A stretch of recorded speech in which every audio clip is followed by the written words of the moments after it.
梁歌制作，100年老课本。我的戒烟，我的戒烟。林语堂。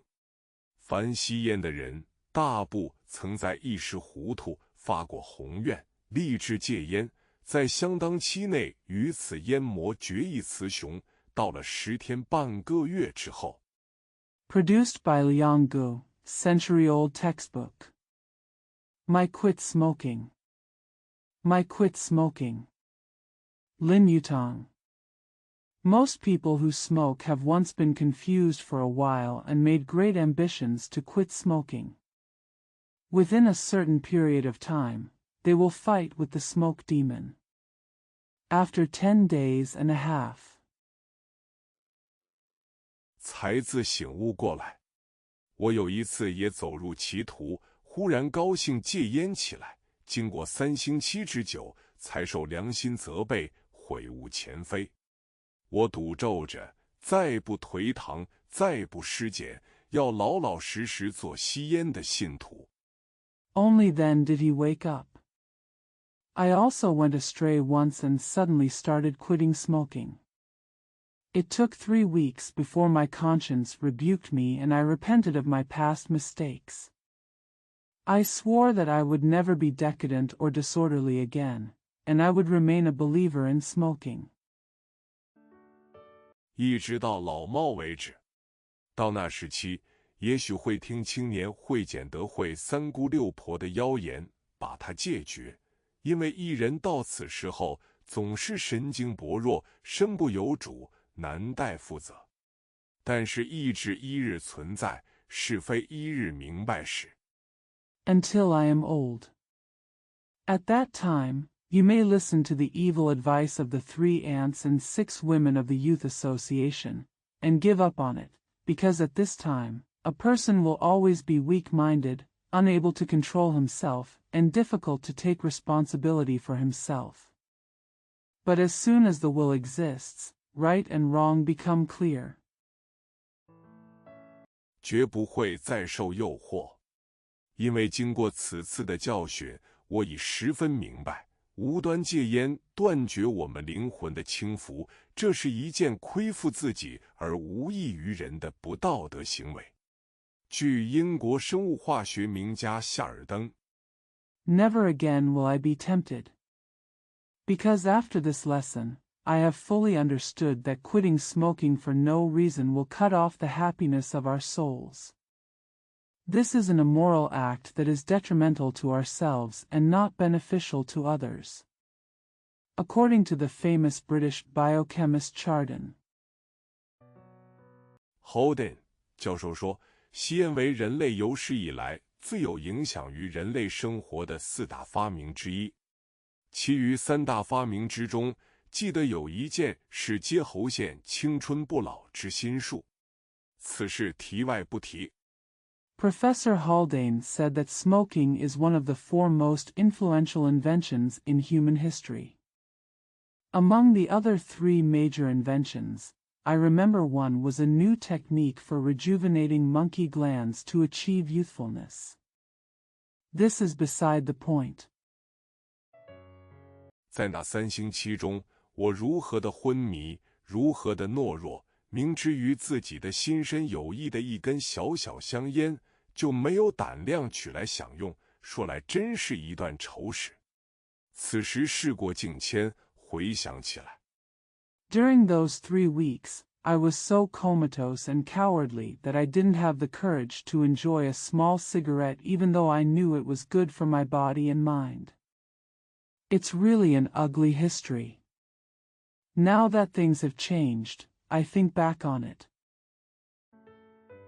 到莫名何以那次昏迷一发，发到3星期。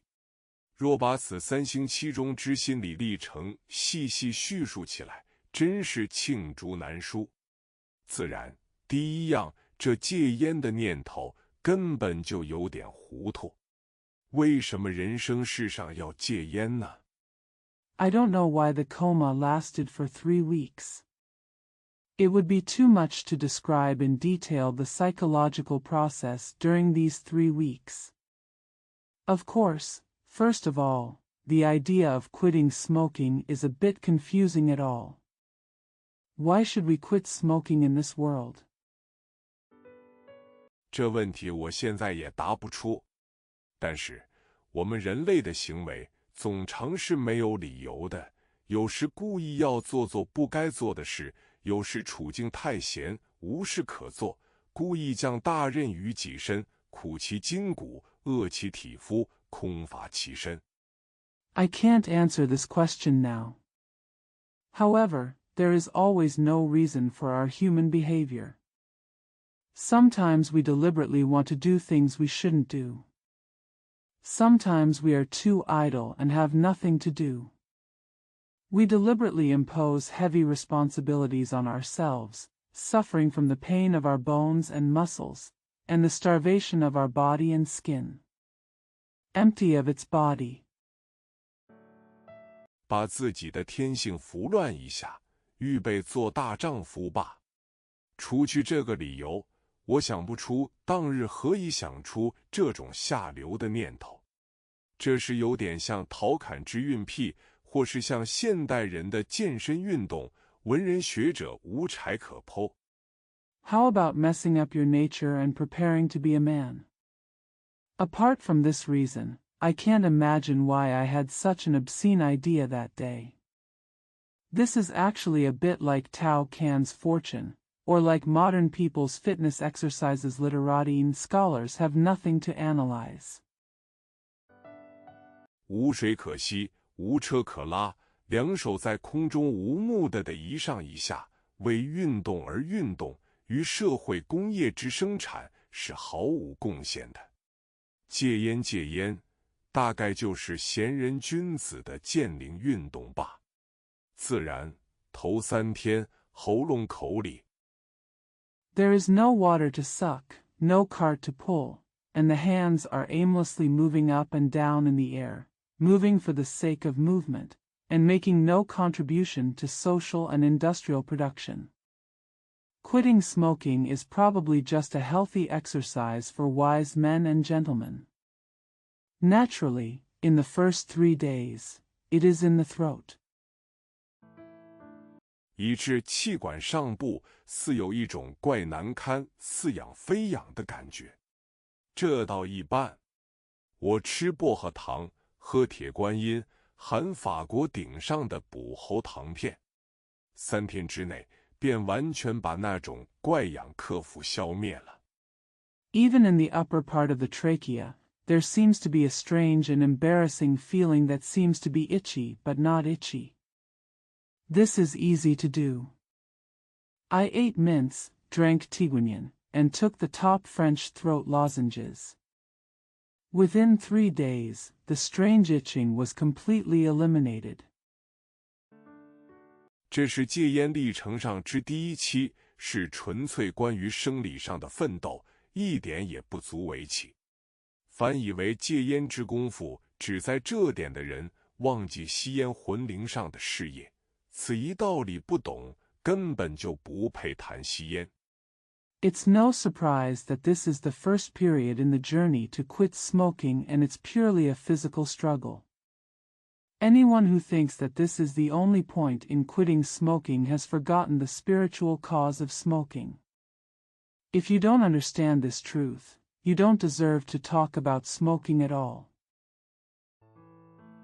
过了3天，我才进了魂灵战斗之第2期。到此时，我是恍然明白，世上吸烟的人本有2种，一种只是南郭先生之徒，以吸烟跟人凑热闹而已。这些人之戒烟是没有第2期的。3 days later, I entered the second phase of the soul battle. At this point, I suddenly understood that there are 2 types of smokers in the world. One is just a follower of Mr. Nangua, who just smokes to join in the fun. There is no second period for these people to quit smoking. 他们戒烟毫不费力，据说他们想不吸就不吸，明之为坚强的意志。其实这种人何尝吸烟？一人如能戒一匹号，如卖掉一件旧服，则其本非癖好可知。这种人吸烟。They quit smoking effortlessly. It is said that they will not smoke if they want to, which is called strong will. In fact, why do such people smoke? If a person can give up a habit, such as selling an old piece of clothing, it will be known that it is not a habit. This kind of person smokes. 却是一种肢体上的工作，如刷牙、洗脸一类，可以刷，可以不刷，内心上没有需要，魂灵上没有意义的。这种人除了洗脸、吃饭、回家抱孩以外，心灵上是不会有所要求的。It is indeed a kind of physical work, such as brushing your teeth and washing your face. You can brush it or not. It has no need in the heart and is meaningless in the soul. Such people have no spiritual requirements other than washing their faces, eating, and going home to hold their children. 晚上同简德会女会员的太太们看看《伊索寓言》，也就安眠就寝了。辛稼轩之词，王摩诘之诗，贝多芬之乐，王实甫之曲，是与他们无关的。In the evening, I read Aesop's fables, with the wives of the female members of the frugal society, and then fell asleep. Xian Zhishuan's lyrics, Wang Mojia's poems, Beethoven's music, and Wang Shifu's music have nothing to do with them. 庐山瀑布还不是从上而下的流水而已。试问读稼轩之词，摩诘之诗而不吸烟，可乎？不可乎。但是在真正懂得吸烟的人，戒烟却有一问题，全非简德会男女会员所能料到的。Isn't Lushan waterfall just water flowing from top to bottom? Is it okay to read Zhishuan's poems and Mojia's poems without smoking? Isn't that right? However, for those who really know how to smoke, quitting smoking has a problem that is completely beyond the imagination of the men and women of the frugal society. 与我们这一派真正吸烟之徒，戒烟不到3日，其无意义，与待己之刻薄，就会浮现目前。理智与常识就要问：为什么理由？政治上、社会上、道德上、生理上或者心理上。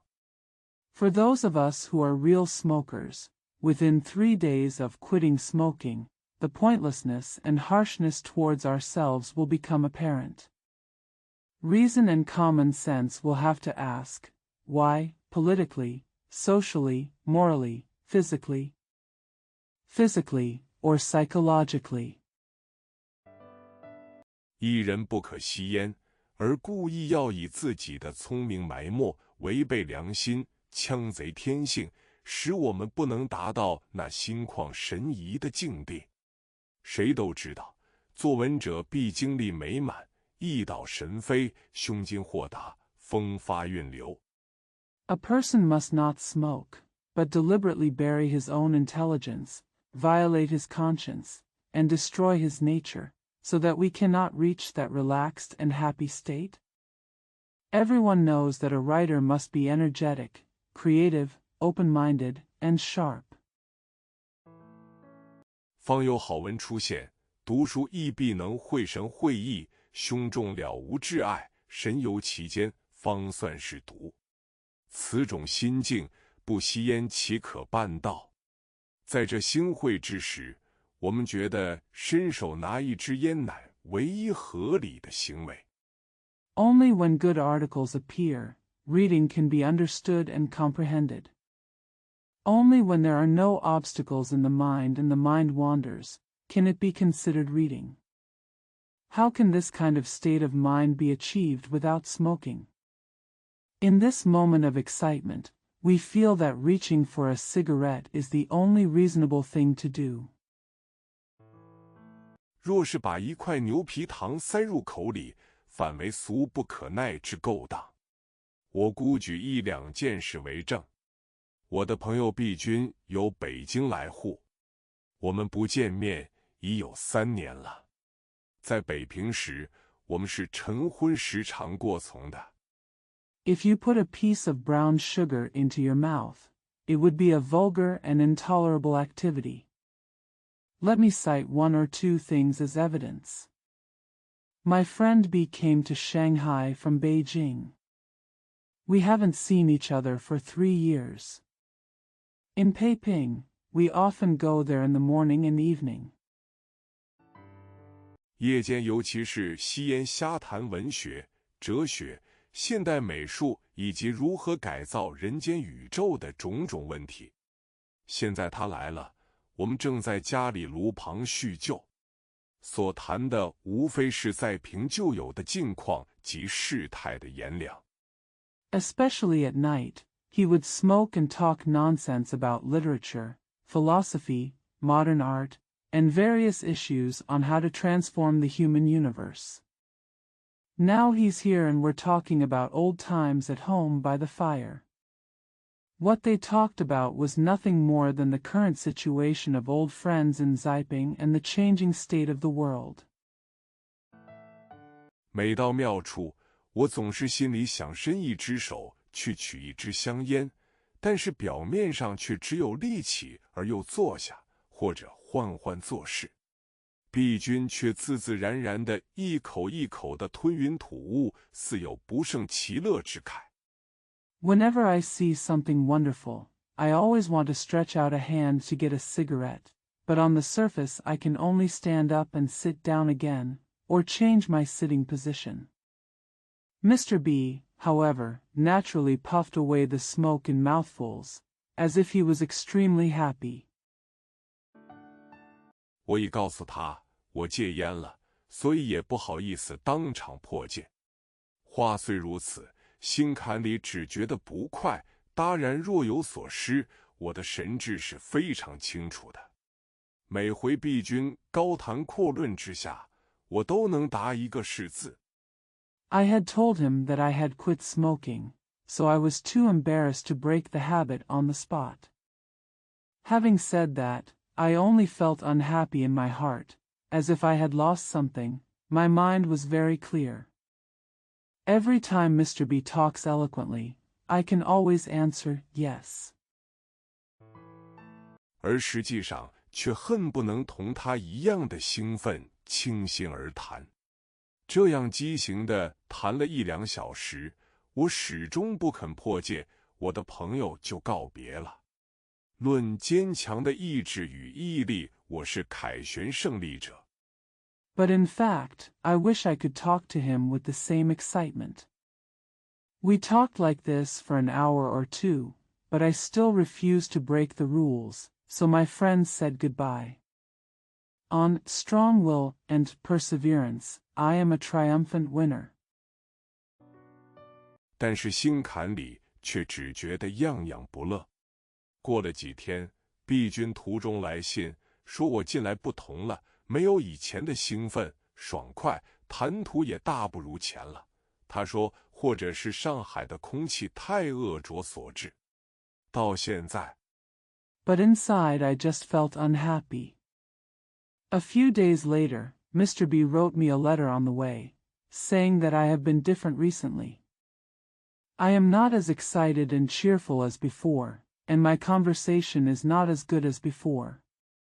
He said that maybe it is because the air in Shanghai is too foul. Until now. 我还是怨悔那夜不曾吸烟。又有一夜，我们在开会，这会案例每星期1次。到时聚餐之后，有人读论文作为讨论，通常总是一种吸烟大会。这回轮着 C 君读论文。I still regret not smoking that night. Another night, we were having a meeting, which happens once a week as usual. After dinner, papers were read and the discussion was usually a sort of smoking fest. This time it is Mr. C.'s turn to read the paper. 题目叫做《宗教与革命》，文中不少诙谐语。在这种扯谈之时，室内的烟气一层一层的浓厚起来，正是暗香浮动、奇思涌发之时。诗人 H 君坐在中间，斜躺椅上，正在学放烟圈。The title is Religion and Revolution, and there are many humorous words in the article. During this kind of chat, the smoke in the room became thicker layer by layer, which was when the subtle fragrance floated and strange thoughts emerged. The poet Mr. H is sitting in the middle, reclining on a chair, learning to put smoke rings. 一圈一圈的往上放出，大概诗意也跟着一层一层上升，其态度之自若，若有不足为外人道者。只有我一人不吸烟，觉得如独居画外，被放三微。这时戒烟越看越无意义了。It is released in circles, and the poetry is probably rising layer by layer. His attitude is so calm that if it is not enough for outsiders. I am the only one who does not smoke. I feel like I am living alone and in danger. At this time, quitting smoking seems more and more meaningless. 我恍然觉悟，我太昏迷了。我追想搜索当初何以立志戒烟的理由，总搜寻不出一条理由来。此后，我的良心便拾起不安，因为我想，思想之贵，在乎心慧之神感。I suddenly realized that I was too unconscious. I tried to search for the reasons why I decided to quit smoking in the first place, but I couldn't find any reason. Since then, my conscience has been uneasy. Because I think the value of thought lies in the sense of excitement. 但不吸烟之魂灵将何以心感起来？有一下午，我去访一位杨女士，女士坐在桌旁，一手吸烟，一手靠在膝上，身微向外，颇有神智。我觉得醒悟之时到了。她拿烟盒请我，我慢慢的。But how will the soul of a non-smoker get excited? One afternoon, I went to visit a foreign lady. The lady is sitting at the table, smoking with one hand and leaning on her lap with the other, her body slightly outward, looking quite charming. I feel like the time has come for me to wake up. She treated me to a cigarette case. I take my time. 镇静地从烟盒中取出一支来，知道从此一举，我又得到了。我回来，即刻叫茶房去买一包白锡包。在我书桌的右端有一交际，是我放烟的地方，因为吸烟很少停止。Calmly, I took out a cigarette from the box, knowing that in one fell swoop, I had gained enlightenment again. When I came back, I immediately asked the waiter to buy a pack of white tin bags. There is a scorch mark on the right end of my desk, where I put my cigarette. Because smoking rarely stops. 所以我在旁刻一名曰吸音尺。我本来打算大约要7、8年，才能将这2英寸厚的桌面烧透。而在立志戒烟之时，惋惜这吸音尺甚至有半升丁米凸而已。So I carved an inscription next to it saying, Shein Pond. I originally planned that it would take about 7 or 8 years to burn through the 2-inch thick tabletop. When I decided to quit smoking, it was a pity that the pink of Shein was only half a centimeters deep. 所以这回重复安放香烟时，心上非常快活，因为虽然尚有远大的前途，却可以日日进行不懈。后来因搬屋，书房小，书桌只好卖出，吸音尺遂不见。此为余生平第一恨事。点评 So this time when I placed the cigarette again, I felt very happy. Because although there is still a long way to go, it can be carried out unremittingly day by day. Later, due to moving house, the study room was small and the desk had to be sold, and the Sheen pond disappeared. This is the first thing I hate in my life. Comments. 林语堂，1895至1976，福建龙溪人，原名和乐，后改玉堂，又改语堂，语司主要撰稿人之一。1926年到厦门大学任文学院长，1927年任外交部秘书。Lin Yutang, 1895 to 1976, was born in Longxi, Fujian. The original name was Hele, but later it was changed to Yutong and then to Yutong. One of the main contributors to UC. In 1926, he served as Dean of Literature at Xiamen University. In 1927, he was appointed Secretary of the Ministry of Foreign Affairs. 1932年主编《论语》半月刊，1934年创办《人间世》，1935年创办《宇宙风》，提倡以自我为中心、以闲适为格调的小品文。1935年后 In 1932, he edited the bimonthly, The Analects of Confucius.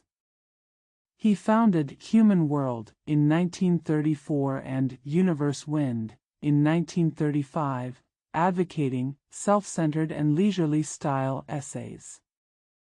After 1935, 在美国用英文写《吴国与吴民》《京华烟云》《风声鹤唳》等文化著作和长篇小说。1966年定居台湾。1967年受聘为香港中文大学研究教授。In the United States, he wrote cultural works and novels in English such as My Country and My People, Smoke in Beijing, The Wind and Crane. Settled in Taiwan in 1966. In 1967, he was appointed as a research professor at the Chinese University of Hong Kong. 1975年被推举为国际笔会副会长。1976年在香港逝世。我的戒烟，一个人不管是吸烟也好，戒烟也罢，都是个人的意愿。而在林语堂先生看来，吸烟是。In 1975, he was elected as vice president of PN International. Died in Hong Kong in 1976.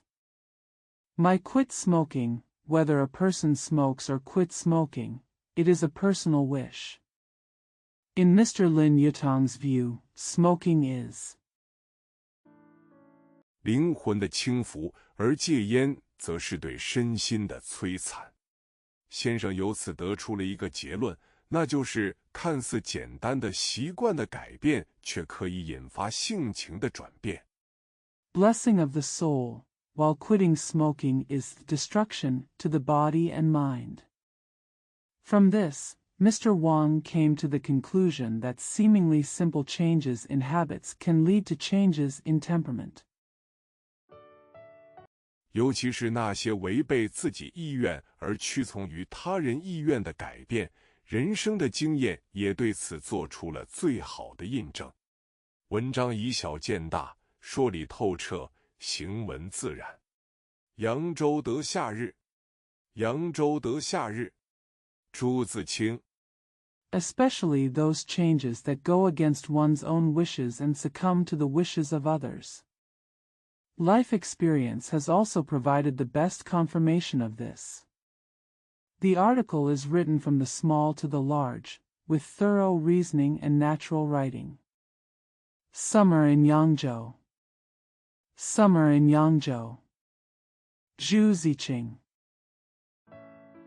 扬州从隋炀帝以来，是诗人文士所称道的地方，称道的多了，称道的久了，一般人便也随声附和起来。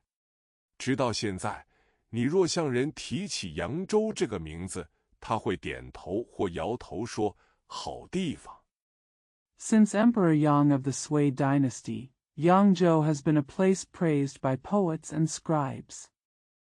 The more people praise it, and the more time they praise it, the more people will agree with it. Until now, if you mention the name Yangzhou to someone, he or she will nod or shake his head and say, "What a great place." 好地方，特别是没去过扬州而念过些唐诗的人，在他心里，扬州真像蜃楼海市一般美丽。他若念过《扬州画舫录》一类书，那更了不得了。但在一个久住扬州像我的人 Great place. Especially for those who have never been to Yangzhou but have read some Tang poetry. In his mind, Yangzhou is as beautiful as a mirage. If he has read a book like Yangzhou Painted Boat Record, it will be even more amazing. But in a place where he has lived for a long time, Yangzhou is like my people.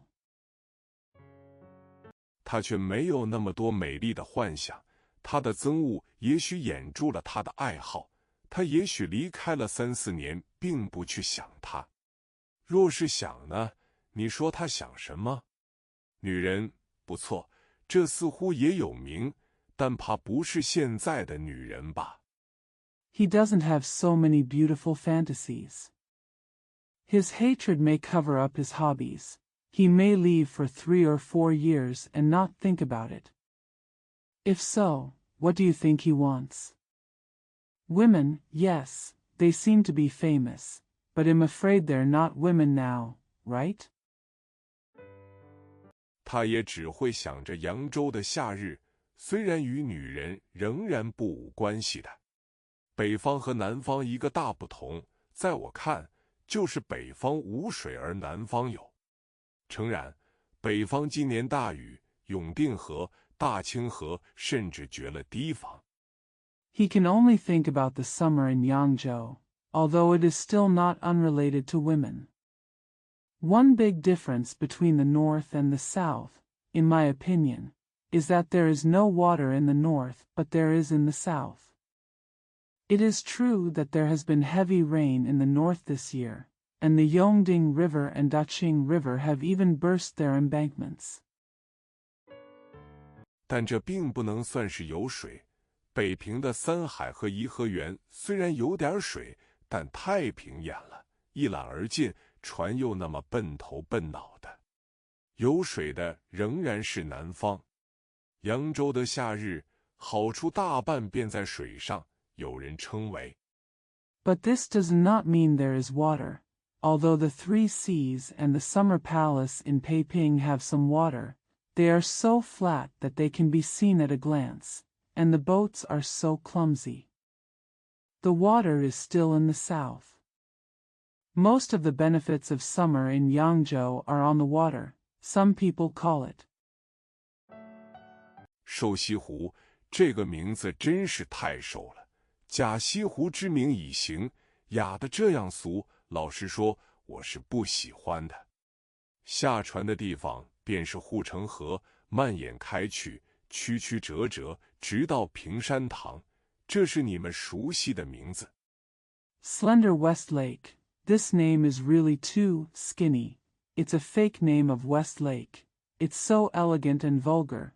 To be honest, I don't like it. The place where we disembark is the moat. Many twists and turns zigzag, until Pingshan Hall. This is a name you are familiar with. 有7、8里河道，还有许多叉叉压压的支流。这条河其实也没有顶大的好处，只是曲折而有些幽静，和别处不同。沿河最著名的风景是小金山、法海寺、武亭桥。There are 7 or 8 miles of rivers and many treacherous tributaries. In fact, this river has no great benefits. It is just winding and somewhat quiet, unlike other places. The most famous scenery along the river is Shaojin Mountain, Fahai Temple, and Wading Bridge. 最远的便是平山堂了。金山你们是知道的，小金山却在水中央，在那里望水最好，看月自然也不错。可是我还不曾有过那样福气。下河的人10之9是到这儿的，人不免太多些。The farthest one is Pingshan Hall. You know Jinshan Mountain, but Xiajinshan is in the middle of the water. It's best to look at the water there, and it's also good to look at the moon, but I've never been so lucky. 9 out of 10 people who go down to the river come here, so there are inevitably too many people. 法海寺有一个塔，和北海的一样，据说是乾隆皇帝下江南，盐商们连夜督促匠人造成的。法海寺著名的自然是这个塔，但还有一桩，你们猜不着，是红烧猪头。夏天吃红烧猪头。There is a pagoda in Fahai Temple, which is the same as the one in Beihai. It is said that it was built when Emperor Qianlong went to the south of the Yangtze River and the salt merchants supervised the craftsmen overnight. The famous pagoda of Fahai Temple is of course, but there is another thing that you may not guess. It is the braised pig head. Eat braised pig head in summer. 在理论上也许不甚相宜，可是在实际上挥汗吃着倒也不坏的。五亭桥如名字所示，是5个亭子的桥。桥是拱形，中一亭最高，两边4亭，参差相称，最宜远看或看影子也好。In theory, it may not be appropriate, but in practice, it's not bad to sweat and eat. As the name suggests, Wading Bridge is a bridge with 5 pavilions. The bridge is arched, with 1 pavilion in the middle being the highest, and 4 pavilions on both sides, which are symmetrical. It is best to look at it from a distance, or to see shadows. 桥洞颇多，乘小船穿来穿去，另有风味。平山堂在蜀冈上，登堂可见江南诸山淡淡的轮廓，山色有无中一句话，我看是恰到好处，并不算错。这里游人较少，闲坐在堂上。There are many bridge holes, and you can take a boat to cross them, which has a different flavor. Pingshan Hall is on Shugang. From the top of the hall, you can see the faint outline of the mountains in the south of the Yangtze River. The phrase, "the mountains are beautiful or not," seems to me to be just right and not wrong. There are fewer tourists here, sitting idle in the hall. 可以咏日，沿路光景也以闲寄胜。从天宁门或北门下船，蜿蜒的城墙在水里倒映着苍友的影子，小船悠然地撑过去，岸上的喧扰像没有似的。船有3种，大船专供宴游之用。It can last forever. The scenery along the road is also dominated by leisure and silence. Disembark from Tiananmen or North Gate. The winding city walls reflected dark shadows in the water. The boat pushed past leisurely, and there seemed to be no noise on the shore. There are 3 types of boats. Large boats are specially used for banquets and excursions. 可以携妓或打牌。小时候常跟了父亲去，在船里听着牟德利洋行的唱片。现在这样乘船的大概少了吧。其次是小画子，真像一瓣西瓜，由一个男人或女人用竹篙撑着。You can kidnap prostitutes or play cards. When I was a child, I often went with my father and listened to the records of profit-making foreign companies in the boat. There are probably fewer people taking boats like this now, right? Next is the small boat, which really looks like a watermelon, supported by a man or woman with a bamboo pole.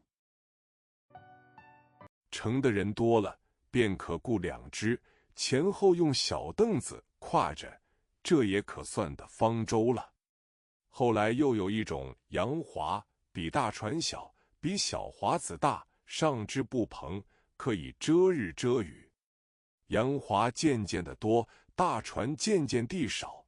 然而 If there are many passengers, you can hire two and use small stools to stand on the front and back. This can also be regarded as an ark. Later, there was a kind of foreign boat, which was smaller than a big boat and larger than a small boat. It had a cloth canopy to cover it from the sun and rain. Ocean rowing gradually increased and the number of large ships gradually decreased, but 小划子总是有人要的，这不独因为价钱最贱，也因为它的灵力。一个人坐在船中，让一个人站在船尾上，用竹篙一下一下地撑着，简直是一首唐诗或一幅山水画。there are always people who want that small boat. This is not only because the price is the cheapest, but also because it is smart. One person sits in the middle of the boat, and one person stands on the stern of the boat to hold it up with a bamboo pole. It is simply a Tang poem, or a landscape painting. 而有些好事的少年愿意自己撑船，也非小划子不行。小划子虽然便宜，却也有些分别。譬如说，你们也可想到的，女人撑船总要贵些，姑娘撑的自然更要贵了。这些撑船的女子 And there are some good-hearted young people who are willing to punt their own boats, and they must be small boatmen. Although the small boat is cheap, there are some differences. For example, as you can imagine, it is always more expensive for a woman to punt a boat. It is naturally more expensive for a girl to punt a boat. These women who punt the boats. 便是有人说过的瘦西湖上的船娘。船娘们的故事大概不少，但我不很知道。据说以乱头粗服、风趣天然为胜，中年而有风趣，也仍然算好。可是起初原是逢场作戏。She is what someone once called the boat girl on Slender West Lake. There are probably many stories about boat girls, but I don't know much about them. It is said that a person with a disheveled head, rough clothes, and a natural sense of humor is the winner. A middle-aged man with a sense of humor is still considered good. But at first it was just a joke. 货上不伤连会，以后居然有了价格，便觉意味索然了。北门外一带叫做下街，茶馆最多，往往一面临河。船行过时，茶客与乘客可以随便招呼说话。船上人若高兴时 Maybe it doesn't hurt Lian Hui, but when there is a price in the future, it will feel meaningless. The area outside the North Gate is called Xiajia and has the most tea houses, often facing the river on one side. While the boat is sailing, tea patrons and passengers can greet and talk to each other casually. If the people on the boat are happy, 也可以向茶馆中要一壶茶或一两种小笼点心，在河中喝着、吃着、谈着。回来时，再将茶壶和所谓小笼，连价款一并交给茶馆中人。撑船的都与茶馆相熟，他们不怕你白吃。You can also ask for a pot of tea or one or two kinds of small steamed snacks from the tea house, and drink, eat and talk in the river. When you return, you will give the teapot and the so-called steamer to the tea house owner along with the price. The people who punt the boats are all familiar with the tea house, and they are not afraid that you will eat for nothing. 扬州的小笼点心实在不错，我离开扬州也走过7、8处大大小小的地方，还没有吃过那样好的点心，这其实是值得惦记的。茶馆的地方大致总好，名字也颇有好的，如香影廊。The Xiaolong dim sum in Yangzhou is really good.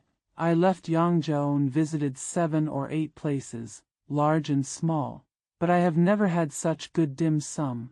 This is actually worth remembering. The tea house is generally a good place, and the name is quite good. Such as the fragrant Shadow Gallery. 绿杨村、红叶山庄都是到现在还记得的。绿杨村的幌子挂在绿杨树上，随风飘展，使人想起绿杨城郭是扬州的名句。里面还有小池、丛竹、茅亭，景物最优。Luyang Village and Hongye Villa are all still in my memory. The guise of green poplar village is hung on the green poplar tree and flutters in the wind, reminding people of the famous saying, "Green poplar city is Yangzhou."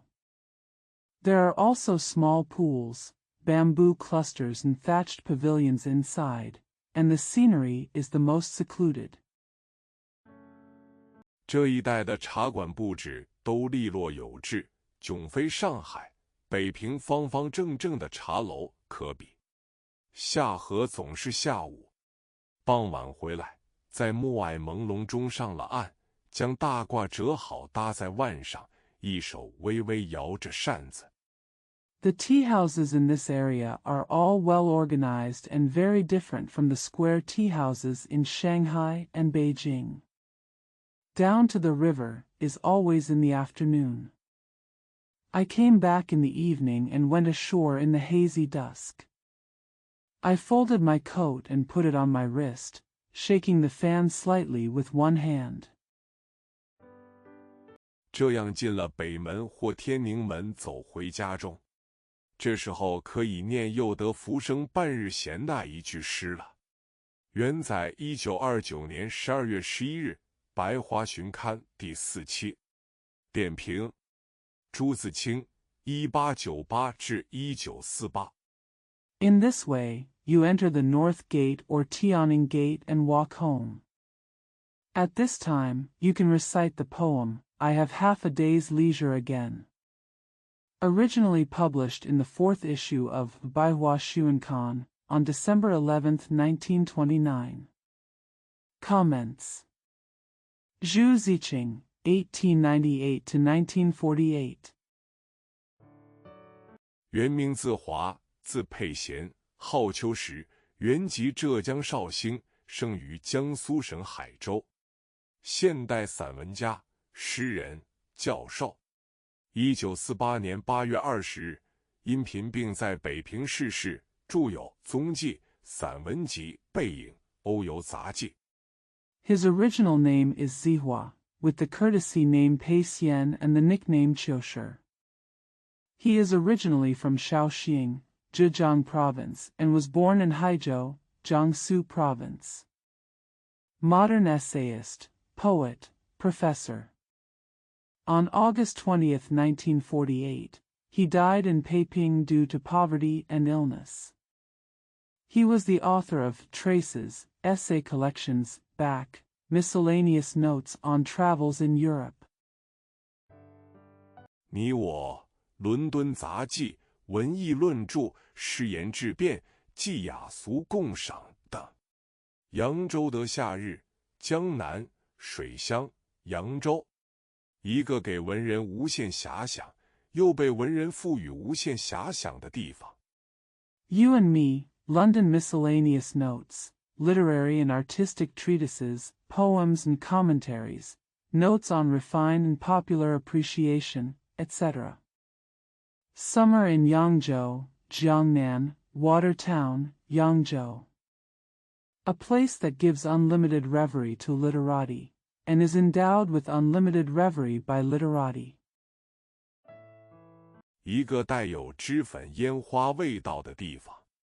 水是扬州风景的核心，也是这座城市的灵魂，它维系着人们的生活，同时也成就了这座城市。城市依水而建，人们逐水而居。A place that smells like fireworks. Water is the core of Yangzhou's scenery and the soul of the city. It sustains people's lives and also makes the city a success. Cities are built on water, and people live by the water. 水已经融入了人们的日常生活之中，船行水上，思绪也如流水一般绵延清澈。三五友人宴游水上，品尝着美味的茶事，品味着水乡的味道。说笑，说笑。钱钟书。Water has been integrated into people's daily lives. When the boat is sailing on the water, the thoughts are as clear as flowing water. 3 or 5 friends, having a feast on the water, tasting delicious tea and food, and savoring the taste of the water town. Just kidding. Just kidding. Qian Zhongshu. 自从幽默文学提倡以来，卖笑变成了文人的职业。幽默当然用笑来发泄，但是笑未必就表示着幽默。刘继庄《广阳杂记》云：“驴鸣似哭，马似如笑。”而马并不以幽默名家。Since the promotion of humorous literature, selling laughter has become a profession for literati. Humor is of course vented through laughter, but laughter does not necessarily mean humor. Lu Jizhuang's Guangyang Miscellaneous Notes says, "The donkey's braying sounds like crying, and the horse's neighing sounds like laughing." However, horses are not famous for their humor. 大约因为脸太长的缘故。老实说，一大部分人的笑也只等于马鸣萧萧，充不得什么幽默。把幽默来分别人兽，好像亚里士多德是第一个。他在《动物学》里说 Probably because my face is too long. To be honest, the laughter of most people is just like a horse chirping, and it cannot be filled with humor. It seems that Aristotle was the first to use humor to distinguish humans and animals. He said in Zoology, 人是唯一能笑的动物。近代奇人白伦托 W.S. Blunt 有《笑与死》的一首14行诗，略为自然界如飞禽走兽之类，喜怒哀惧无不发为适当的声音。Man is the only animal that can laugh. The modern wonder W.S. Blunt wrote a sonnet in Laughter and Death, which briefly stated that the natural world is like birds and beasts, with joy, anger, love and fear, all of which make appropriate sounds. 只缺乏表示幽默的笑声。不过，笑若为表现幽默而设，笑只能算是废物或者奢侈品，因为人类并不都需要笑。禽兽的呜叫竟够来表达一般人的情感，怒则狮吼，悲则猿啼。Only humorous laughter is lacking. However, if laughter is designed to express humor, laughter can only be regarded as waste or luxury goods, because not all humans need to laugh. The cry of animals is enough to express the emotions of ordinary people. When anger is like a lion's roar, when sadness is like an ape's cry. 争则蛙噪，与冤家则如犬之吠影，见爱人则如震之呼妇。Cooing， 请问多少人真有幽默需要笑来表现呢？然而，造物者已经把笑的能力公平地分给了整个人类。Disputes make frogs noisy. When you meet an enemy, you are like a barking dog. When you meet your lover, you are like a poisonous woman calling for cooing. I would like to ask how many people really have a sense of humor and need to laugh to express it. However, the Creator has equally distributed the ability to laugh to all human beings. 脸上能做出笑容，嗓子里能发出笑声，有了这种本领而不使用，未免可惜。所以，一般人并非因有幽默而笑，是会笑而借笑来掩饰他们的没有幽默，笑的本意逐渐丧失。You can put a smile on your face and laugh from your throat. It would be a pity not to use this ability if you have it. Therefore, most people do not laugh because they have humor. They laugh and use laughter to cover up their lack of humor. The original meaning of laughter is gradually lost. 本来是幽默丰富的流露，慢慢的变成了幽默贫乏的遮盖。于是你看见傻子的呆笑，瞎子的趁逃笑，还有风行一时的幽默文学。笑是最流动、最迅速的表情。What was originally an expression of rich humor slowly turned into a cover-up of poor humor. So you see the stupid smiles of fools, the blind people taking advantage of the laughter, and the popular humorous literature. Laughter is the most fluid and quickest expression. 从眼睛里泛到口角边。东方朔《神异经·东荒经》在东王公投壶不中，天为之笑。张华注说天笑即是闪电，真是绝顶聪明的想象。据荷兰夫人 Lady Holland From the eyes to the corners of the mouth. Dongfang Shuo's The Mysterious Sutra, Donghuang Jing, records that Duke Donghuang failed to hit the pot, and heaven laughed at him. Zhang Hua noted that the sky's laughter was lightning, which is really a very clever imagination. According to Lady Holland. From the eyes to the corners of the mouth. Dongfang Shuo's The Mysterious Sutra, Donghuang Jing, records that Duke Donghuang failed to hit the pot, and heaven laughed at him. Zhang Hua noted that the sky's laughter was lightning, which is really a very clever imagination. According to Lady Holland. 的追忆录，薛德尼斯密史 Sydney Smith 也曾说，电光是天的诙谐 wit。笑的确可以说是人面上的电光，眼睛忽然增添了明亮。In Reminiscences, Sydney Smith once said, "The lightning is the wit of heaven." Smile can indeed be said to be the lightning on the human face, and the eyes suddenly become brighter. 唇吻间闪烁着牙齿的光芒。我们不能扣留住闪电来代替高悬普照的太阳和月亮，所以我们也不能把笑变为一个固定的集体的表情。经提倡而产生的幽默。Teeth gleamed between the lips. We cannot withhold lightning to replace the shining sun and moon, so we cannot turn laughter into a fixed, collective expression. Humor resulting from promotion. 一定是矫揉造作的幽默。这种机械化的笑容，只像骷髅的露齿，算不得活人灵动的姿态。伯格森笑论说，一切可笑都起于灵活的事物变成呆板，生动的举止化作机械式。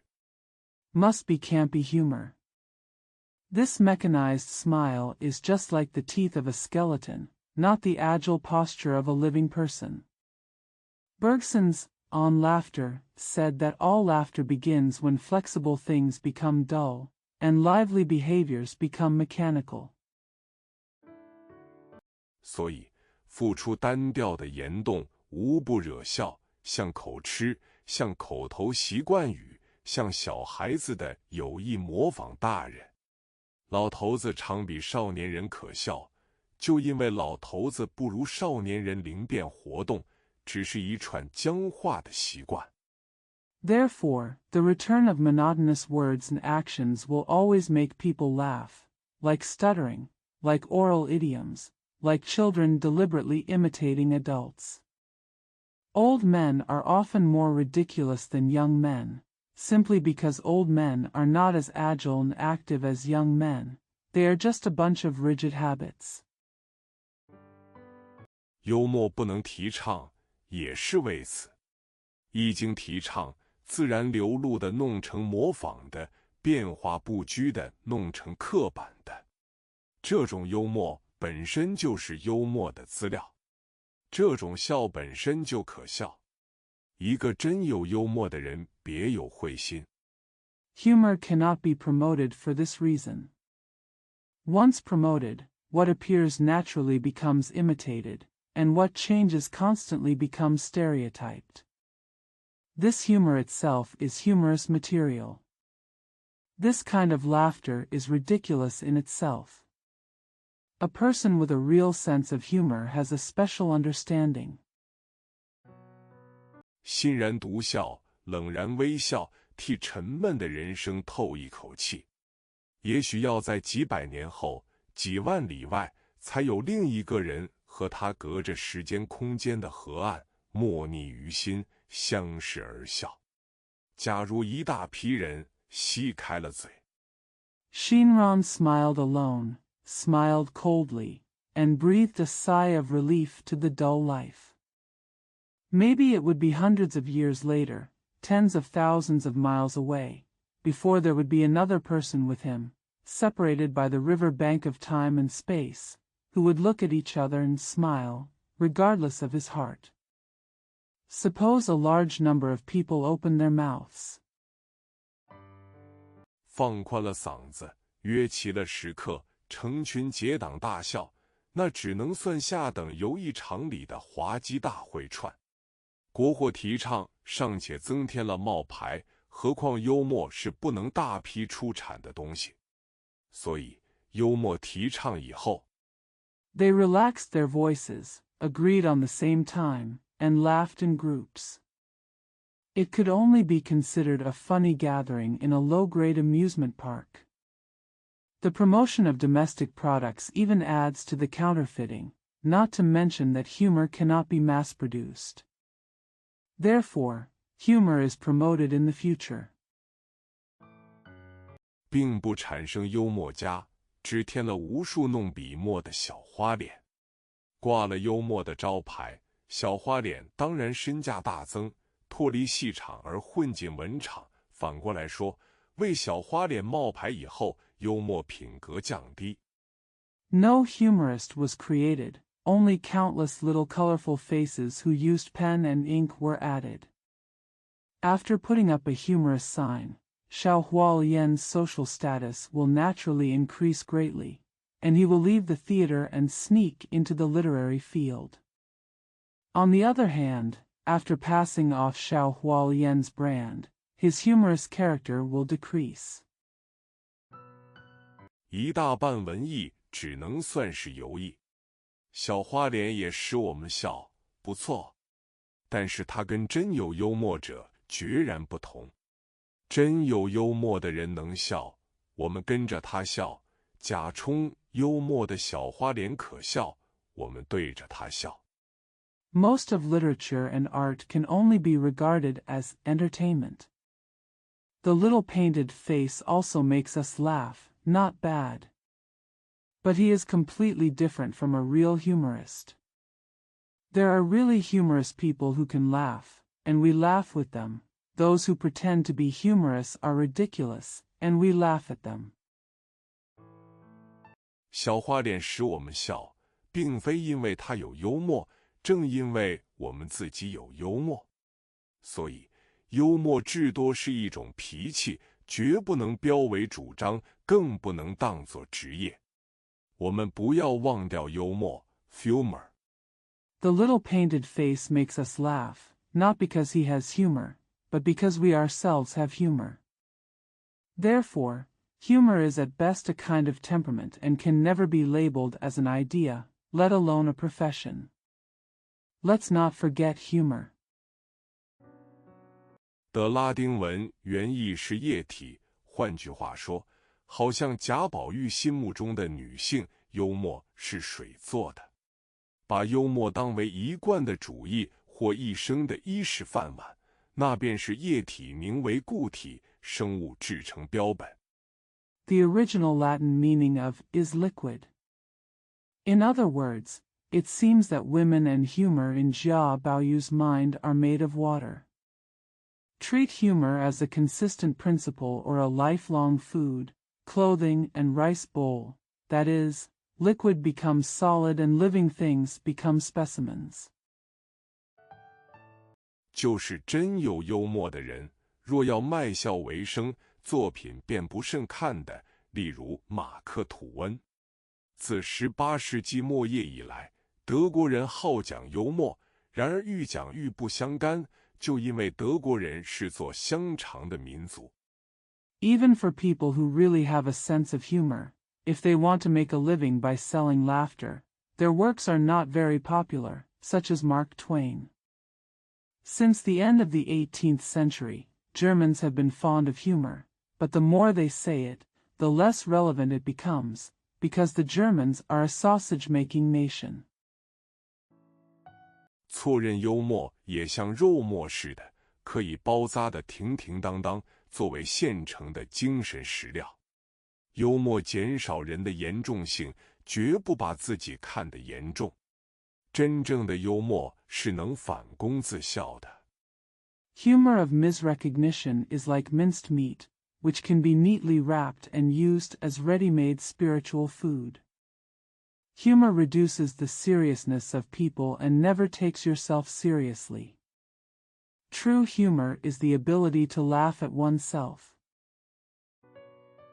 他不但对于人生是幽默的看法，他对于幽默本身也是幽默的看法。提倡幽默作为一个口号，一种标准，正是缺乏幽默的举动。这不是幽默，这是一本正经的宣传幽默。Not only is it a humorous view of life, it is also a humorous view of humor itself.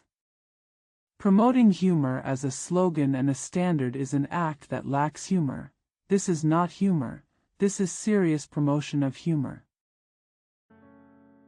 板了面孔的劝笑，我们又联想到马明潇潇了。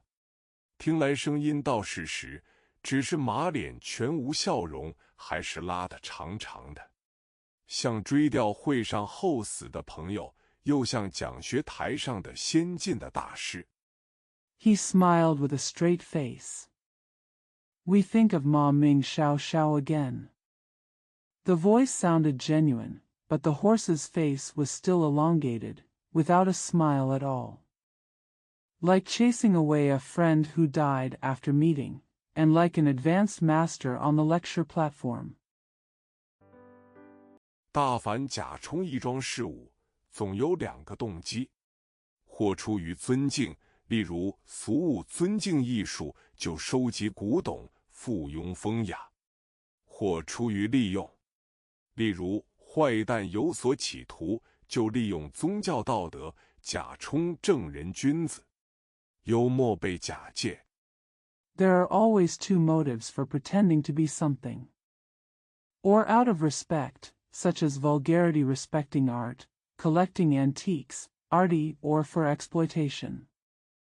For example, if a bad guy has an agenda, he will use religious morality to pretend to be a gentleman. Humor is borrowed. 想来不出这两个缘故，然而假货毕竟充不得真。西洋成语称笑声景仰者为淫笑，假幽默像掺了铅的伪币，发出重浊呆木的声音，只能算谦笑。不过淫笑也许是卖笑得利。I can't think of these two reasons. However, fake goods cannot be passed off as genuine after all. Western idioms call those who laugh affectionately silver laughter. Fake humor is like counterfeit coins mixed with lead. It makes a dull sound and can only be regarded as a lead laugh. However, Silver Smile may benefit from selling smiles. 笑中有银之意，好比说书中有黄金屋，孤备一说，供给词典学者的参考。选自钱钟书散文集，写在人生边上，1941年由开明书店出版。There is a silver meaning in the smile, just like saying, there is a house of gold in the book, just to provide a reference for dictionary scholars. Selected from Qian Zhongshu's collection of essays, Written on the Edge of Life, published by Kaming Bookstore in 1941. 1983年，福建人民出版社重版，此句重版本。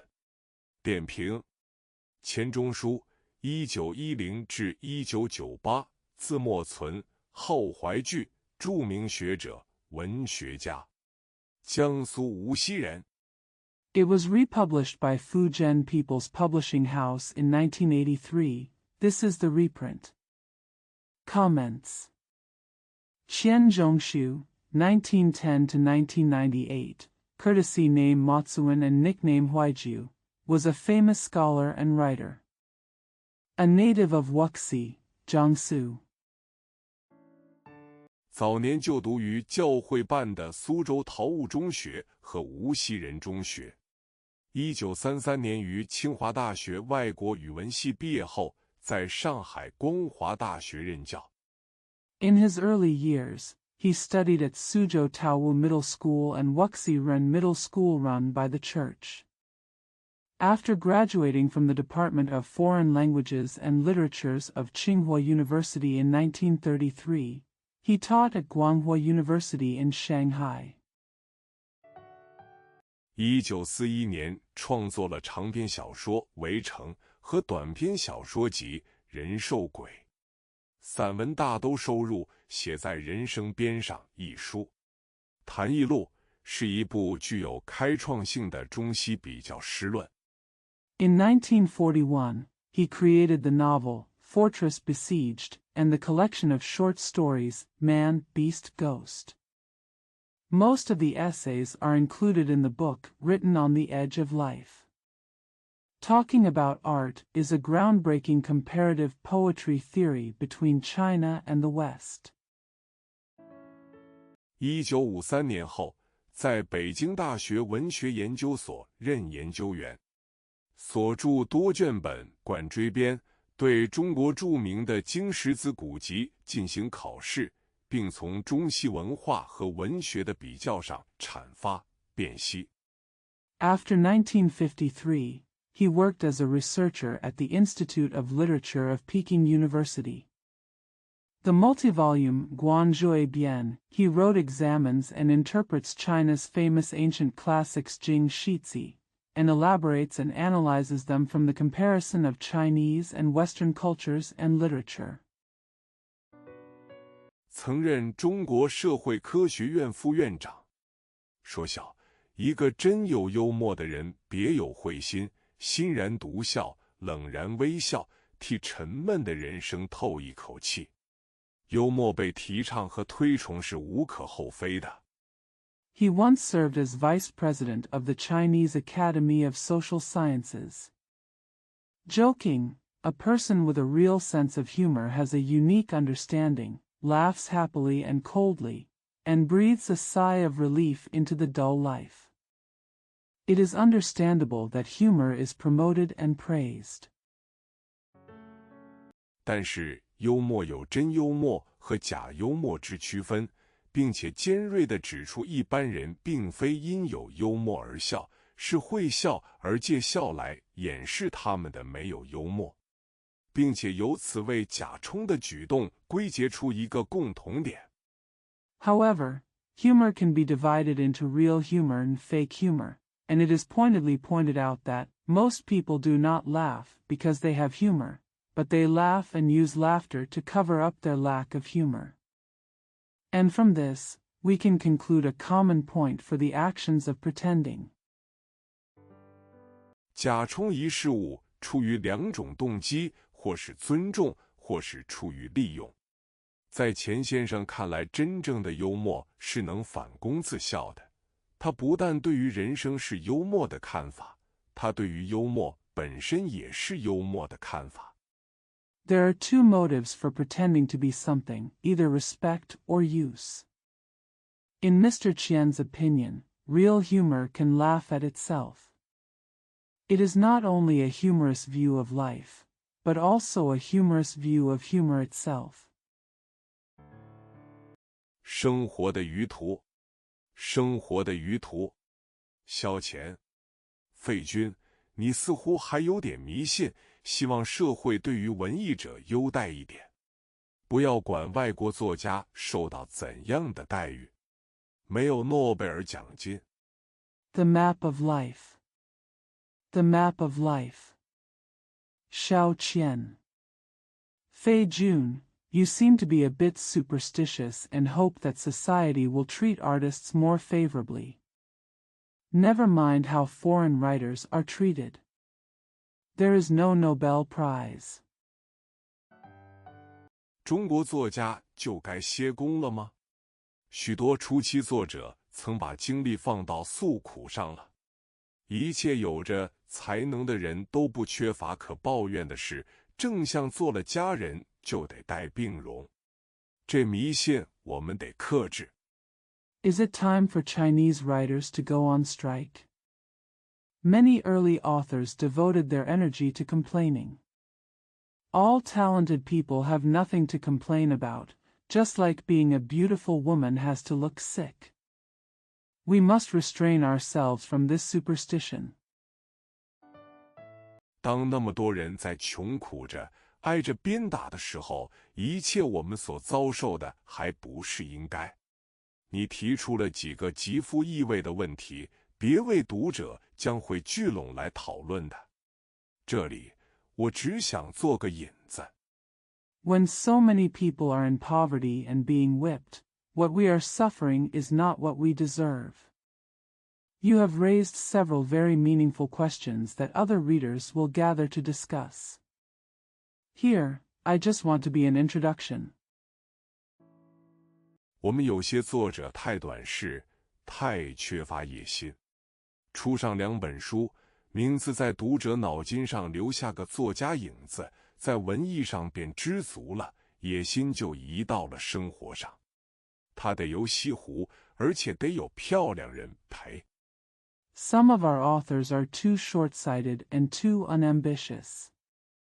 After publishing 2 books, the name will leave a shadow of a writer in the minds of readers, and then one will be satisfied with literature and art, and his ambition will be transferred to life. He has to travel to the West Lake, and he has to be accompanied by a beautiful person. 文坛记者广播行踪，文章此后就成为应酬了。他艺术进境的曲线算是钻到了头。若文坛上充满了这些在工作上无尽取心，在生活上争待遇的作者，伪作就永不会为他投胎。Literary journalists broadcast whereabouts. From then on, the article became a social affair, and the curve of his artistic advancement was at its peak.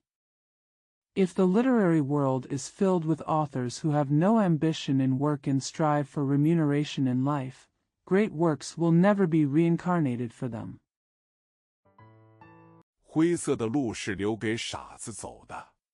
一个神经健全的人总注视着光亮的方向。若用世界文艺史来衡量中国新文艺的进展，我们的速度应是够惊人的了。许多英国人在写社交女子。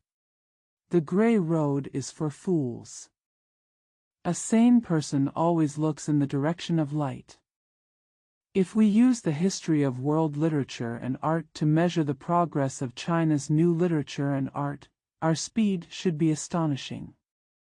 Many British people are writing about society women. 却不见得比40年前的名利场更真切动人。看看我们的文艺。10年前一篇被人称誉的小说，今日重印了出来，多么幼稚可笑！一双裹了几千年的脚。But it's not necessarily more real and moving than Vanity Fair 40 years ago. Look at our art. How childish and ridiculous it is for a novel that was praised 10 years ago to be reprinted today. A pair of feet that have been wrapped for thousands of years. 10几年来被我们解开，认不出了。起初，依着中学为体的原则，打算把它改造一下，但这没走通。多少新晋的作者冲出了传统的圈子，用鲜明的言语表现出鲜明的生活意识了。It has been unlocked by us for more than 10 years and cannot be recognized. At first, based on the principle of middle school as body, I planned to transform it. But that didn't work. How many new authors have broken out of the traditional circle and used distinctive words to express a distinct sense of life? 如果10年前的杰作已是羞答答地立在今日作品面前，10年后我们能抑制新作的萌芽吗？我们应不停息地留心着西洋的杰作，但那些不是来吓唬我们的。If the masterpieces of 10 years ago are already standing shyly in front of today's works, can we suppress the budding of new works 10 years from now? We should keep looking at Western masterpieces, but they are not there to scare us. 对自己我们仍需要信心。你想走入实生活里去，这是文艺界进步分子的普遍要求。平淡的生活只能产生平淡的文章，在你读的一些书里，你不曾把文艺思潮。We still need confidence in ourselves. You want to get involved in real life.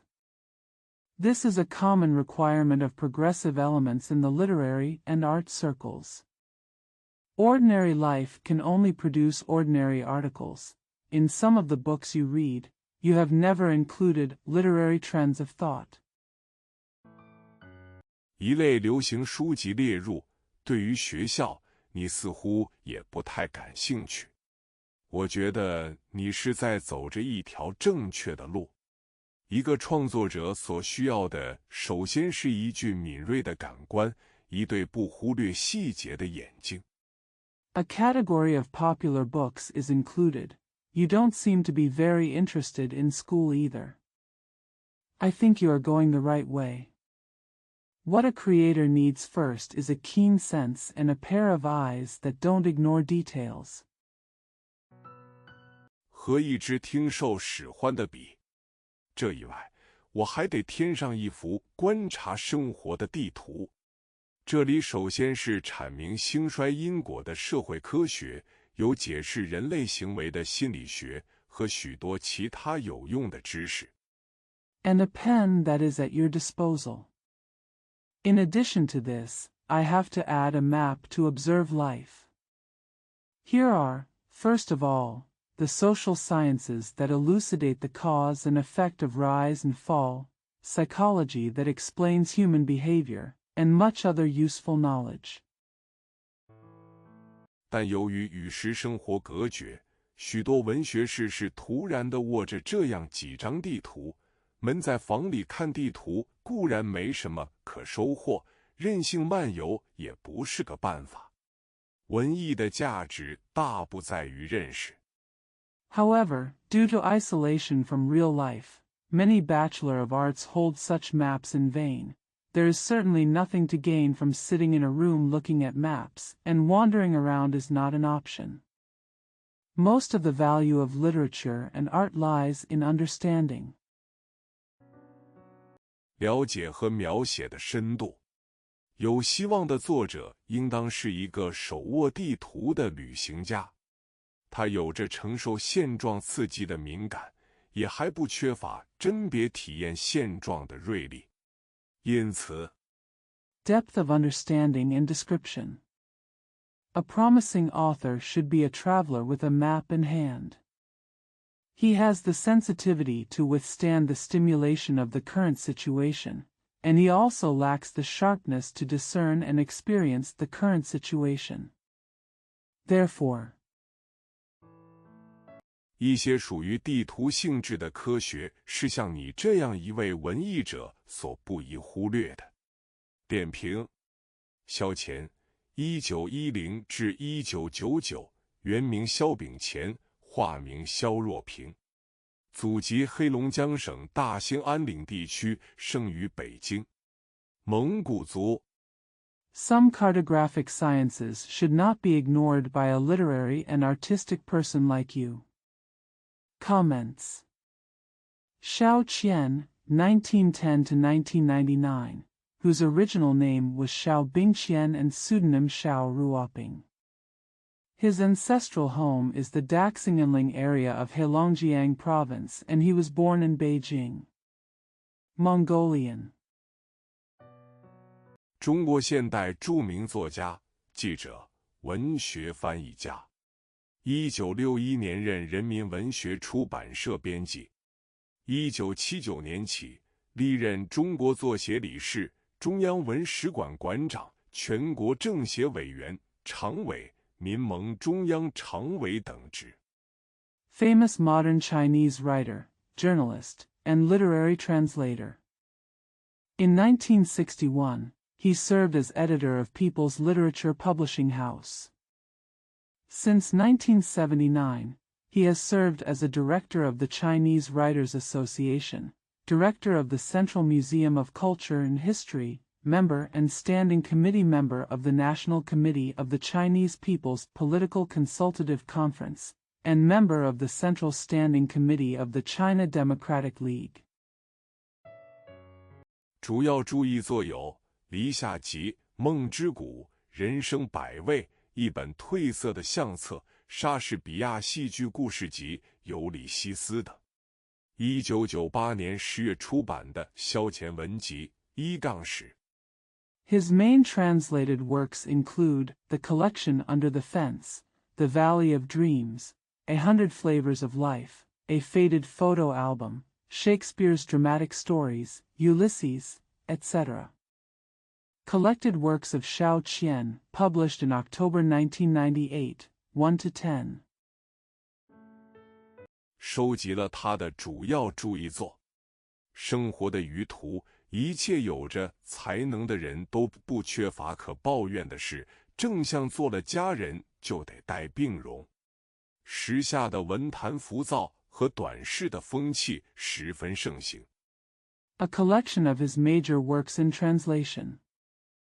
The Map of Life. All talented people have nothing to complain about, just like being a beautiful woman has to look sick.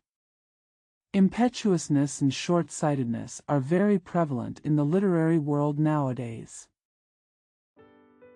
作为一个文学作者，首先要有开阔的视野、多方面的知识，还要有谦虚的态度。但是，在向优秀作品学习的同时，还要有敢于超越的野心。As a literary author, you must first have a broad vision, diverse knowledge, and a humble attitude. However, while learning from excellent works, you must also have the ambition to dare to surpass. 生活的舆图其实就是进行文学创作的有效途径，走入实生活。幸福，幸福，楚安平，亲爱的小兄弟，这2天我早就应该给信你们了，可实在近来又够忙。昨天下午。The map of life is actually an effective way to create literature, entering real life. Happiness. Happiness. Chu Anping. Dear little brother.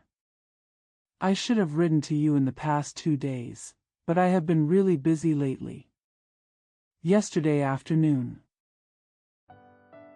偶尔写下了一段短短的小品，题目叫《幸福》。今天早上忽然想到抄一份给你们看也好，因为借此我可以不再去想别的话写了，以下是正文。Occasionally I wrote a short sketch titled Happiness. This morning I suddenly thought of copying it for you to read, because with this I can stop thinking about other things to write. The following is the text. 世界上的大部分人对于幸福都是憧憬的。每个人有他自己的影子，这影子跟着他的主人跑，而且永远占据在和他主人身体所占据下的那空间之另一空间。Most people in the world long for happiness. Everyone has his own shadow, which follows his master and always occupies another space than the space occupied by his master's body. 关于幸福的憧憬也是这样。然而，幸福给每个憧憬着幸福的人却是幻灭。什么是幸福呢？憧憬的现实就是幸福，但憧憬是没有底的渊，只有跳在圈圈外面。The same goes for the longing for happiness. However, happiness is disillusionment for everyone who longs for it. What is happiness? The reality of longing is happiness. But longing is a bottomless abyss. Just jump outside the circle. 才能细嚼到圈圈里面的圣味。因为你不是孩子，所以你才觉得孩子时代是神仙的。因为你病了，你才觉得健康是幸福的。西湖是明媚绮丽的，这样大家在春天跑到西湖去。Only then can you savor the delicious flavor inside the circle. Because you are not a child, you think your childhood is magical. Because you are sick, you think health is happiness. The West Lake is bright and beautiful, so everyone goes to the West Lake in spring. 但纵然一个人躺在平软的湖面上，他看到的还是在他船身以外的岛亭或山景。所以，幸福永远是一个抽象的东西，不兑现的现实。纵然一种幸福的憧憬到了现实，那时 But even if a person is swimming on the soft lake, what he sees is the island pavilion or the mountain scenery outside his boat. Therefore, happiness is always an abstract thing, a reality that cannot be realized. Even if a happy vision comes true, then 那现实了的又不叫幸福了。知识和欲望是正比例的。欲望的原型是一双新的袜筒，知识的脚一日伸了进去，袜筒就永远没有还附到原来那样紧小的希望了。That reality is no longer called happiness. Knowledge and desire are directly proportional. The prototype of desire is a new pair of socks, the feet of knowledge.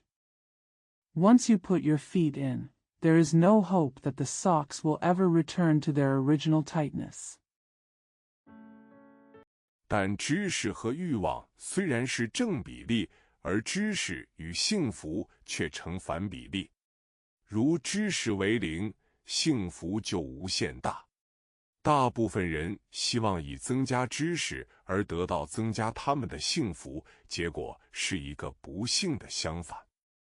But although knowledge and desire are directly proportional, knowledge and happiness are inversely proportional. If knowledge is zero, happiness is infinite. Most people hope that increased knowledge will increase their happiness, but the result is an unfortunate opposite. 知识是无边际的，从此边际的诸知识中的某一种知识所吐出来的欲望，又是一个无边际。这无边际的欲望的光射到无边际的所得对象上。Knowledge is boundless, and the desire spewed out from a certain kind of knowledge among the marginal knowledge is also boundless.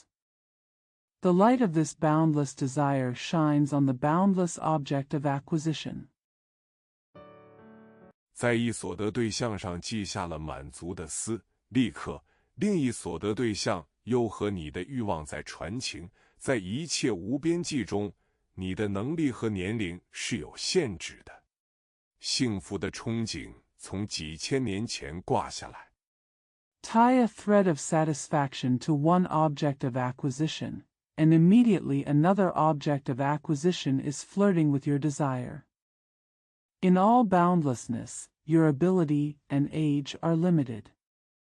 The longing for happiness hangs down from thousands of years ago. 仍旧向无极的以后挂下去。幸福的憧憬将和人类进化线并行着。幸福是夏夜的风，不会使人风凉倒咽的。中国人的恋爱常在失恋后一个自杀，日本人的恋爱 Still hanging on to Wuji's future. The longing for happiness will run parallel to the line of human evolution. Happiness is like the wind on a summer night. It will not make people tired of the cold wind. In Chinese love, one often commits suicide after falling out of love, as in Japanese love. 常在顶热恋的时候双双自杀，这是日本哲学的高义踌躇。选自《给弟弟们的信》，开明书店1936年出版。点评：楚安平，1909至1966，中国新闻家。They often commit suicide when they are deeply in love. This is the superiority of Japanese philosophy. Selected from Letter to My Brothers, first published by Kaming Bookstore in 1936. Comments. Chu Anping, 1909 to 1966, Chinese journalist. 1909年7月生于江苏宜兴。1949年后，历任中央人民政府出版总署专员、新华书店总店副总经理、出版总署发行局副局长等职。Born in Yixing, Jiangsu Province in July 1909.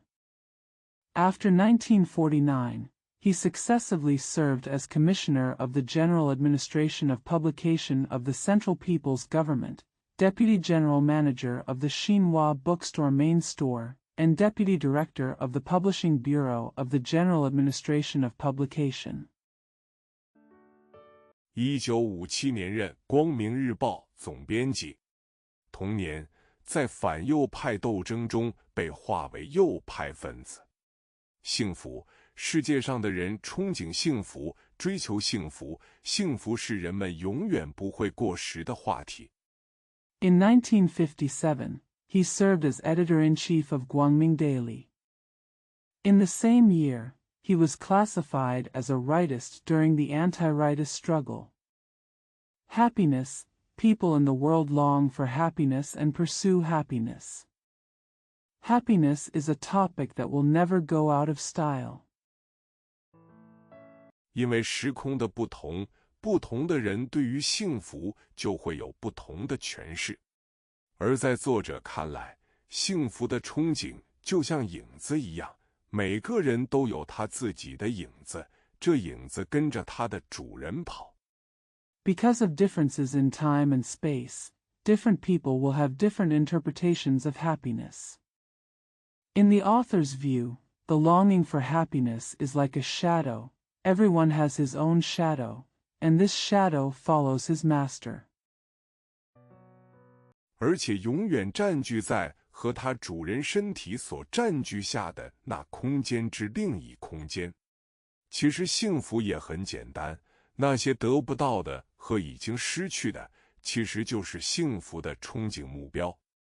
And it will always occupy another space than the space occupied by his master's body. In fact, happiness is also very simple. Those things that cannot be obtained and those that have been lost are actually the goals of happiness.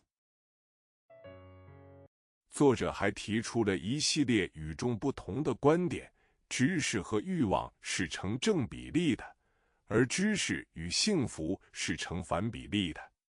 大部分人希望以增加知识而得到增加他们的幸福。The author also puts forward a series of distinctive views. Knowledge and desire are directly proportional, while knowledge and happiness are inversely proportional. Most people want to increase their happiness by increasing their knowledge. 结果是一个不幸的相反，因为知识是没有边际的，那么欲望也就是没有边际的。把满足欲望作为衡量幸福的标准，幸福也就没有了边际。与其痛苦地追求没有边际的幸福。The result is an unfortunate opposite. Because knowledge is boundless, then desire is also boundless. If satisfying desires is used as a measure of happiness, happiness will be boundless. Instead of painfully pursuing boundless happiness. 不如满足于现在所拥有的一切。故乡的野菜，故乡的野菜。周作人，我的故乡不止一个，凡我住过的地方都是故乡。故乡对于我并没有什么特别的情分。It's better to be content with what you have now. Wild vegetables from my hometown. Wild vegetables from my hometown. Jules Warren. I have more than one hometown. Everywhere I have lived is my hometown. My hometown has no special affection for me. 只因钓鱼丝由鱼丝的关系，朝夕会面，遂成相识，正如乡村里的邻舍一样，虽然不是亲属，别后有时也要想念到他。我在浙东住过10几年，南京东京都住过6年。Just because of the relationship between fishing and traveling, they met day and night and became acquaintances, just like neighbors in the countryside. Although they are not relatives, they sometimes miss him after parting. I have lived in eastern Zhejiang for more than 10 years and Nanjing and Tokyo for 6 years. 这都是我的故乡，现在住在北京，于是北京就成了我的家乡了。日前我的妻往西单市场买菜回来，说起有荠菜在那里卖着，我便想起浙东的事来。This is my hometown. Now I live in Beijing, so Beijing has become my hometown. A few days ago, when my wife came back from shopping for vegetables at Xidan Market, she mentioned that shepherd's purse was sold there, which reminded me of what happened in eastern Zhejiang. 荠菜是浙东人春天常吃的野菜，乡间不必说，就是城里只要有后园的人家都可以随时采食。妇女小儿各拿一把剪刀，一支苗篮，蹲在地上搜寻，是一种有趣味的游戏的工作。Shepherd's purse is a wild vegetable that people in eastern Zhejiang often eat in spring. Not to mention the countryside, anyone in the city can eat it at any time as long as they have a backyard. Women and children each take a pair of scissors and a seedling basket and squat on the ground to search for it. A fun game to work on. 那时小孩们倡导，荠菜马兰头，子子架在后门头。后来马兰头有乡人拿来进城售卖了，但荠菜还是一种野菜，须得自家去采。关于荠菜，向来颇有风雅的传说。At that time, the children sang, "Shepherd's purse is Malantu," and my sister married at the back door. Later, some villagers from Malantu brought it to the city to sell it, but shepherd's purse was still a wild vegetable and had to be picked at home. There have always been quite elegant legends about shepherd's purse. 不过这似乎以吴地为主。西湖游览志云：3月3日，男女皆戴荠菜花。谚云：三春带养花，桃李休繁华。顾路的《清嘉录》上一说，荠菜花俗呼野菜花。But this seems to be dominated by Wu. Westlake Tour Chronicles says, on March 3rd, both men and women wear shepherd's purse flowers. The proverb goes, wearing shepherd's purse flowers in the third spring, peach and plum trees are shy and prosperous. Gu Lu's Qingjia Lu also said, shepherd's purse flowers are commonly called wild cauliflower. 因燕有3月3马以上造山之语，3日人家皆以野菜花制造型上，以燕虫矣。清晨村童叫卖不绝，或妇女簪髻上以其青木，俗号眼亮花。但浙东人却不很理会这些事情。Because there is a saying that ants go up to the Zao mountain on March 3rd, on the 3rd day of the 3rd month, people put wild cauliflower flowers on the Zao mountain to scare away the insects and ants. In the early morning, village children are constantly selling goods. Or women wear hairpins on their buns to pray for clear eyesight, which is commonly known as eye bright flower. But people in eastern Zhejiang don't pay much attention to these things.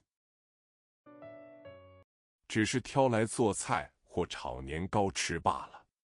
黄花麦果通称鼠曲草，系菊科植物，叶小微圆互生，表面有白毛，花黄色，簇生梢头。春天采嫩叶，捣烂去汁，和粉做糕，称黄花麦果糕。Just pick it up to cook or eat rice cakes. Yellow-flowered wheat fruit, commonly known as sage grass, is a plant in the Asteraceae family. It has small, slightly round and alternate leaves, white hairs on the surface, yellow flowers, and clustered tips. In spring, the young leaves are picked, mashed to remove the juice, and mixed with powder to make a cake, which is called yellow flower wheat cake. 小孩们有歌赞美之云：黄花麦果任结节，关的大门自要吃，半块拿福出，1块自要吃。清明前后扫墓时，有些人家，大约是保存古风的人家，用黄花麦果做供，但不做饼状。Children have songs and praise clouds. The yellow-flowered wheat fruit is tough and knotted. The door is closed and you want to eat it. You can't take out half a piece, but you want to eat a piece. When sweeping tombs around the Qingming festival, some families, probably those who preserve the ancient custom, use yellow flower wheat fruits as offerings, but they do not make them into cakes. 做成小颗如指顶大，或细条如小指，以5、6个做一攒，名曰茧果，不知是什么意思。或因蚕上山时设计，也用这种食品，故有是称，意味可知。Make it into small pellets as big as the top of your finger, or as thin as your little finger, and make a collection of 5 or 6. It is called cocoon fruit. I don't know what it means. Maybe it is because this kind of food is also used when silkworms go up the mountain to offer sacrifices, so it is called cocoon fruit. Also unknown. 自从12、13岁时外出不参与外祖家扫墓以后，不复见过茧果，近来住在北京，也不再见黄花麦果的影子了。日本称作玉形，与荠菜同为春天的七草之一，也采来做点心用。Ever since I went out to visit my grandfather's grave when I was 12 or 13 years old, I have no longer seen the cocoon fruit. Now that I have been living in Beijing, I have no longer seen the shadow of the yellow flower wheat fruit. It is called ogata in Japan. It is one of the 7 spring herbs together with shepherd's purse. It is also picked for snacks. 状如艾角，名曰草饼，春分前后多食之，在北京也有，但是吃去总是日本风味，不复是儿时的黄花麦果糕了。扫墓时候所常吃的还有一种野菜，俗称草籽，通称紫云英。It looks like mugwort dumplings and is called grass cake. It is often eaten before and after the spring equinox. It is also available in Beijing, but it always tastes Japanese and is no longer the yellow flour wheat cake of childhood. There is also a kind of wild vegetable that is often eaten when sweeping tombs, commonly known as purple vetch, commonly known as milk vetch. 农人在收获后播种田内，用作肥料，是一种很被见识的植物，但采取嫩茎低时，味颇鲜美，似豌豆苗。花紫红色，数十亩接连不断，一片锦绣，如铺着华美的地毯，非常好看。After harvesting, farmers sow it in the fields and use it as fertilizer. It is a very despised plant, but if fed from the young stems, it tastes quite delicious, like pea shoots. The flowers are purple-red and stretch for dozens of acres. They are a beautiful scene, like a gorgeous carpet, very beautiful.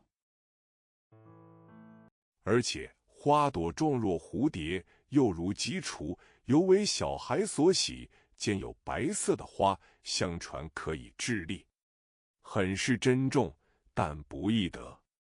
日本俳句大词典云：此草与蒲公英同是习见的东西。Moreover, the flowers are shaped like butterflies and chicks, which are especially popular among children. There are white flowers in between, which is said to be able to cure dysentery. Very precious, but hard to come by. Japan's Haiku Dictionary says, this herb is a common thing like dandelion. 从幼年时代便已熟识，在女人里边不曾采过紫云英的人，恐未必有罢。中国古来没有花环，但紫云英的花球却是小孩常玩的东西，这一层我还替那些小人们心幸的。Known since childhood. Among women, there may not be those who have never picked milk vetch. There have been no garlands in China since ancient times, but milk vetch flower balls are something that children often play with.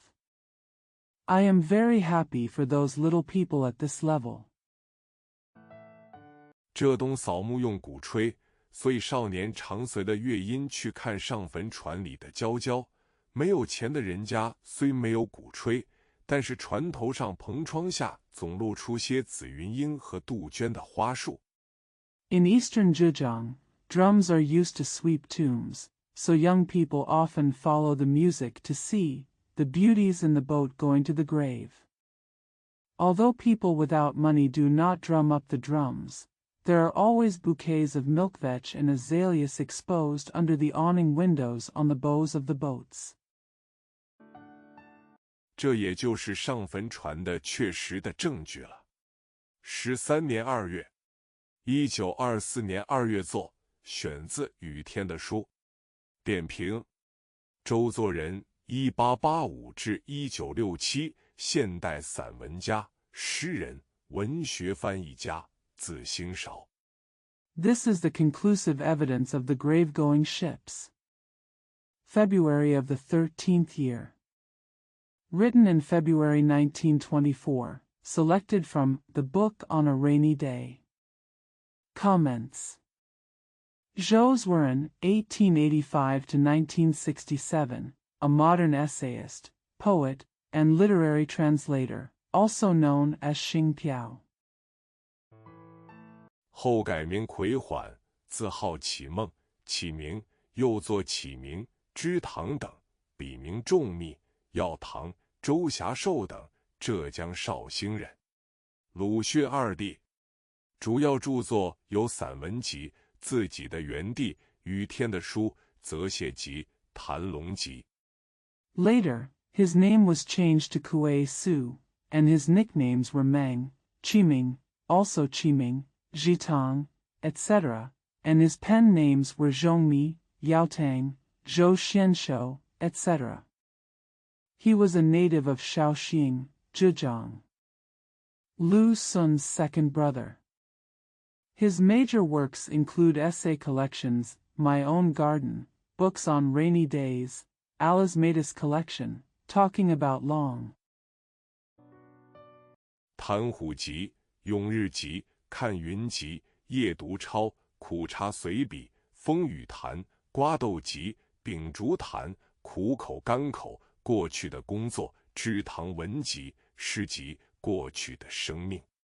Talking about Tiger collection, Yongri collection, looking at Cloud collection, night reading, essays on bitter tea, talk about wind and rain, collection of melon beans, talk about holding a candle, bitter mouth is sweet, past work, collected works of Zhitang, poetry collection, past life. 小说集、孤儿记、论文集、艺术与生活、中国新文学的源流、论著、欧洲文学史、文学史料集、鲁迅的顾家、鲁迅小说里的人物、鲁迅的青年时代。The novel collection, The Orphan, the essay collection, Art and Life, the origin of Chinese new literature, the treatise, History of European Literature, the collection of literary history materials, Lu Sun's hometown, characters in Lu Sun's novels, Lu Sun's youth. 回忆录、知堂回想录另有多种译作。故乡的野菜，周作人的散文风格平和清淡，隽永而优雅。我的故乡不止一个，凡我住过的地方都是故乡。The memoir, Reminiscences of Zhitang, has many other translations. Wild Vegetables from Hometown, Zhou Zuoren's prose style is peaceful and light, meaningful and elegant. I have more than one hometown. Every place I have lived is my hometown. 似乎作者是一个适意洒脱的人，而妻子从菜市场买回来的荠菜，却让作者打开了对于故乡的记忆的闸门。浙东的风俗习惯、市井风情在作者的笔下娓娓道来。It seems that the author is a free and easy person. The shepherd's purse that his wife bought from the vegetable market allowed the author to open up the memory of his hometown. The customs of eastern Zhejiang and the local customs were described in the author's writing. 这细致入微的记忆，其实正是作者对于故乡的思念的最好体现。偶遇纯菜，偶遇纯菜，叶圣陶。同朋友喝酒，嚼着薄片的雪藕，忽然怀念起故乡来了。若在故乡。This meticulous memory is actually the best expression of the author's longing for his hometown. Lotus root and water shield. Lotus root and water shield. Yi Xing Tao. Drinking with friends and chewing thin slices of snow lotus root, I suddenly missed my hometown. If you are in your hometown. 每当新秋的早晨，门前经过许多乡人，男的紫赤的胳膊和小腿肌肉凸起，躯干高大且挺直，使人起康健的感觉。女的往往裹着白底青花的头巾，虽然赤脚，却穿短短的下部裙。Every New Year's morning, many villagers pass by the door. The men have bulging purple arms and calf muscles, and their tall and straight torsos give people a sense of health. The women are often wrapped in white and blue and white headscarves, although they are barefoot, but wearing a short summer cloth skirt. 躯干固然不及男的那样高，但是别有一种康健的美的风致。他们各挑着一副担子，盛着鲜嫩的玉色的长节的藕，在产藕的池塘里，在城外曲曲弯弯的小河边。Although their torsos are not as tall as those of the men, they have a unique, healthy, and beautiful character. They each carry a load containing long, tender, jade-colored lotus roots. In the pond where lotus roots are produced, and by the winding river outside the city. 他们把这些藕一再洗濯，所以这样洁白，仿佛他们以为这是工人品味的珍品，这是清晨的画境里的重要题材。倘若涂满污泥，就把人家欣赏的浑凝之感打破了。They washed these lotus roots again and again, so they were so white. It seems that they think this is a treasure for people to appreciate, which is an important subject in the early morning painting scene.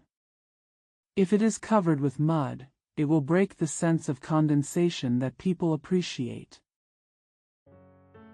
这是一件罪过的事，他们不愿意担在身上，故而先把它们洗濯的这样洁白，才调进城里来。他们要稍稍休息的时候，就把竹扁担横在地上，自己坐在上面。This was a sin that they did not want to bear on themselves, so they washed them until they were so white before bringing them into the city. When they wanted to take a short rest, they would place the bamboo pole across the ground and sit on it. 随便捡择蛋里过嫩的藕腔，或是较老的藕脯，大口地嚼着解渴。过路的人就站住了，红衣衫的小姑娘捡一节，白头发的老公公买2只。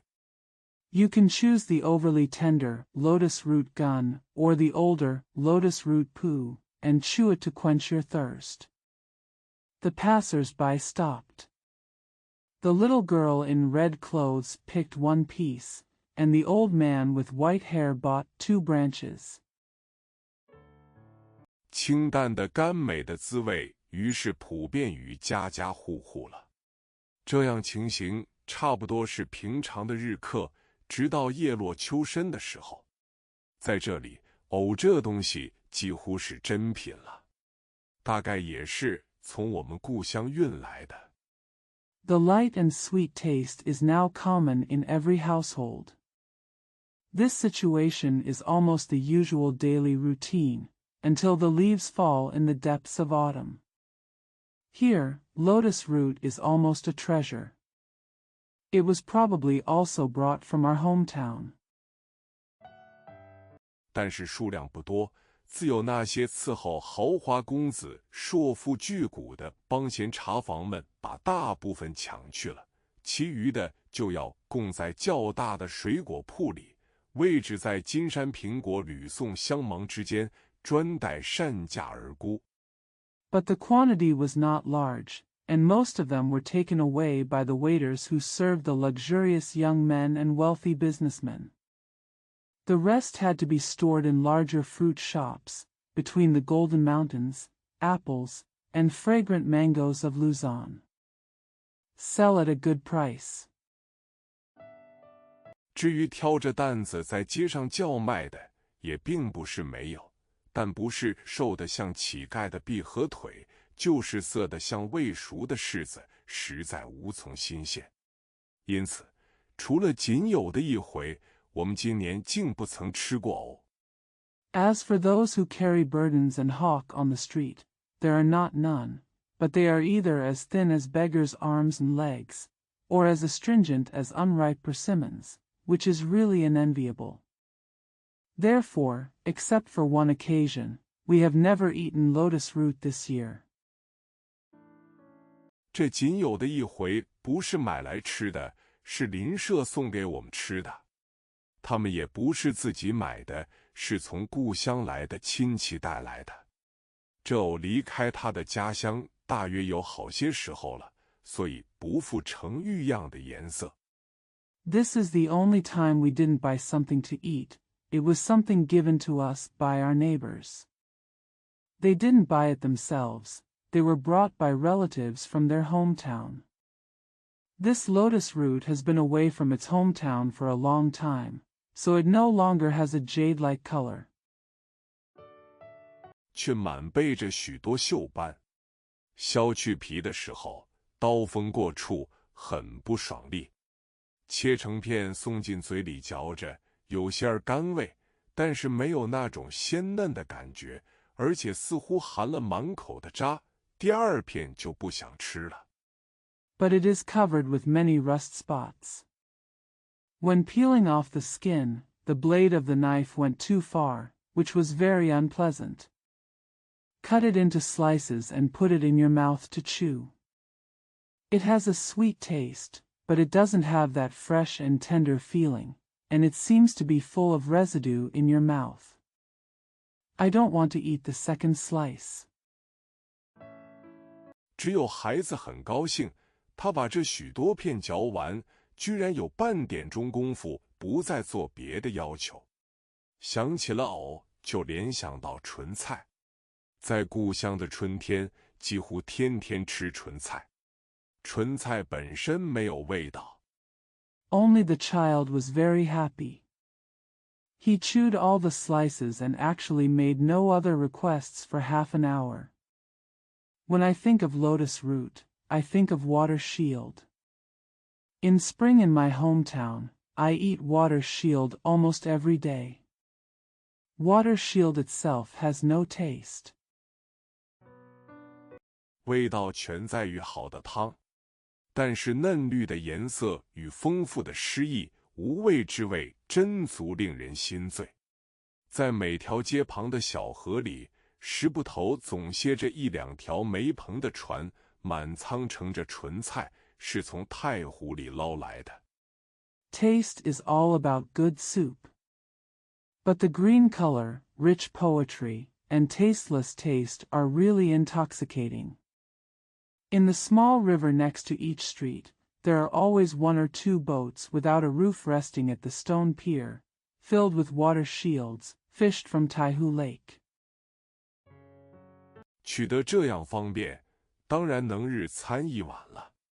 而在这里上海又不然，非上馆子就难以吃到这东西。我们当然不上馆子，偶然有一两回去叨扰朋友的酒席，恰又不是纯菜上市的时候。With such convenience, one can eat a bowl every day. But this is not the case here in Shanghai. It is difficult to eat this food without going to a restaurant.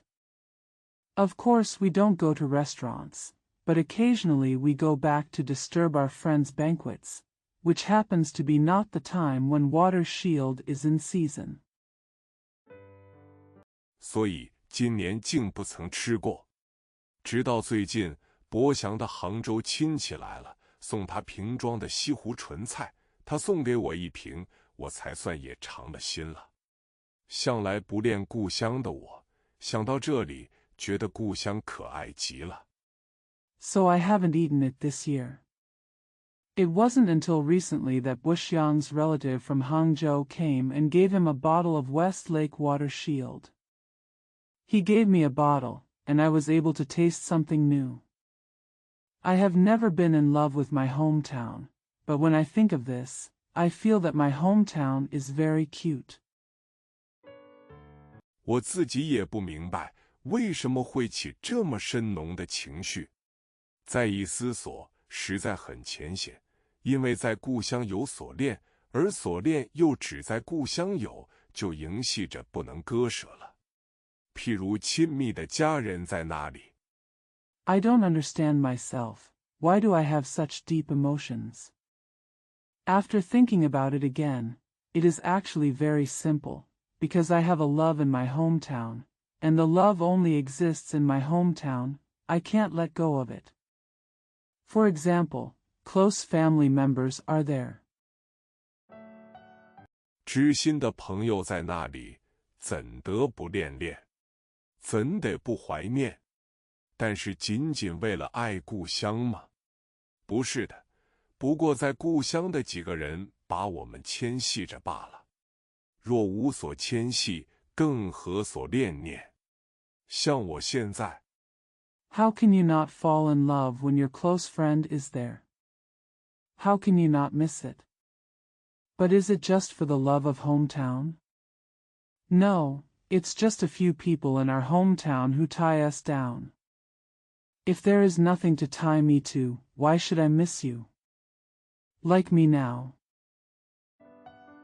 偶然被偶与纯菜所牵系，所以就怀念起故乡来了。锁链在哪里，哪里就是我们的故乡了。1923年9月7日作，刊于文学81期，署名盛陶。Occasionally, I was attracted by lotus root and water shield, so I missed my hometown. Wherever we are, that is our hometown. Written on September 7, 1923, published in issue 81 of Literature, signed by Xing Tao. 1981年11月8日修改。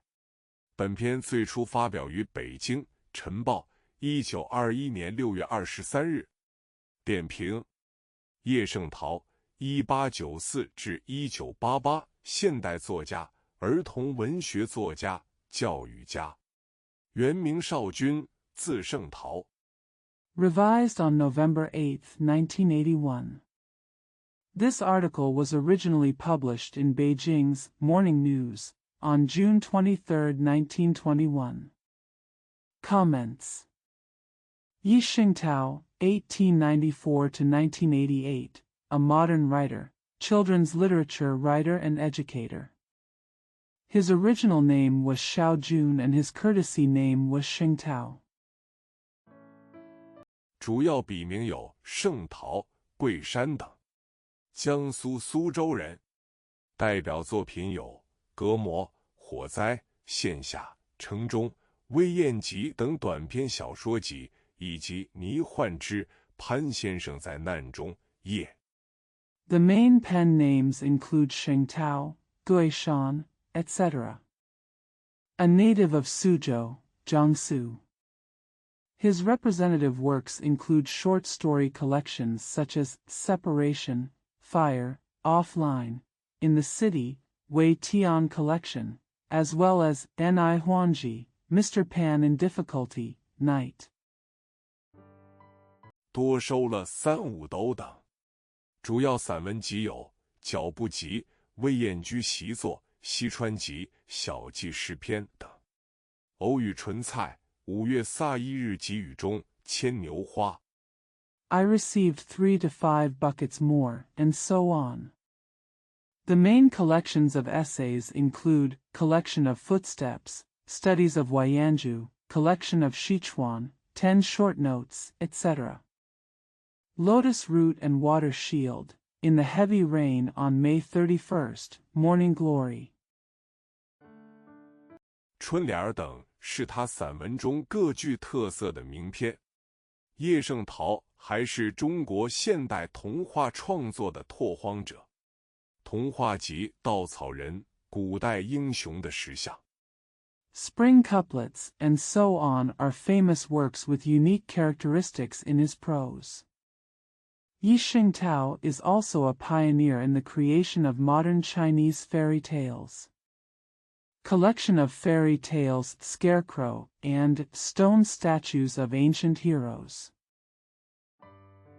中华人民共和国成立后，致力于文化教育的领导工作，任人民教育出版社社长、教育部副部长、中央文史馆馆长、全国政协副主席等职。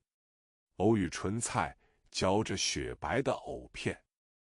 After the founding of the People's Republic of China, he devoted himself to the leadership of culture and education, served as president of the People's Education Press, deputy minister of education, director of the Central Museum of Culture and History, and vice chairman of the National Committee of the Chinese People's Political Consultative Conference. Lotus Root and Water Shield, chewing the snow-white lotus root slices. 眼前浮现的是故乡卖藕的情景。时空的转换使藕这种普通的蔬菜受到了不同的礼遇，而口感的不同则品味出了浓浓的乡情，所恋在故乡才有。叶圣陶的散文感情朴实。What came to mind was the scene of selling lotus roots in my hometown.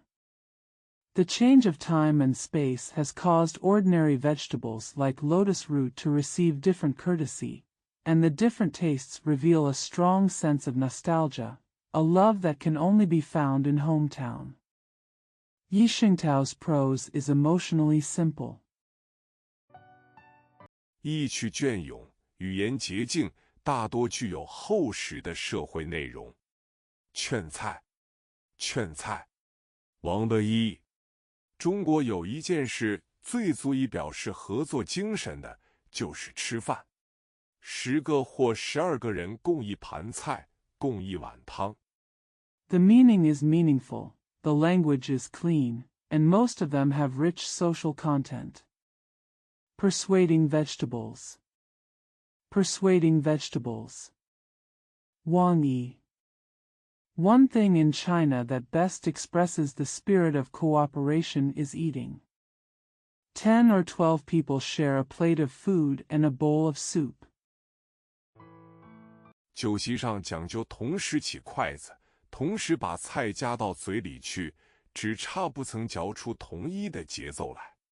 相传有一个笑话，一个外国人问一个中国人说 At the banquet, it is important to pick up the chopsticks and put the vegetables into your mouth at the same time, just not chewing in the same rhythm. According to legend, there is a joke. A foreigner asked a Chinese. 听说你们中国有24个人共吃一桌酒席的事，是真的吗？那中国人说是真的。那外国人说菜太远了，筷子怎么夹得着呢？那中国人说我们有一种3尺来长的筷子。I heard that 24 people in China shared a banquet. Is it true? The Chinese said, It's true. The foreigner said, The dishes are too far away, how can I pick them up with chopsticks? The Chinese said, We have chopsticks that are 3 feet long. 那外国人说，用那3尺来长的筷子夹得着是不成问题了，怎么弯得转来把菜送到嘴里去呢？那中国人说，我们是互相帮忙，你夹给我吃，我夹给你吃的呀。中国人的吃饭。The foreigner said, With those 3-foot-long chopsticks, it is no problem to hold them. How can you bend and bring the food to your mouth? The Chinese said, We are helping each other, you give it to me, and it'll give you something to eat. Chinese food. 除了表示合作的精神之外，还合于经济的原则。西洋每人一盘菜，吃剩下来就是暴殄天物。咱们中国人10人一盘来，你不爱吃的却正是我所喜欢的，互相调剂，各得其所。因此 In addition to expressing the spirit of cooperation, it is also in line with economic principles. In the West, everyone has a plate of food, and the leftovers are a waste of food. For us Chinese, 10 people have a plate of food, and what you don't like is exactly what I like, so we adjust to each other and everyone gets what he wants. Therefore,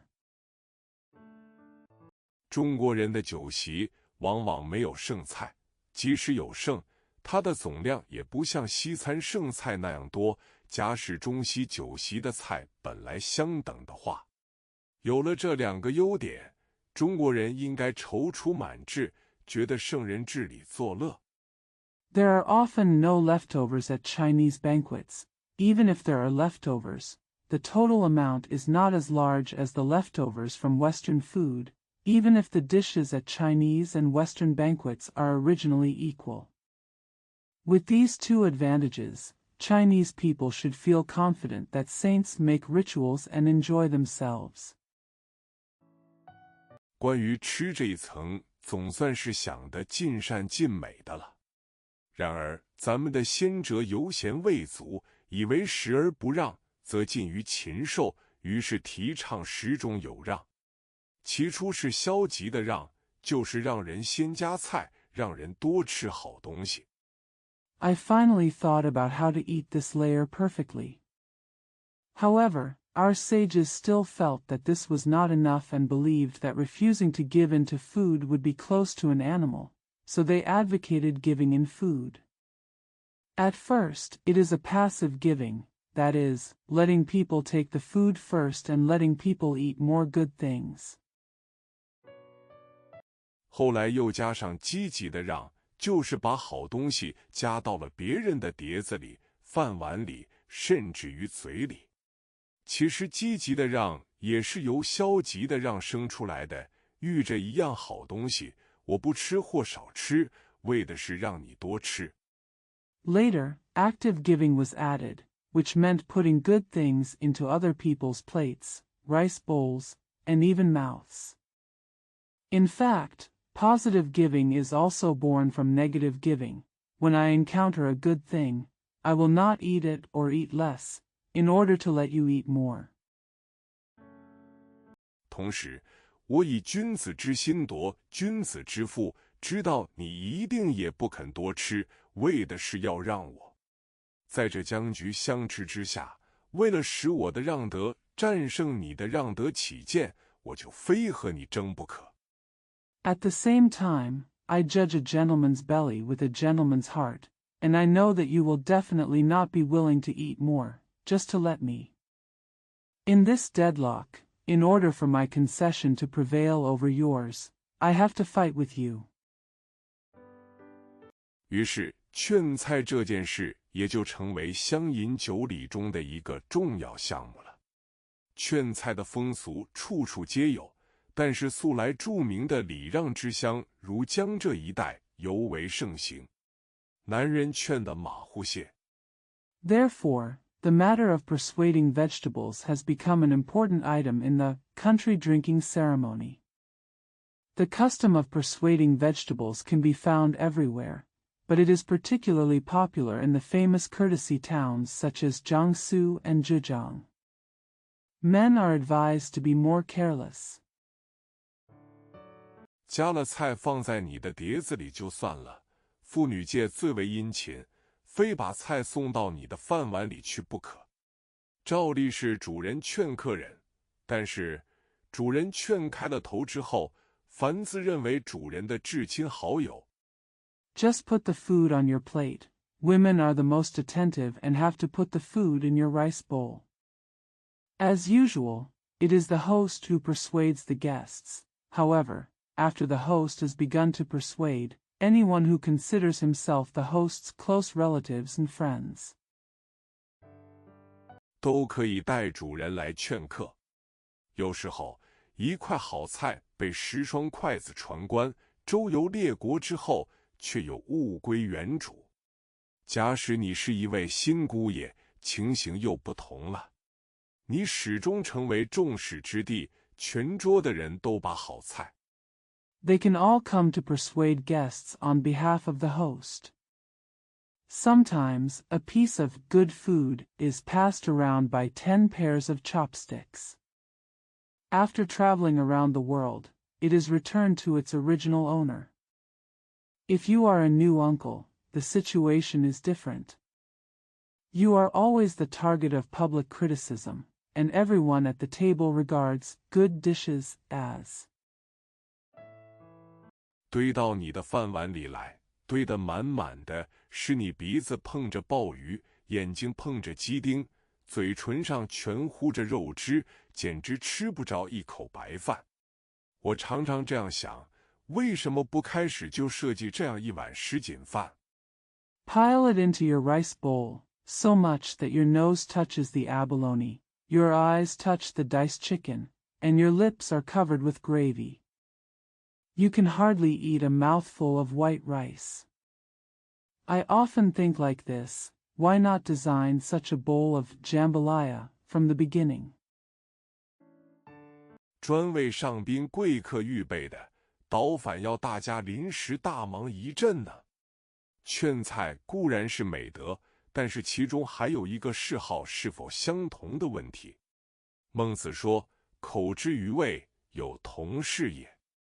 It is specially prepared for distinguished guests, but it will make everyone busy for a while. Advocating food is certainly a virtue, but there is also the issue of whether the hobbies are the same. Mencius said, "The mouth has the same taste as the taste." 我觉得他老人家这句话有多少语病，至少还应该加上一段但书。我还是比较的喜欢法国的一谚语，唯味与色无可争。意思是说，食物的味道和衣服的颜色都是随人喜欢。I feel that there is something wrong with the language in this sentence, and at least a proviso should be added. I still like the French proverb, "There is no dispute between taste and color." It means that the taste of food and the color of clothes are all based on people's preferences. 没有一定的美恶标准的。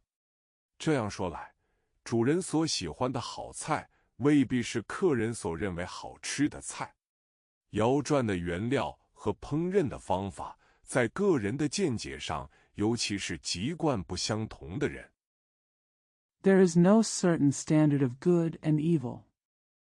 In this way, the good dishes that the host likes may not necessarily be the dishes that the guests think are delicious. The raw materials and cooking methods of dishes depend on everyone's opinions, especially those with different origins. 很容易生出大不相同的估价。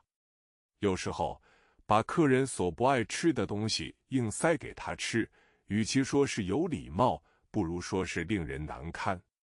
10年前，我曾经有一次做客，饭碗被鱼虾鸡鸭堆满了之后。It is easy to produce widely different valuations. Sometimes, forcing a guest to eat something he doesn't like is more embarrassing than polite. 10 years ago, I was a guest once, and my rice bowl was filled with fish, shrimp, chicken, and duck. 我突然把筷子一放，宣布吃饱了。只等到主人劝了又劝，我才说，那么请你们给我换一碗白饭来。现在回想，觉得当时未免少年气盛，然而直到如今，假使我再遇同样的情形， I suddenly put down my chopsticks and announced that I was full. It wasn't until the host persuaded me again and again that I said, "Then please give me a bowl of white rice." Looking back now, I feel that I was too young and arrogant at that time. However, even now, if I encounter the same situation again, 一时急起来，也难保不用同样方法来对付呢。中国人之所以和气一团，也许是今夜交流的关系。尽管有人主张分食，同时也有人故意使它合到不能再合。if you get anxious for a moment, you can't guarantee that you won't use the same method to deal with it. The reason why Chinese people are so harmonious may be due to the exchange of body fluids. Although some people advocate sharing food, there are also people who deliberately make it impossible to reconcile. 譬如新上来的一碗汤，主人喜欢用自己的调羹去把里面的东西先搅一搅匀；新上来的一盘菜，主人也喜欢用自己的筷子去拌一拌。至于劝菜，就更顾不了许多。For example, when a new bowl of soup is served, the host likes to use his own spoon to stir the contents first. When a new dish is served, the host also likes to use his own chopsticks to stir it. As for persuading vegetables, I don't have to worry about much. 一见山珍海错，周游列国之后，上面就有了5、7个人的经验。将来科学更加昌明，也许有一种显微镜，让咱们看见酒席上病菌由津液传播的详细状况。A treasure from mountains and seas, after traveling around the world, it has the fluids of 5 or 7 people on it.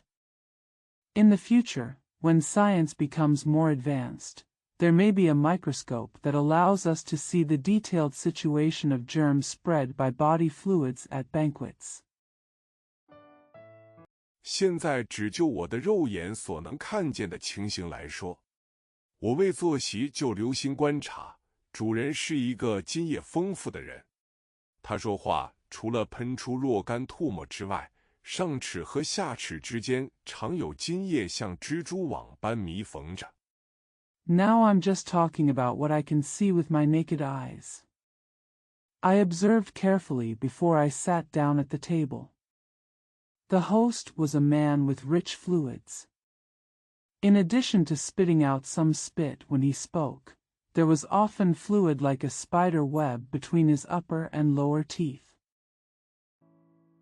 入席以后，主人的一双筷子就在这蜘蛛网里冲进冲出。后来他劝我吃菜，也就拿他那一双曾在这蜘蛛网里冲进冲出的筷子，夹了菜，恭恭敬敬地送到我的碟子里。After we sat down at the table, the host's pair of chopsticks were darting in and out of the spider's web. Later, when he persuaded me to eat the food, he used his pair of chopsticks that had been darting in and out of the spider's web to pick up the food. Respectfully delivered to my plate. 我几乎不信任我的舌头。同时一盘炒山鸡片，为什么刚才我自己夹了来是好吃的，现在主人恭恭敬敬地夹了来劝我，却是不好吃的呢？我辜负了主人的圣意了。I barely trust my tongue. At the same time, there was a plate of fried pheasant slices. Why was it delicious when I picked it up for myself just now, but now the host respectfully picked it up to convince me that it was not delicious? I have failed my master's kindness. 我承认我这种脾气根本就不适宜在中国社会里交际，然而我并不因此就否定劝菜是一种美德。有杀身以成仁，牺牲一点卫生戒条来成全一种美德，还不是应该的吗？ I admit that my temper is not suitable for socializing in Chinese society. However, I do not deny that persuading vegetables is a virtue. Sacrifice yourself to achieve benevolence. Isn't it appropriate to sacrifice a few hygiene rules to fulfill a virtue? 点评：王立，1900至1986，字乐一，广西博白人，著名语言学家，中国现代语言学的奠基人之一。1924年赴上海求学，1926年考入清华国学研究院，师从梁启超。Comment. Wang Li, 1900 to 1986, also known as Bobai, Guangxi. Famous linguist and one of the founders of modern Chinese linguistics. In 1924, he went to Shanghai to study. In 1926, he was admitted to the Tsinghua Academy of Chinese Studies and studied under Liang Qichao and 赵元任等，1927年赴法国留学，1932年获巴黎大学文学博士学位后返国，先后在清华大学、西南联合大学、岭南大学、中山大学、北京大学等校任教授。Zhao Yuanren and others went to France to study in 1927. After receiving a doctorate in literature from the University of Paris in 1932, they returned to China and successively served as professors at Tsinghua University, Southwest Associated University, Lingnan University, Sun Yat-sen University, Peking University, and other schools. 并先后兼任中国科学院哲学社会科学部委员、中国文学改革委员会委员、副主任、中国语言学会名誉会长、全国政协第4、5、6届委员、第5、6届常务委员等职。He has successively served as a member of the Department of Philosophy and Social Sciences of the Chinese Academy of Sciences, a member and deputy director of the Chinese Literature Reform Committee, the honorary president of the Linguistic Society of China, a member of the 4th, 5th, and 6th CPPCC National Committee, and a member of the 5th and 6th Standing Committee of the CPPCC National Committee. 王立先生还是著名的翻译家和文学家，在法国留学期间，翻译出版了20余种法国小说、剧本。抗战期间，写了大量的散文，被誉为战时学者散文三大家之一。劝菜。Mr. Wang Li is also a famous translator and writer. While studying in France, he translated and published more than 20 kinds of French novels and scripts. During the anti-Japanese war, he wrote a large number of essays and was known as one of the 3 major wartime prose scholars. Persuading vegetables.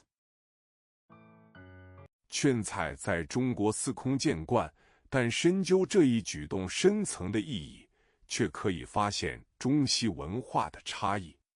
西方强调各自为政，而中国则强调互相调剂。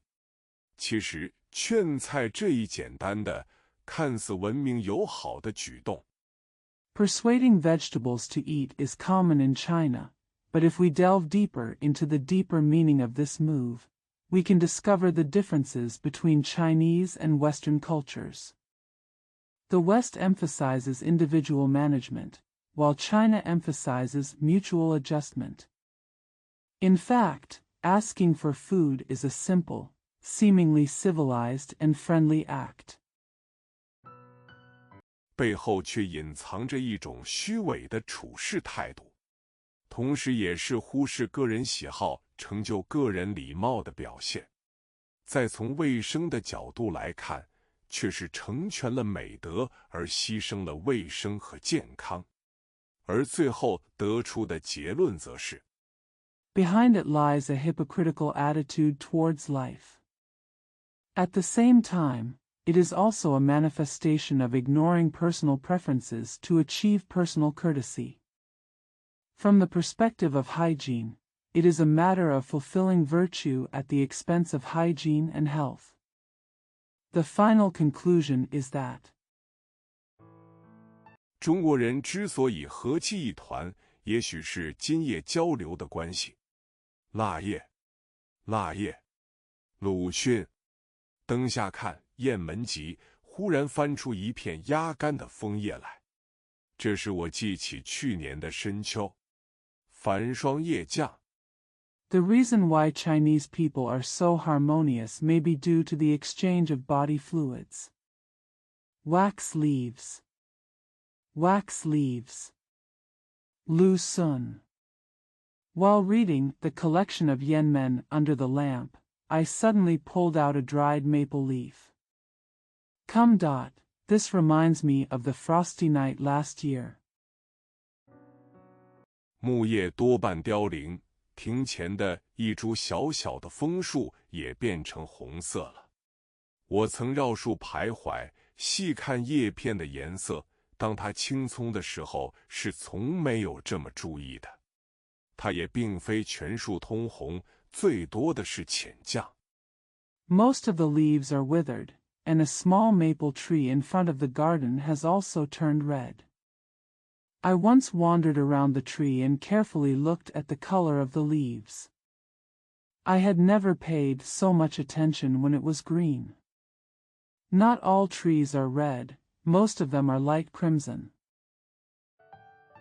有几片则在绯红地上还带着几团浓绿，一片独有一点柱孔，镶着乌黑的花边，在红、黄和绿的斑驳中，明眸似的向人凝视。我自念这是病叶鹤，便将它摘了下来。Some of them are on the crimson ground, with a few clusters of dense green. There are a few holes in it, trimmed with black lace, and among the mottled red, yellow and green, it stares at people like bright eyes. I thought to myself, this is a diseased leaf. So he took it off.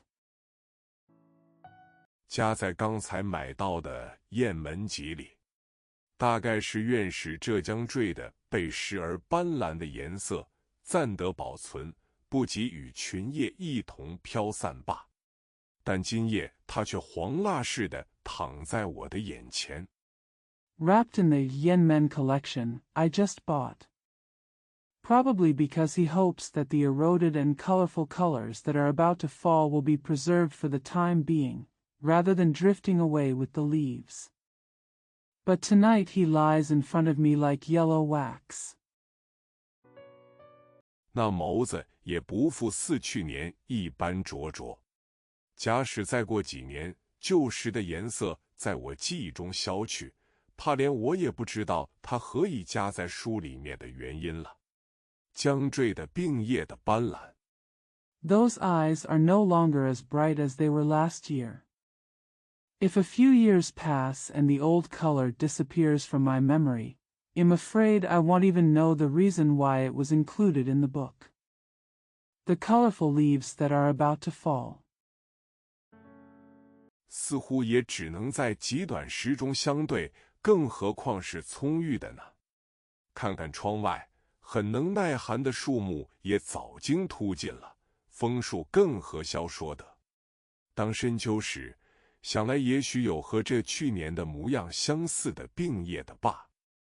It seems that they can only face each other for a very short period of time, not to mention it is lush. Looking out the window, the trees that are very resistant to the cold have long been gone, let alone the maples. In late autumn, I thought there might be diseased leaves similar to last year's. 但可惜我今年竟没有赏完秋树的余弦。点评：鲁迅，1881至1936，中国现代伟大的文学家和翻译家，核心文学运动的奠基人。原名周树人，字育才，浙江绍兴人。But it's a pity that I didn't have time to enjoy the autumn trees this year. Comments. Lu Xun, 1881 to 1936, a great modern Chinese writer and translator and the founder of the New Literature movement. His original name was Zhou Shuren, his courtesy name was Henkai, and he was a native of Shaoxing, Zhejiang. 主要作品有《呐喊》《坟》《热风》《彷徨》《野草》《朝花夕拾》《华盖集》《华盖集续编》《而已集》《三贤集》《二心集》《南腔北调集》。His major works include The Scream, Grave, Hot Wind, Wandering, Weeds, Morning Flowers Picked at Dusk, Huagai Collection, the continuation of Huagai Collection, Just Collection, and 3 Idle Collections, 2 Hearts Collection, Nanqiangbai Diao Collection. 伪自由书、准风乐坛、花边文学、且介亭杂文等专辑，中篇小说《阿 Q 正传》。鲁迅的一生对中国的文化事业做出了巨大的贡献，他领导和支持了卫民社。Special collections such as pseudo-free letters, quasi-faux mutan, lace literature, Qijiting essays, and the novella, The True Story of Ah Q. Lu Xun made great contributions to China's cultural undertakings throughout his life. He led and supported the Weiming Society and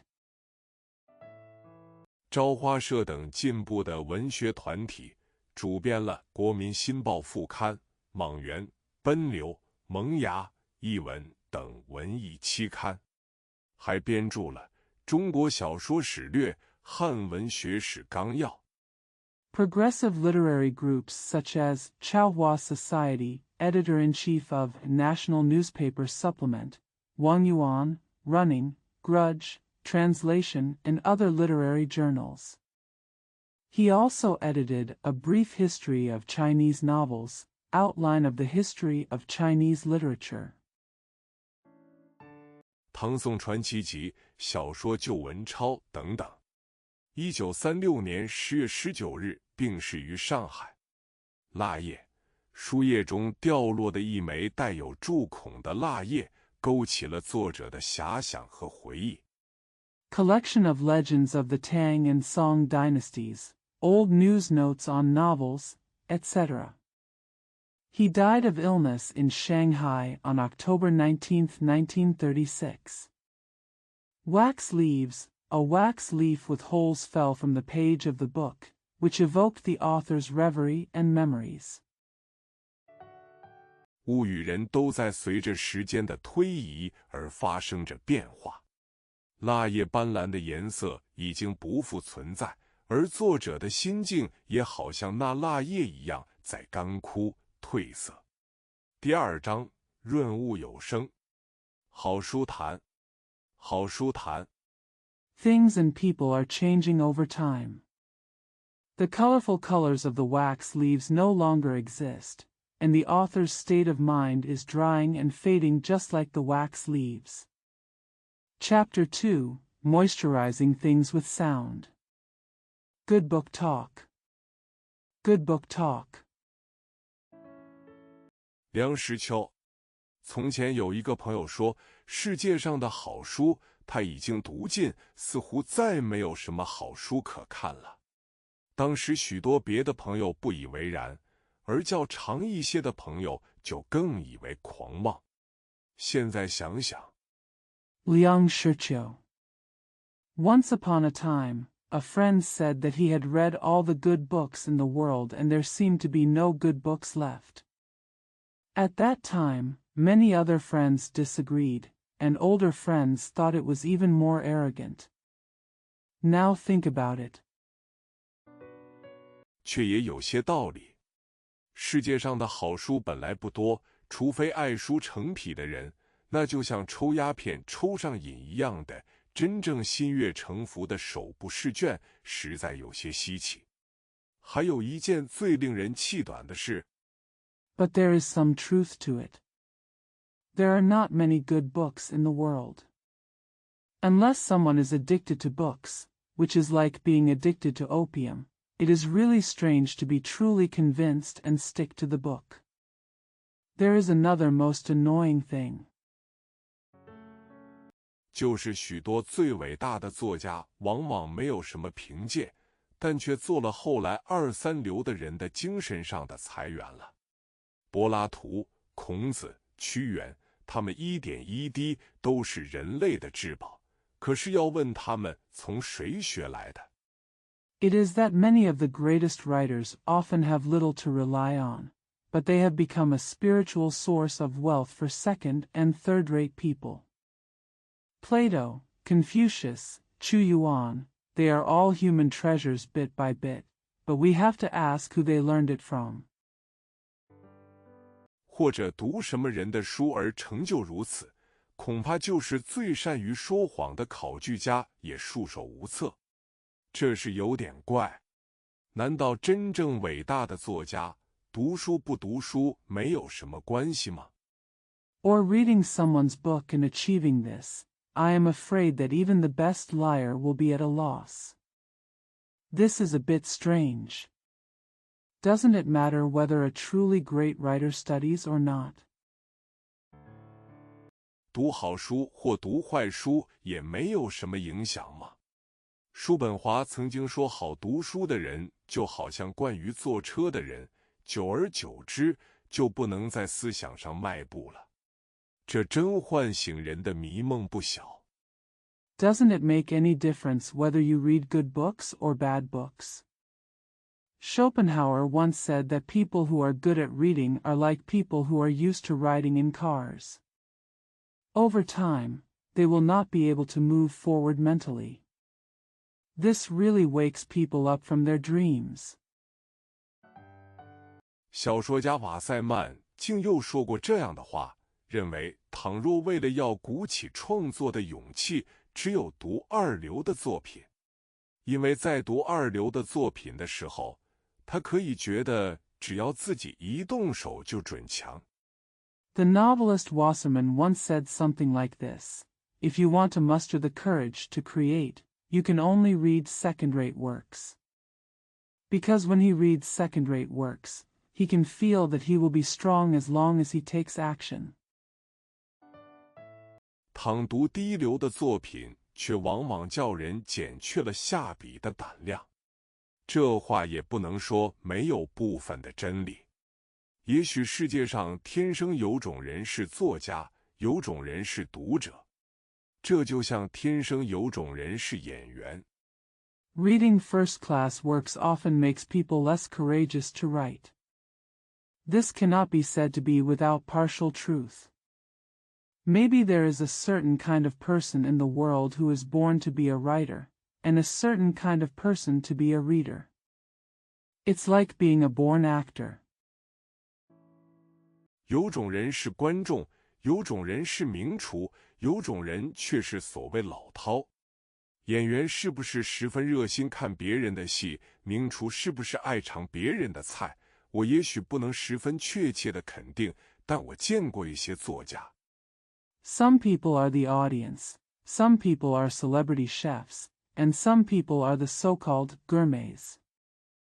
Whether actors are very enthusiastic about watching other people's plays, whether famous chefs love to taste other people's dishes, I may not be completely sure, but I have met some writers. 却乎不大爱看别人的作品。如果是同时代的人，更如果是和自己的名气不相上下的人，大概尤其不愿意遇目。我见过一个名小说家，他的桌上空空如也。But I really don't like to look at other people's works. If they are contemporaries, and especially if they are people who are as famous as themselves, they may be especially reluctant to watch them. I once saw a famous novelist whose desk was empty. 架上仅有的几本书是他自己的新著以及自己所编过的期刊。我也曾见过一个名诗人，新诗人，他的唯一读物是《唐诗300首》，而且在他也尽有多余之感了。The only books on the shelf were his own recent works and journals he had edited. I once met a famous poet, a new poet, whose only reading was 300 Tang poems, and he felt that it was redundant. 这也不一定只是由于高傲，如果分析起来，也许是比高傲还复杂的一种心理。照我想，也许是真像厨子，哪怕是名厨，天天看见油锅油勺就腻了，除非自己逼不得已而下厨房。This is not necessarily just due to arrogance. If analyzed, it may be a psychology that is more complicated than arrogance. According to me, maybe it's like a chef, even a famous chef, who gets tired of seeing the oil pan and spoon every day. Unless you have no choice but to go to the kitchen. 大概再不愿意去接触这些家伙，甚而不愿意见一些使他可以联想到这些家伙的物事。职业的辛酸，也有时是外人不晓得的。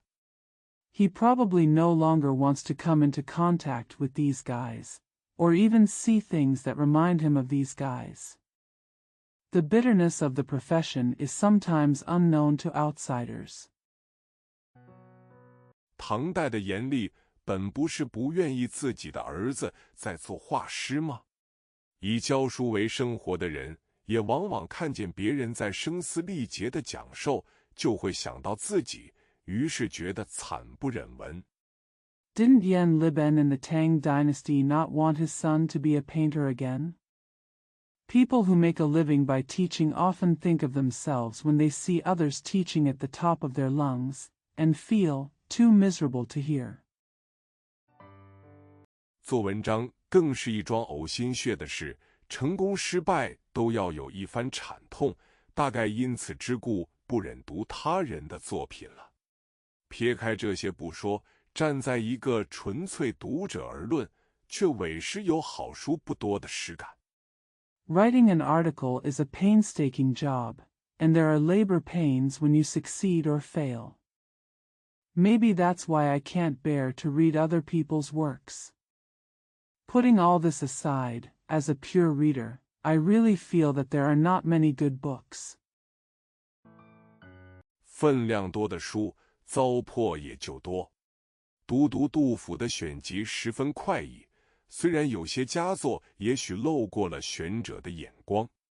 读全集怎么样？叫人头痛的作品依然不少。据说有把全集背诵一字不移的人。A book with a lot of weight also has a lot of dross. It is a pleasure to read Du Fu's anthology, although some of the best works may have slipped through the eyes of the selector. How about reading the full collection? There are still many works that give people headaches. It is said that there are people who recite the entire work verbatim. 我想这种人是缺乏美感，就只是为了训练记忆。顶讨厌的集子更无过于陆放翁，分量那么大，而佳作却真寥若晨星。反过来，古诗19首。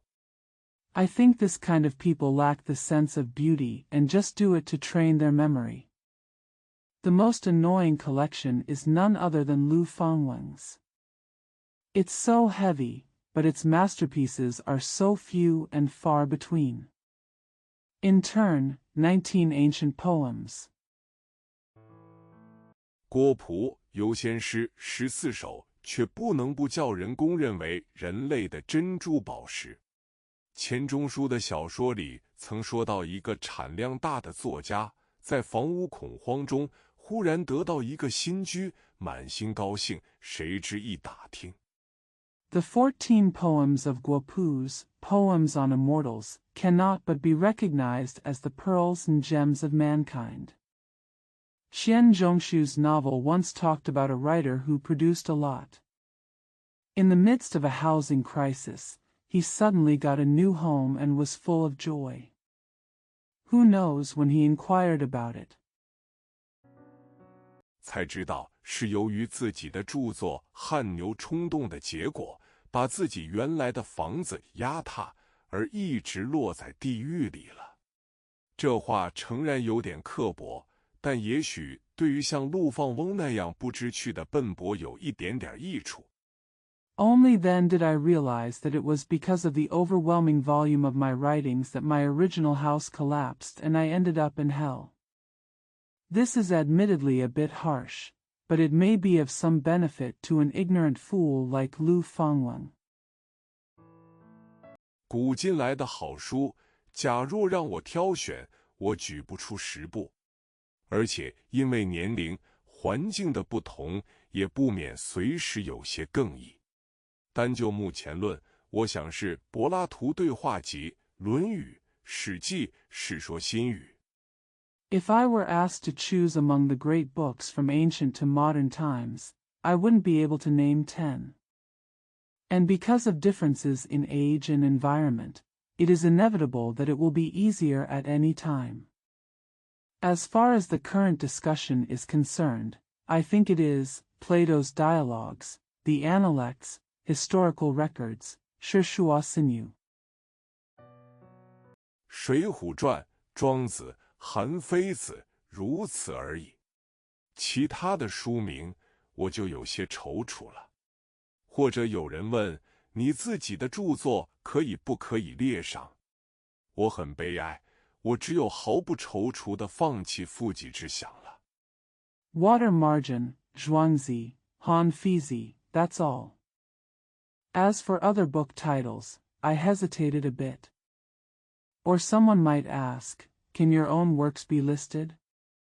I am very sad, I can only give up the idea of according to others without any hesitation. 一个人有勇气，无论是糊涂或欺骗，是可爱的。可惜我不能像上海某名画家出了一套世界名画选集，却只有第一本，那就是他自己的杰作。1947年11月29日。It's cute when a person has courage, whether it's confusion or deception. It's a pity that I can't be like a certain painter in Shanghai who published a collection of world-famous paintings, but only the first one was his own masterpiece. November 29, 1947. 备评：本片原载于1947年12月14日天津《一时报》星期小品第22期，署名帅儿。点评：梁实秋，1903至1987，原籍浙江杭县，生于北京，学名梁志华。Peiping. This article was originally published in the 22nd issue of Tianjin's Yishibo Weekly Sketch on December 14, 1947, and was signed by Sewer. Comments. Liang Shiqiu, 1903 to 1987, originally from Heng County, Zhejiang, was born in Beijing. His scientific name is Liang Zhihua. 字世秋，一度以秋郎、子嘉为笔名。1949年到台湾，任台湾师范学院，后改师范大学英语系教授，后兼系主任，再后又兼文学院长。1961年起，专任师大英语研究所教授。The courtesy name is Shiqiu, and he once used Qilang and Zijia as his pen names. He came to Taiwan in 1949 and served as professor of the English Department of Taiwan Normal University, later renamed Normal University, later as department director, and then as dean of literature. Since 1961, he has been a full-time professor at the Institute of English, Normal University. 1966年退休。散文代表作雅舍小品。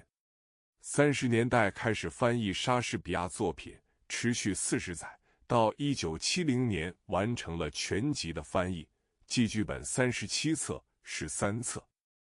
Retired in 1966.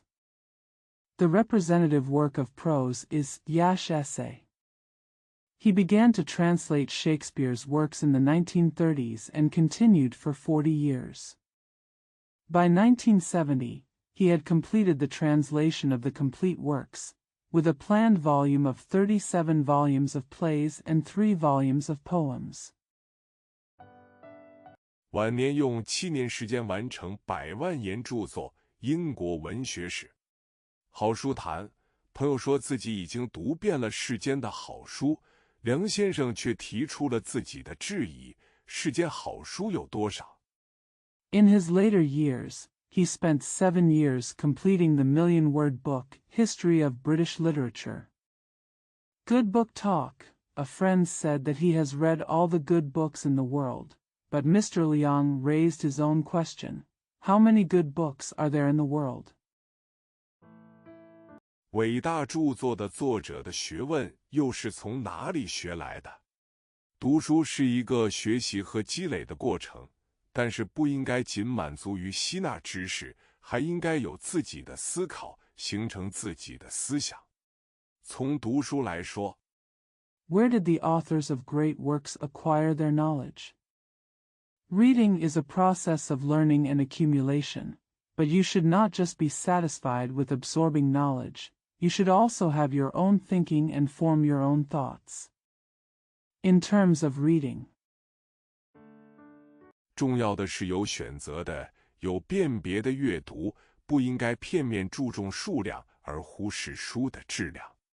当然，那些经过了时间检验的传世经典是人们所不能够错过的，它们都是思想和文化的结晶。What is important is selective and discerning reading, and one should not focus only on quantity while neglecting the quality of the book. Of course, those classics that have passed the test of time cannot be missed. They are the crystallization of thought and culture. 初到清华记，初到清华记，朱自清。从前在北平读书的时候，老在城圈里待着。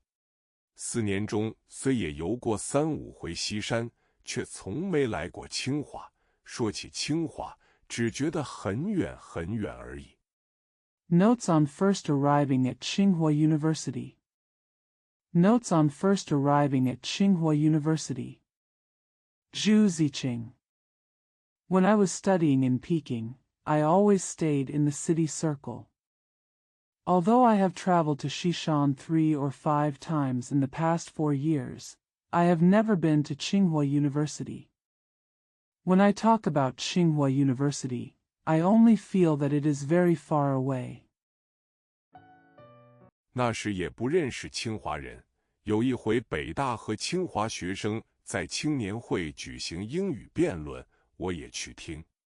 清华的英语却是流利得多，他们胜了。那回的题目和内容已忘记干净，只记得复辩时。I didn't know anyone from Tsinghua University at that time. Once, students from Peking University and Tsinghua University held an English debate at the Youth Association, and I went to listen. Tsinghua's English is indeed much fluent. They won. I have completely forgotten the title and content of that time. I only remember the redefense.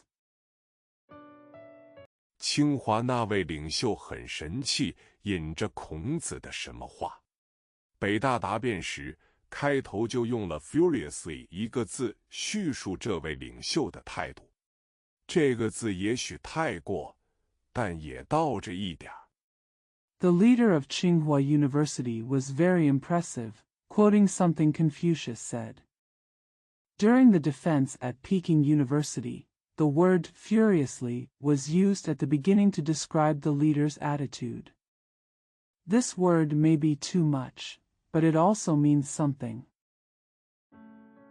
那天，清华学生是坐大汽车进城的，车便停在青年会前头。那时大汽车还很少。那是冬末春初，天很冷。一位清华学生在屋里只穿单大褂，将出门却套上厚厚的皮大氅。这种行。That day, Tsinghua students took a bus into the city, and the bus parked in front of the youth union. There were very few buses at that time. It was late winter or early spring, and it was very cold. A Tsinghua student only wore a single coat inside the house, but when he was about to go out, he put on a thick leather cloak. This kind of okay. 合一的路数在当时却透着一股标劲儿。出来清华，在14年夏天，刚从南方来北平，住在朝阳门边一个朋友家。那时教务长是张仲树先生，我们没见面。我写信给他。The combination of clothes and clothes was quite iconic at the time. I first came to Tsinghua University in the summer of 14th year. I just came to Peiping from the south and stayed at a friend's house near Choyingmen. At that time, the provost was Mr. Zhang Zhongshu, and we did not meet. I wrote to him. 约定第3天上午去看他。写信时也和那位朋友商量过10点赶得到清华吗？从朝阳门哪儿？他那时已经来过一次，但似乎只记得长林碧草。他写到南方给我的信这么说。We agreed to see him on the morning of the 3rd day. When I wrote the letter, I also discussed with that friend whether I could get to Tsinghua University in time at 10 o'clock. From Choyingmen? He had already been here once before, but he seemed to only remember long forests and green grass. He wrote this to me in a letter from the south. 说不出路上究竟要多少时候。他劝我8点动身，雇洋车直到西直门换车，免得老等电车又换来换去的，耽误事。那时西直门到清华只有洋车直达。I can't tell how long it will take on the road. He advised me to leave at 8 o'clock and hire a foreign car to go to Zizeman to change trains, so as not to wait for the tram and change back and forth, which would delay things. At that time, the only direct connection from Zizeman to Tsinghua was foreign cars. 后来知道也可以搭香山汽车到海淀再乘洋车，但那是后来的事了。第3天到了，不知是起得晚了些还是别的，跨出朋友家已经9点挂铃，心里不免有点急。Later I learned that you could also take Xiangshan bus to Haidian and then take a foreign car, but that happened later. The 3rd day arrived. I don't know if I woke up a little late or something else. When I walked out of my friend's house, it was already 9 o'clock. I couldn't help but feel a little anxious. 车夫走的也特别慢似的，到西直门换了车。据车夫说，本有条小路，雨后积水不通了，那只得由正道了。刚出城一段还认识，因为也是去万生园的路，以后就茫然。The driver seemed to be walking very slowly. I changed cars at Zizeman. According to the coachman, there was a small road, but it was blocked by water after the rain, so we had to take the right path.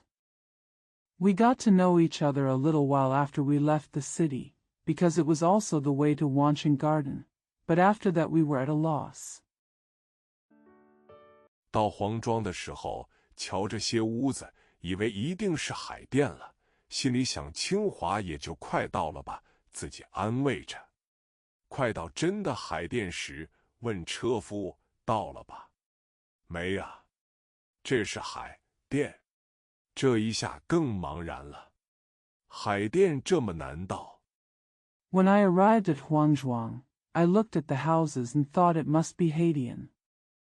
I thought to myself that Tsinghua University would be here soon, so I comforted myself. When we were approaching the real Haidian, we asked the coachman, "Are we there yet?" "Nowhere. This is Haidian." This time I was even more confused. Haidian is so hard to get to. 清华要何年何月呢？而车夫说饿了，非得买点吃的。吃吧，反正豁出去了。这一吃又是10来分钟，说还有3里多路呢。那时没有燕京大学，路上没什么看的。What year and month will Tsinghua University be in? But the coachman said he was hungry and had to buy something to eat. Eat it, I'm willing to risk it anyway. This eating took another 10 minutes. He said there was still more than 3 miles to go. There was no Yenqing University at that time and there was nothing to see on the road. 只有远处淡淡的西山，那天没有太阳，略略可解闷儿。好容易过了虹桥、喇嘛庙，渐渐看见2行高柳，像琼门一般。什刹海的垂杨虽好，但没有这么多这么深。Only the faint western mountains in the distance, there was no sun that day, could provide some relief. After finally crossing the Red Bridge and the Lama Temple, I gradually saw 2 rows of tall willows, like a dome door. Although the weeping poplars in Shikahai are good, they are not so many and deep. 那时路上只有我一辆车，大有长驱直入的神气。柳树前一面牌子写着入校车马缓行，这才真到了。心里想，可是大门还够远的，不用说西院门又骗了我一次，又是6、7分钟。I was the only car on the road at that time, and I looked like I was driving straight ahead. There was a sign in front of the willow tree that read, "Enter the school, vehicles and horses slow down. Now we have really arrived," I thought to myself, but the gate is still far enough, needless to say, the West Courtyard Gate deceived me again, another 6 or 7 minutes. 才真到了。坐在张先生客厅里一看钟，12点还欠15分。张先生住在一所，得走过那长林碧草，那浓绿真可醉人。It's really arrived. Sitting in Mr. Zhang's living room and looking at the clock, it was still 15 minutes to 12 o'clock. Mr. Zhang lived in Isua and had to walk through the long forest and green grass. The rich green was really intoxicating.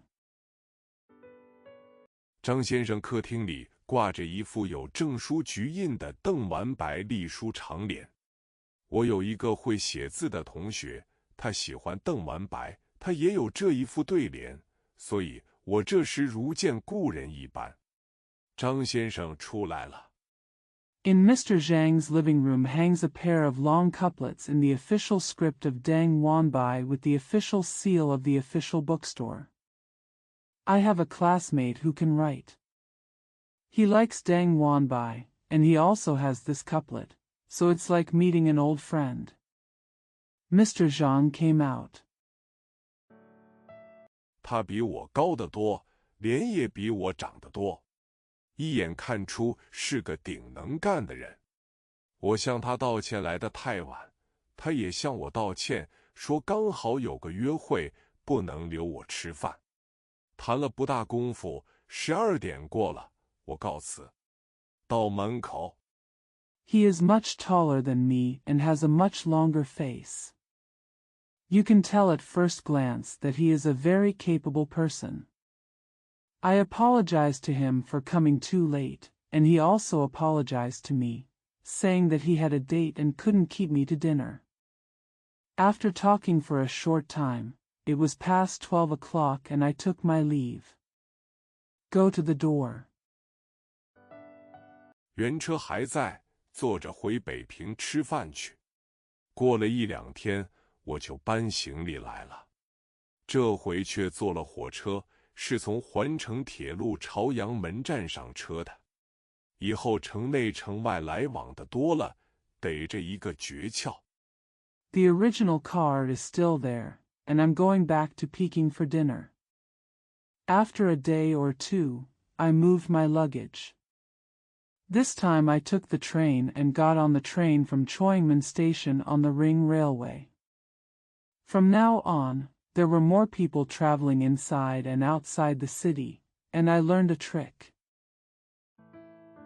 就是在西直门一上洋车，且别想到清华，不想着也就到了。香山汽车也搭过1、2次，可真够瞧的。2条腿有时候简直无放处，恨不得不是自己的。有一回 As soon as you get on the rickshaw at Zizeman, don't even think about getting to Tsinghua University. You'll get there just by thinking about it. I also took a ride on Xiangshan bus once or twice. It was quite impressive. Sometimes there is simply no place for the two legs, and I wish they had to be my own. Once. 在海淀下了汽车，在现在西园后面那个小饭馆里捡了临街一张4方桌，坐在长凳上，要1碟木须肉，2张家常饼，2两白玫瑰，吃着喝着也怪有意思。I got off the bus in Haidian and went to the small restaurant behind the current West Garden. I chose a square table facing the street and sat on a bench.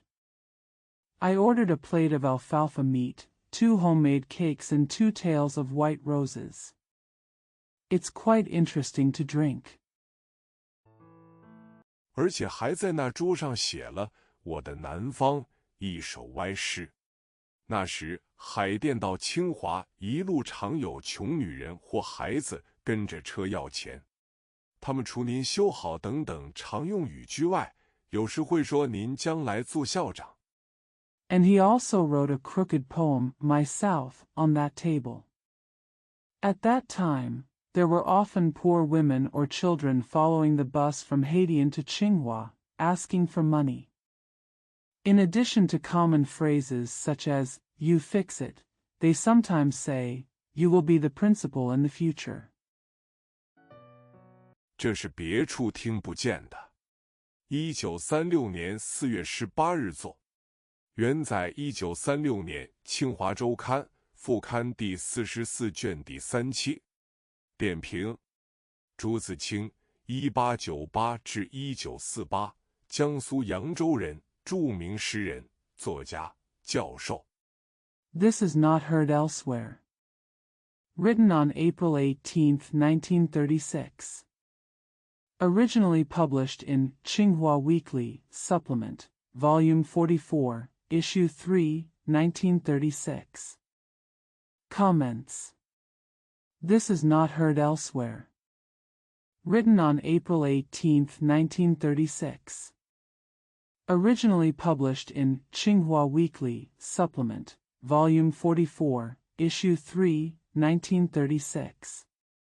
Comments. 民主战士，朱自清原名朱自华，号秋实，取春华秋实之意。1917年，朱自华报考北大本科。为勉励自己有困境中不丧志、不灰心，保持清白，不与坏人同流合污。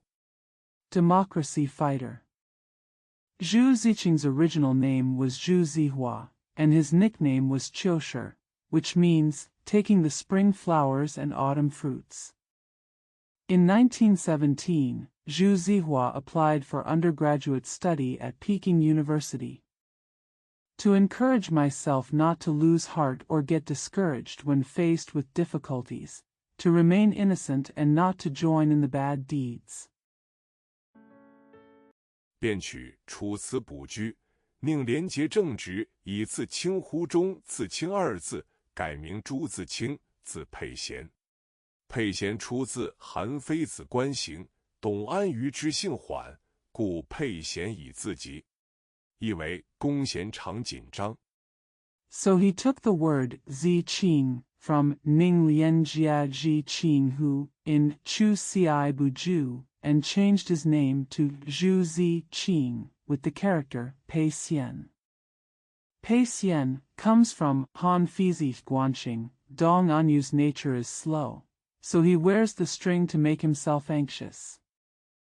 It means that the bowstring is always tense. 性缓者，佩之以自警。初到清华季，朱自清先生曾担任清华国文系的系主任，第一次提出了中西融汇、古今贯通的中文学科教育模式，并将这一理念成功地付诸实施。Those who are slow-tempered wear it as a warning to themselves. First arrival at Tsinghua, Mr. Zhu Ziqing once served as the head of the Department of Chinese Language and Literature at Tsinghua University. He proposed for the first time the Chinese subject education model of integrating Chinese and Western cultures, connecting ancient and modern times, and successfully put this concept into practice. 借虚言，做实事，为学为人一丝不苟，对清华后来的学风形成亦起到了潜移默化的作用。东西人教育不同，东西人教育不同。梁漱溟，10年岁邈，借年假之下。Avoid empty words, do practical things, and be meticulous as a scholar and a person, which also played a subtle role in the formation of Tsinghua's later academic style.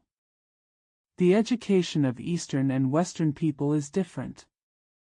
The education of Eastern and Western people is different. Liang Shuming. At the end of 10 years, I took advantage of the annual vacation. 感山西讲演之曰，新年1月4日，在省原阳区小学为各小学校教职员诸君谈话如此。教育杂志主者李时岑先生来征文，仓促无以应，孤即以此录奉。稿为陈仲于君笔记。Catch up with the lecture appointment in Shaanxi, January 4th of the new year.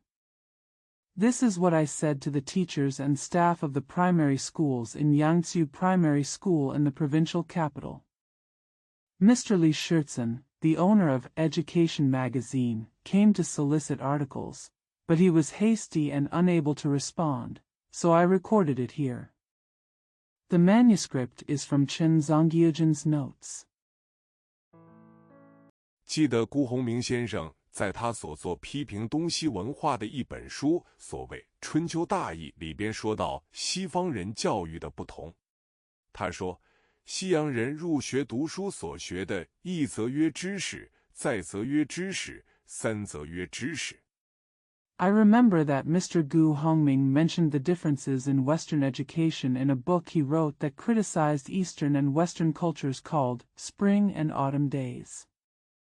He said, the first thing Westerners learn when they go to school is called knowledge, the second thing is called knowledge, and the third thing is called knowledge. 中国人入学读书所学的是君子之道。这话说得很有趣，并且多少有些对处。虽然我们从前教人做八股文章，算得教人以君子之道否，还是问题。然而那些材料，《论语》 What Chinese people learn in school is the way of a gentleman. This is an interesting thing to say, and somewhat true.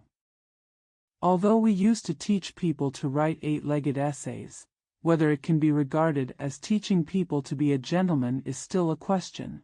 However, those materials the Analects. 孟子、大学、中庸则是讲的君子之道。无论如何，中国人的教育总可以说是偏乎这么一种意向的。而西洋人所以教人的，除近来教育上的见解不计外。Mencius, great learning, and the doctrine of the mean, they talk about the way of a gentleman. In any case, Chinese education can always be said to have such an intention.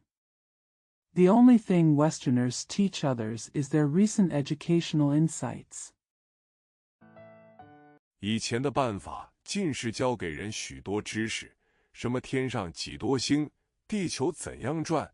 现在我们办学校是仿自西洋，所有讲的这许多功课都是几十年前中国所没有，全不曾以此教人的。The previous method was to teach people a lot of knowledge. How many stars are there in the sky, how the earth rotates, etc.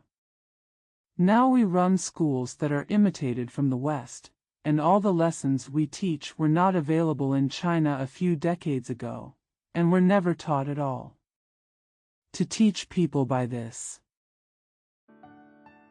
而中国书上那些道理也仿佛为西洋教育所不提及。此两方教育各有其偏重之点是很明的。大约可以说，中国人的教育偏着在情义的一边，例如孝弟之教。And those principles in Chinese books seem not to be mentioned in Western education. It is clear that the two sides of education each have their own emphasis. It can be roughly said that Chinese education is on the side of affection, such as the teaching of filial piety. 西洋人的教育偏着之的一边，例如诸自然科学之教。这种教有的不同，盖由于两方文化的路径根本异趣。它只是两方整个文化不同所表现出之一端。Western education is biased toward knowledge, such as the teaching of natural sciences. The difference in this kind of teaching is due to the fundamental differences in the paths of the two cultures. It is just one end of the difference between the two cultures. 此要看我的东西文化及其哲学变质。昨天到都署即谈到此，有人很排斥偏支的教育，有人主张二者不应偏废。这不可偏废，自然是完全的合理的教育所必要。This can be seen from my Eastern and Western culture and philosophy. I talked about this when I arrived at the supervisory office yesterday. Some people are very opposed to biased education. Some people advocate that the two should not be abolished. This cannot be ignored and is necessary for a completely rational education. 我们人一生下来就要往前生活，生活中第一需要的便是知识。即如摆在眼前的这许多东西，哪个是可吃，那个是不可吃，哪是滋养，哪些是有毒，都需要知道，否则。As soon as we are born, we have to move forward. The first thing we need in life is knowledge. Even among the many things in front of you, you need to know which ones are edible and which ones are not edible, which ones are nourishing and which ones are poisonous. You all need to know, otherwise. 你将怎么去吃呢？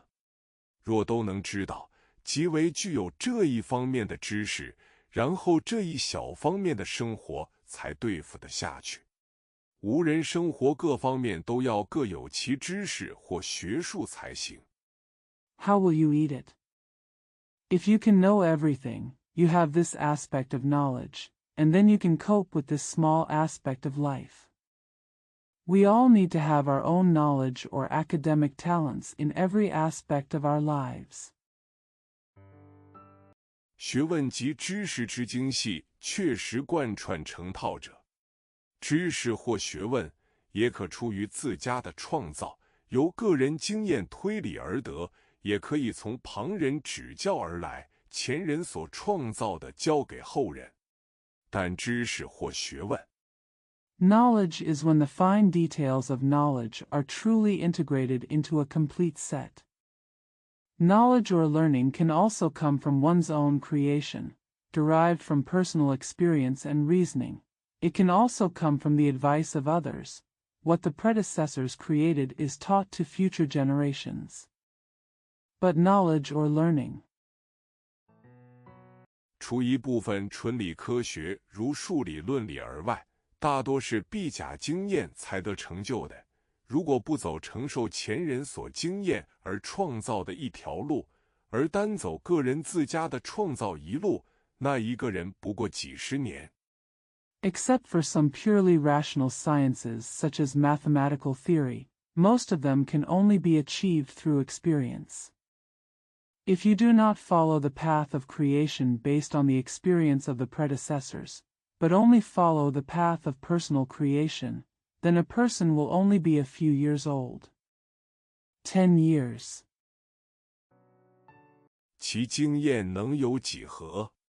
待有经验，一个人已要老死了，再来一个人又要从头去经验，这样安得有许多学问产生出来？安得有人类文明的进步？所谓学问 How much experience can it have? By the time one has experience, a person will die of old age. The next person will have to experience it all over again. How much knowledge was produced in this way? And there is progress in human civilization? The so-called knowledge. 所谓人类文明进步，实在是由前人的创造交给后人。如是继续开拓深入才得有的，无论是不假经验的学问，或必假经验的学问，都是如此。而必登经验助学问，则尤其必要。The so-called progress of human civilization is actually taught by the creations of predecessors to future generations. Only by continuing to explore and deepen can we have knowledge, whether it is knowledge that does not rely on experience or knowledge that must rely on experience, and it is especially necessary to rely on experience to help knowledge. 并且一样一样都要亲自去尝试阅历，而后知道如何对付，也未免太苦、太不经济，绝无如是办法。譬如小孩子生下来，当然不要他自去尝试哪个可吃，那个不可吃。Moreover, It is too painful and uneconomical to have to try and experience everything personally and then know how to deal with it. There is absolutely no such way. For example, when a child is born, of course he is not allowed to try out which ones he can eat and which ones he cannot. 而由大人指教给他。所以，无论教育的意义如何，知识的授受总不能不居教育上最重要之一端。西洋人照他那文化的路径，知识方面成就的最大。And let the adults teach him. Therefore, no matter what the meaning of education is, the imparting and receiving of knowledge cannot but be one of the most important aspects of education. Westerners, following their cultural path, have made the greatest achievements in knowledge. 并且容易看的人的生活应当受知识的指导，从苏格拉底一直到杜威的人生思想都是如此。其结果也真能做到各方面的生活都各有其知识，而生活莫不取决于知识。And it is easy to see that people's lives should be guided by knowledge. This is true in the life thoughts from Socrates to Dewey. The result is that every aspect of life has its own knowledge, and life depends on knowledge. 受知识的指导，对自然界的问题就有诸自然科学为指导，对社会人士的问题就有社会科学为指导。这虽然也应当留心他的错误，然自其对的一面去说。Guided by knowledge, for questions about the natural world, there are natural sciences as a guide, and for questions about society and human affairs, there are social sciences as a guide. Although we should pay attention to his mistakes, we should talk about it from the right side. 则这种办法确乎是对的。中国人则不然，从他的脾气，在无论哪一项生活都不喜欢准据与知识，而且照他那文化的路径，于知识方面成就的最先，也无可为准据者。Then this approach is indeed correct. This is not the case for Chinese people. According to their temperament, they do not like to base their lives on knowledge in any aspect, and according to their cultural path, they have the least achievements in knowledge. There is no basis for this. 其结果几千年到现在，遇着问题，不论大小难易，总是以个人经验、意见、心思、手腕为对付。即如医学，算是一其专门学问了，而其实 As a result, for thousands of years to the present, when encountering problems, no matter how big or small, they are always dealt with personal experience, opinions, thoughts, and skills. For example, medicine can be regarded as a specialized knowledge, but in fact, 在这上边尤其见出他们只靠着个人的经验、意见、心思、手腕去皮肤一切。中国医生没有他准据的药物学，他只靠着他用药开单的经验所得，他没有他准据病理学、内科学。especially in this regard, we can see that they only rely on their personal experience, opinions, thoughts, and skills to control everything. Chinese doctors do not have the pharmacology to which they are based, and they only rely on their experience in prescribing medicines. They do not have the pathology and internal medicine to which they are based. 他只靠着他临床的问题所得。由上种种情形互相因果，中国的教育很少是授人以知识，西洋人的教育则多是授人知识。但人类的生活应当受知识的指导。He relies only on what he gets from his clinical problems. All the above situations cause and affect each other. Chinese education rarely teaches people knowledge, while Western education mostly teaches people knowledge. but human life should be guided by knowledge. 也没有法子不受知识的指导，没有真正的知识，所用的就只是些不精细、不确实、未得成熟贯穿的东西。所以就这一端而论，不能说不是我们中国人生活之缺点。There is no way not to be guided by knowledge. Without real knowledge, what is used is only something that is not refined, uncertain and mature. So as far as this aspect is concerned, it cannot be said that it is not a shortcoming of our Chinese life. 若问两方教育的得失，则西洋于此为得，中国于此为失。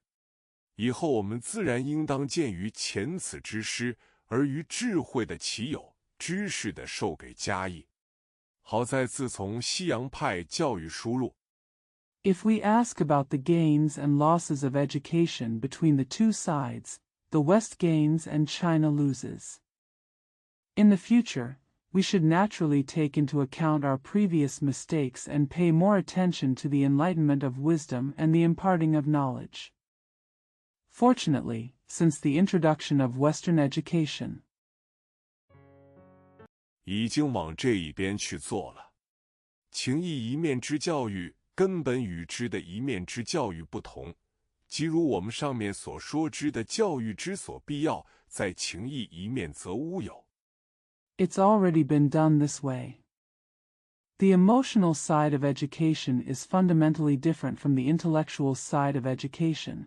That is, as we said above, the need for intellectual education is absent in the emotional side.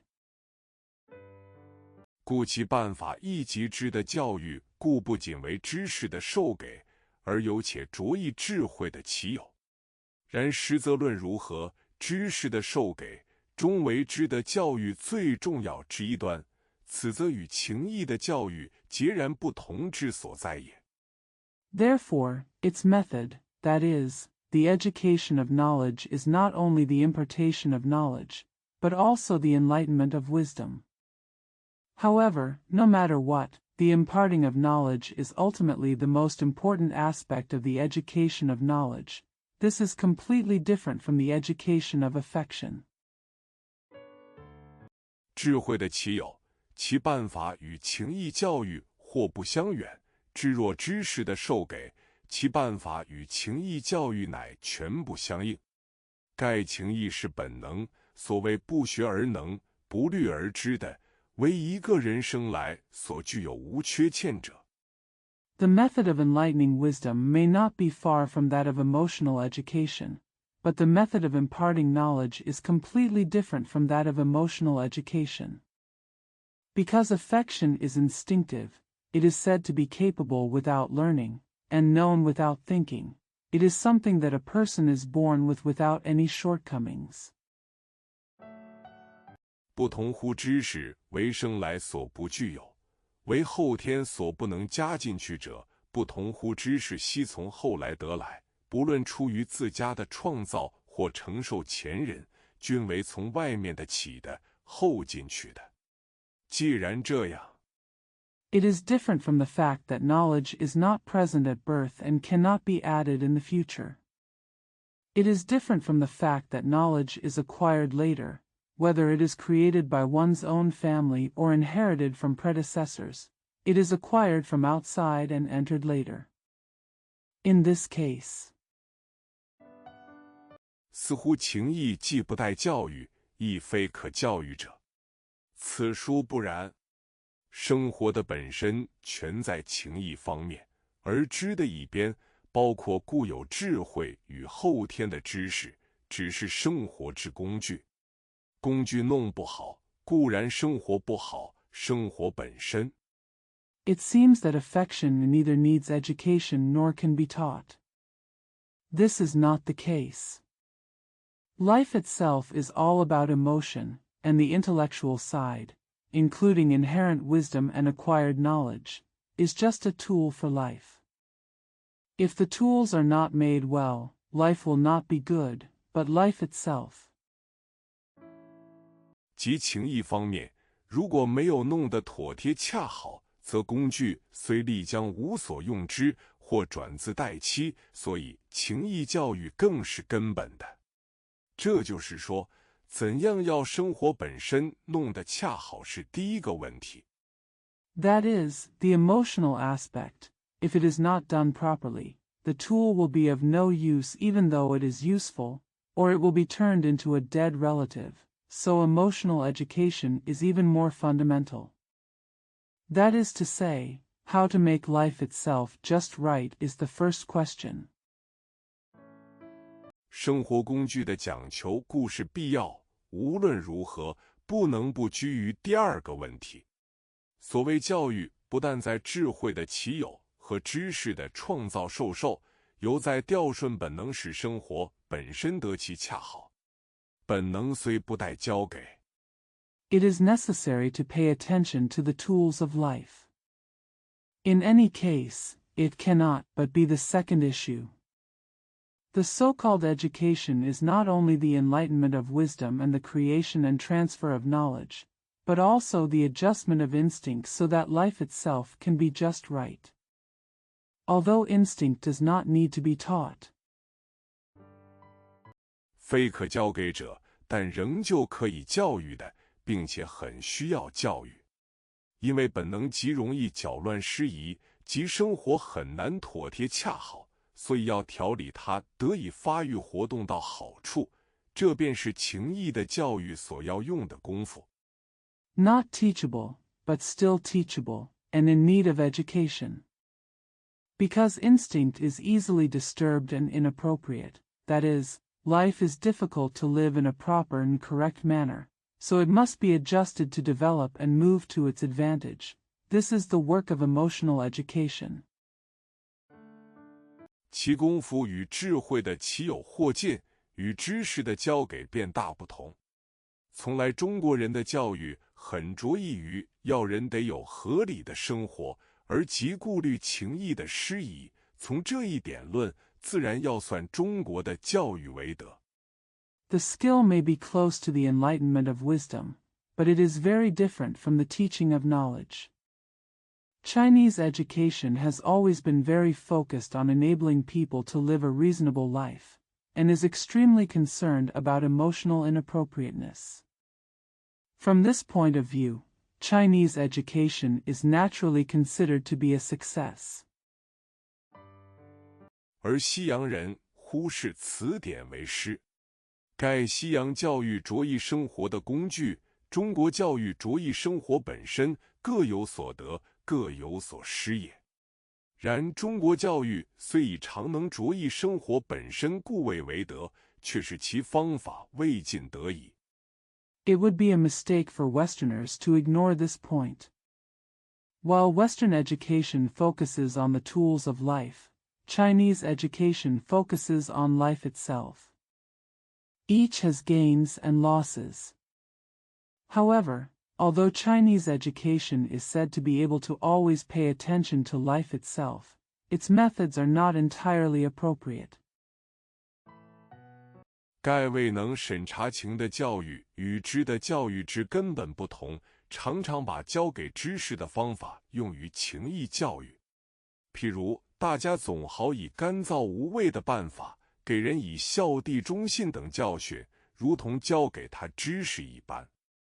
Because education that fails to examine emotions is fundamentally different from education that teaches knowledge, the method of teaching knowledge is often used for emotional education.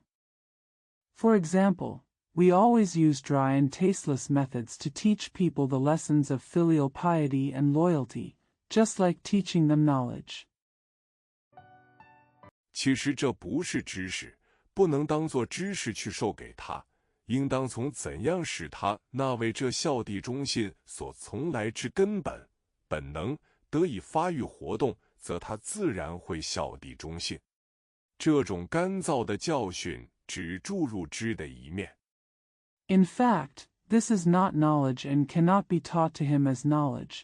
It should be based on how to develop and activate his fundamental instinct that is loyal to his brother, and then he will naturally be loyal to his brother. This kind of dry lesson only injects the intellectual side. 而无甚影响于其根本的情谊，则生活形式仍旧不能改善合理。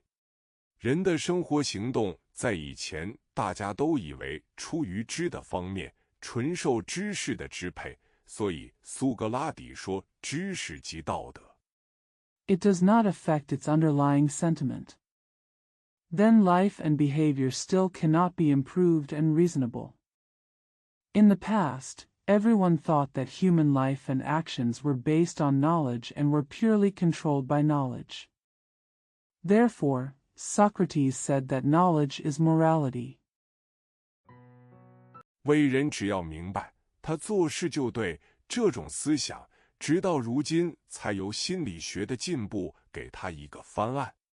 原来人的行动不能听命于知识的。孝弟忠信的教训，差不多即把道德看成知识的事。The idea that as long as a person understands, he will do the right thing, this idea has only now been refuted by the advancement of psychology. It turns out that human actions cannot be dictated by knowledge. The lesson of being a filial brother and being faithful is basically treating morality as a matter of knowledge. 我们对于本能只能从旁去调理它，顺导它，培养它，不要妨害它，搅乱它，如是而已。譬如孝亲一事，不必告诉他长篇大套的话，只需顺着小孩子爱亲的情趣。We can only regulate instinct, guide it, and cultivate it from the side, and do not hinder it or disturb it, that's all. For example, when it comes to filial piety, you don't need to tell him long and complicated words, you just need to follow the child's interest in loving relatives. 使他自由发挥出来便好。爱亲是他自己固有的本能，完全没有听过孝亲的教训的人，即能由此本能而知孝亲；听过许多教训的人，也许因其本能受妨碍而不孝亲。Just let him express himself freely. Loving relatives is his own inherent instinct. People who have never heard the teaching of filial piety can know filial piety from this instinct. People who have heard many teachings may not be filial because their instincts are hindered. 在孔于便不是以干燥之教训给人的，他根本导人以一种生活，而借礼乐去调理情谊。但是到后来，孔子的教育不复存在，只剩下这种干燥教训的教育法了。Confucius did not teach people dry lessons. He simply taught people a kind of life, and used rituals and music to regulate feelings. But later, Confucius education no longer existed, and only this kind of education method with dry lessons remained.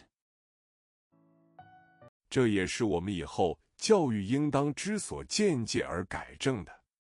还有教育上常喜欢借赏罚为手段，去改善人的生活行为，这是极不对的。赏罚是利用人计较算账的心理而支配他的动作。This is something we should learn from and correct in future education. In addition, education often likes to use rewards and punishments as a means to improve people's living behaviors, which is extremely wrong. Rewards and punishments take advantage of people's calculating mentality to control their actions. 便是情义不得活动，妨害本能的发挥，强制方面去做主，根本搅乱了生活之顺序。所以，这不但是情义的教育所不宜，而且有很坏的影响。因为赏罚而去为善或不作恶的小孩。This prevents the emotions from moving and hinders the development of instincts, forcing one's knowledge to make decisions, fundamentally disrupting the order of life. Therefore, this is not only unsuitable for emotional education, but also has a very bad influence. Children who do good or refrain from doing evil because of rewards and punishments. 我以为根本不可教的，能够反抗赏罚的，是其本能力量很强，不受外面的搅乱，倒是很有希望的。选自梁漱溟教育文集，江苏教育出版社1987年版。点评：梁漱溟。I think it cannot be taught at all. Those who can resist rewards and punishments have strong instincts and are not subject to external interference, which is very promising. Selected from Collected Works of Liang Shuming on Education, Jiangsu Education Press, 1987 edition. Comments. Liang Shuming 1893至1988，中国思想家，原籍广西桂林，毕业于直隶法政专门学校。辛亥革命后潜心于佛学。1917年被聘为北京大学哲学系讲师，主讲印度哲学。1893 to 1988, Chinese thinker. Originally from Guilin, Guangxi. Graduated from Zhili Law and Political College. After the revolution of 1911, he devoted himself to Buddhism. In 1917, he was appointed as a lecturer in the philosophy department of Peking University, where he lectured on Indian philosophy. 1922年发表《东西文化及其哲学》，提出东西文化比较观。1924年辞去北京大学教职，先后到山东、河南从事乡村建设，自办教育。著有《中国文化要义》。In 1922, he published Eastern and Western Culture and Its Philosophy, proposing a comparative view of Eastern and Western cultures. In 1924, he resigned from his teaching position at Peking University and went to Shandong and Hunan to engage in rural construction and run his own education. Author of Essentials of Chinese Culture. 印度哲学概论、潮化、漱溟萨前文录、漱溟萨后文录等。东西人的教育之不同，从学习的内容来看，西方人学的是知识。Introduction to Indian Philosophy, Chao Hua, Xu Ming 31st Wen Lu, S.H. Ming 30 Post Wen Lu, etc. The differences in education between Eastern and Western people. From the perspective of learning content, Westerners learn knowledge. 而中国人所学的，则是君子之道。中国教育重在情义方面，而西方的教育则是偏重于智的方面。中西教育的不同，究其根源，其实是中西文化的不同。What the Chinese people learn is the way of a gentleman. Chinese education focuses on the emotional aspect, while Western education focuses on the knowledge aspect. The root cause of the difference between Chinese and Western education is actually the difference between Chinese and Western culture. 西方人注重遵循知识的路径，而中国人则更喜欢遵从个人的经验、意见、心思和手腕。其实根本所在就是西方人关注的是生活的工具，而中国人关注的则是生活本身。Westerners focus on following the path of knowledge, while Chinese prefer to follow personal experience, opinions, thoughts, and skills. In fact, the fundamental point is that Westerners focus on the tools of life, while Chinese people focus on life itself. 其实，中西方的教育和文化如果能够相互借鉴、相互学习，促进才是最佳的途径。我的读书经验，曹巨人，中年人有一种好处。In fact, if Chinese and Western education and culture can learn from each other, learning and promoting each other is the best way. My reading experience. My reading experience. Chao Juran. There is a benefit to being middle-aged. 会有人来请教什么什么之类的经验之谈。一个老树善于开油，一个老裁缝善于偷布，一个老官僚善于刮刷，一个老政客善于弄鬼作怪。Someone will come to ask for advice or other experience. An old clerk is good at stealing oil, an old tailor is good at stealing cloth, an old bureaucrat is good at scraping, and an old politician is good at playing tricks. 这些都是新手所钦佩、所不得不请教的。好多年以前，上海某中学请了许多学者专家讲什么读书方法、读书经验，后来还出一本专辑。我约略翻过一下，只记得还是 These are things that novices admire and have to ask for advice. Many years ago, a middle school in Shanghai invited many scholars and experts to talk about reading methods and reading experiences, and later published a special collection.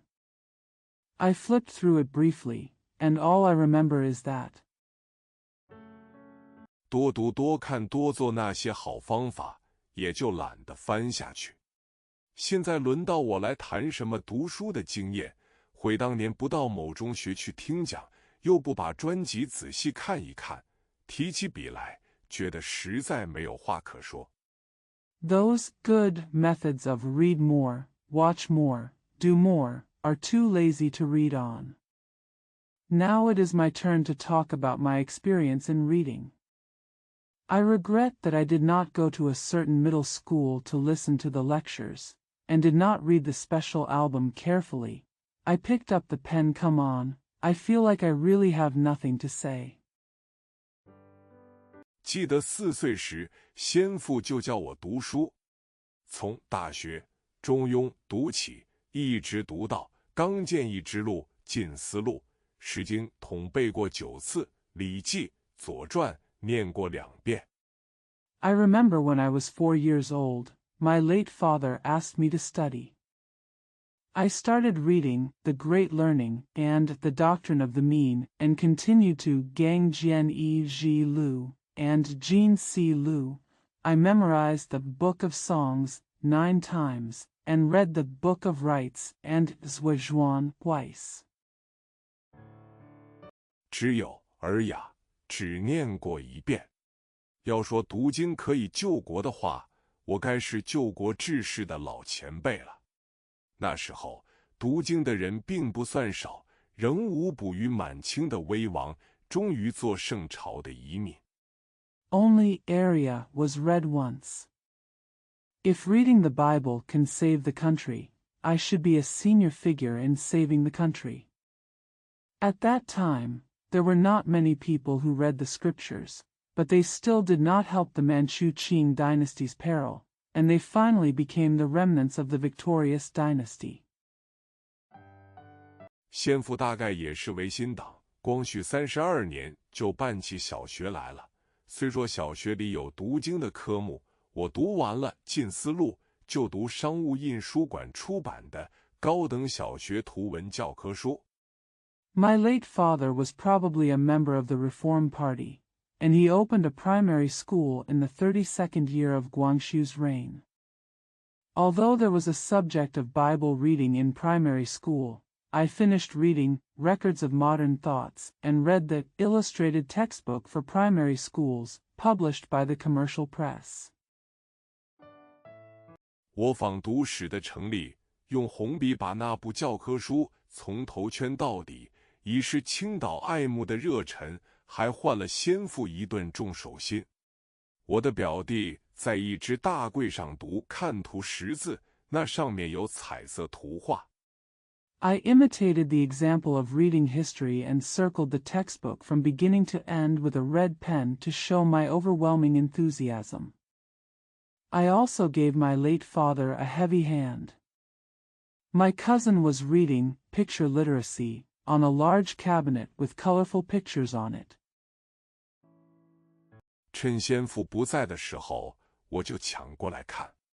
不读经而爱圈教科书，不圈教科书而抢看图识字。依痛哭流涕的谷主任谷直江博士姜抗虎的读经存文译法看来， While my late father was away, I grabbed it and took a look. Instead of reading the scriptures, they love reading textbooks, and instead of reading textbooks, they rush to read pictures and learn to read. According to the meaning of Reading Scriptures and Preserving Texts by Dr. Jiang Kanghu, the director of Ancient Times who cried bitterly. 大清国是这样给我们亡了的。我一想起，总觉得有些歉然，所以宣统复辟，我也颇赞成。先父时常叫我读《近思录》，《近思录》对于他很多不利之处。他平常读四书。This is how the Qing dynasty was destroyed by us.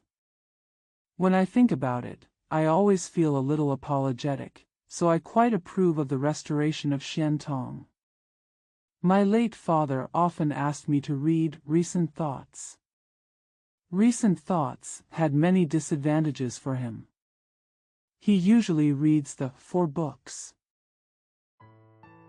只是用朱注，近思录上有周敦颐、张载、邵雍、程明道、程一川种种不同的说法，他不能解释为什么同是贤人的话有那样的不大同，最疑难的。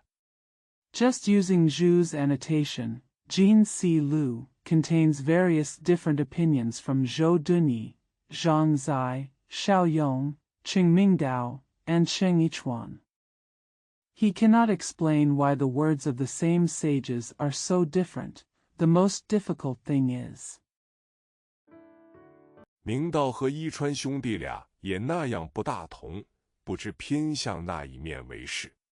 我现在回想起来，有些地方他是说的非常含糊的。有一件事，他觉得很惊讶。The 2 brothers Mingdao and Yichuan were also so different that they didn't know which side to take. Now that I think about it, he was very vague in some places. One thing surprised him. 我从《朱文公全集》找到一段朱子说岳飞跋扈不驯的记载，他不知道怎样说才好，既不便说朱子说错，又不便失敬岳武穆，只能含糊了事。有一年 I found a record from The Complete Works of Zhu Wengong, in which Zhu Zi said that Yu Fei was domineering and unruly. He didn't know how to say it. It was inconvenient to say that Zhu Zi was wrong and to disrespect Yu Wumu, so he could only keep it vague. 1 year. 他从杭州买了王阳明全集回来，那更多事了。有些地方，王阳明把朱熹驳得体无完肤，把朱熹的集注筒翻过身来，谁是谁非，实在无法下判断。翻看的书愈多。When he came back from Hangzhou and bought The Complete Works of Wang Yangming, there was more trouble. In some places, Wang Yangming refuted Zhu Xi completely and turned over Zhu Xi's collected works. It was really impossible to judge who was right. The more books I read, 疑问之处愈多，一个11、12岁的小孩已经不大信任朱老夫子了。我的姑父陈洪范，他是以善于幻想、善于口辩为人们所爱好，亦以此为人们所嘲笑，说他是白皮。the more doubts there are, the 11 or 12-year-old child no longer trusts old Master Zhu. My uncle Chen Hongfan is loved by people for his fantasy and eloquence, and is also ridiculed by people, calling him a white ruffian. 他告诉我们，尧舜未必有其人，都是孔子、孟子造出来的。他说的头头是道，我们很爱听。第二天，我特地去问他，他却又改口否认了。我的另一位同学姓朱的。He told us, Yao and Shun may not be the same people. They were all created by Confucius and Mencius. He spoke eloquently, and we liked to hear it. The next day, I asked him specifically, but he changed his story and denied it. Another classmate of mine, named Zhu. 他说，他的祖先朱成成于太平天国乱世初起时，在广西做知县。洪大全的案子是朱成成所捏造的。他还告诉我许多虚立捏造人证物证的故事。He said that his ancestor Zhu XX was a county magistrate in Guangxi when the Taiping Rebellion first broke out. The Hong Dequan case was fabricated by Zhu XX. He also told me many stories about subordinate officials who fabricated personal and material evidence. 姑父虽否认孔孟捏造尧舜的话，我却有点相信。我带着一肚子疑问到杭州省立第一师范去读书，从单个安师研究一点考证学。我才明白，不读朱熹说错，王阳明也说错。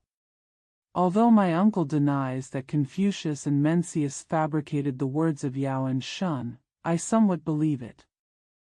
I went to Hangzhou Provincial First Normal University with a lot of questions and studied some textual criticism from a single nunnery teacher.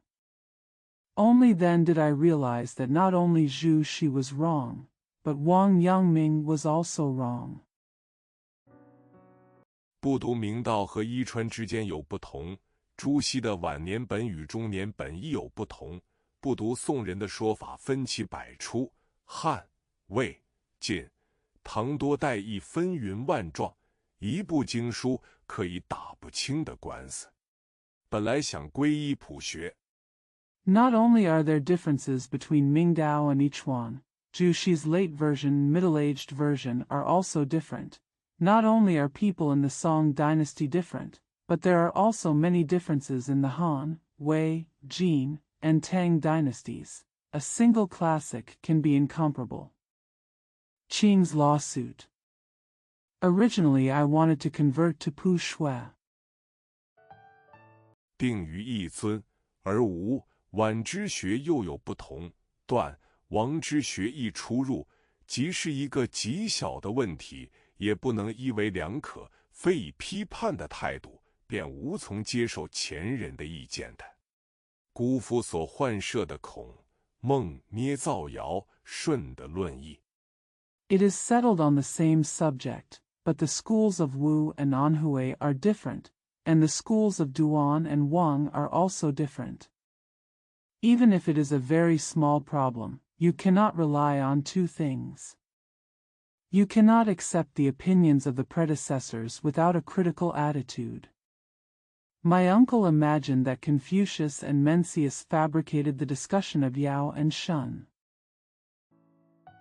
从康有为、孔子改制考、新学伪经考找到有力的证据，而岳武穆跋扈不驯的史实，在马端林文献通考得了确证，这才恍然大悟，前人是胸臆以为断。Strong evidence can be found from Kang Youwei's Confucius Reform Examination and Xinshue Apocrypha Examination, and the historical facts of Yu Wumu's domineering and unruly nature are confirmed in Muduanlin's Wenwen Tongkao. It was only then that I suddenly realized the predecessors relied on their assumptions and assumed that they were wrong. 其习取者多谬，而不谬者反在其所弃。代东元语，性古总要上当的。善事不安，读书之博，见闻之广，记忆力之强，足够使我们佩服他所指示正统派的考证方法和精神。Those who take it are often wrong, but those who are not wrong are those who discard it. Dai Dong's original language, you will always be fooled if you believe in the past. Shan Shibuan's extensive reading, broad knowledge, and strong memory are enough to make us admire him. He instructs the Orthodox school's textual research methods and spirit. 也帮助解决了不少疑难。我对于他的信仰差不多支持10年之久。然而幻灭期毕竟到来了。五四运动所带来的社会思潮，使我们厌倦于琐碎的考证。It also helps solve many problems. I have supported his belief for almost 10 years. However, the period of disillusionment has finally arrived. The social trends brought about by the May 4th movement have made us tired of trivial research. 胡适的《中国哲学史大纲》带来实证主义的方法、人生问题、社会问题的讨论，带来广大的研究对象、文学、哲学、社会的名著翻译，带来新鲜的学术空气，人人炽然找知识欲。Hu Shi's outline of the history of Chinese philosophy brings positivist methods, discussions of life issues and social issues, and brings a wide range of research objects. The translation of famous works on literature, philosophy, and society brings fresh academic air and makes everyone ignited with a desire for knowledge. 人人向往于西洋文明。在整理国故方面，梁启超的《中国历史研究法》，顾颉刚的《古史讨论》，也把从前康有为手中带浪漫气氛的经文学，变成切切实实的新考证学。Everyone yearns for Western civilization. In terms of sorting out the national heritage, Liang Qichao's Chinese history research method and Gu Zhigang's discussion of ancient history also turned the romantic atmosphere of modern literature in the hands of Kang Yu-wei into a new and practical new textual criticism. 我们那位姓陈的姑父，他的幻想不独有康有为证明于前，顾颉刚又定谳于后了。这样，我对于所尊敬的单伯安师也颇有点怀疑起来，甚而对于戴东原的信仰也大大动摇。Our uncle named Chen not only had Kang Yu-wei to prove his fantasy, but Gu Zhigang also confirmed it later. In this way, I became somewhat suspicious of Master Shan Buan, whom So respected. Even his faith in Dai Dongyuan was greatly shaken. 渐渐和张石斋相近了。我和单伯安师第二次相处于西湖省立图书馆，民国16年，这一相处使我对于他完全失了信仰。他是那样的渊博，却又那样的没有一点自己的见解。Gradually, he became closer to Zhang Shizhai. Master Shan Bian and I met for the second time in the Westlake Provincial Library, in the 16th year of the Republic of China. This interaction made me completely lose faith in him. He is so knowledgeable, yet so devoid of any opinions of his own. 读的书很多，从来理不成一个系统。他是和贺建甫所举的亚克敦清一样，蚂蚁一般勤渠的学职，有了那样的教养，度着那么具有余裕的生活，却没有留下一卷传世的书。I have read a lot of books, but I have never been able to organize them into a system. He is the same as the Aikido nobility cited by Tsurumi Suk, an ant-like diligent scholar, with such an education, living such a comfortable life, but not leaving behind a single book to be handed down from generation to generation. 虽从他的讲义录里也不能寻比一个创建来，他的生涯中是缺少着人类最上的力的那创造力的。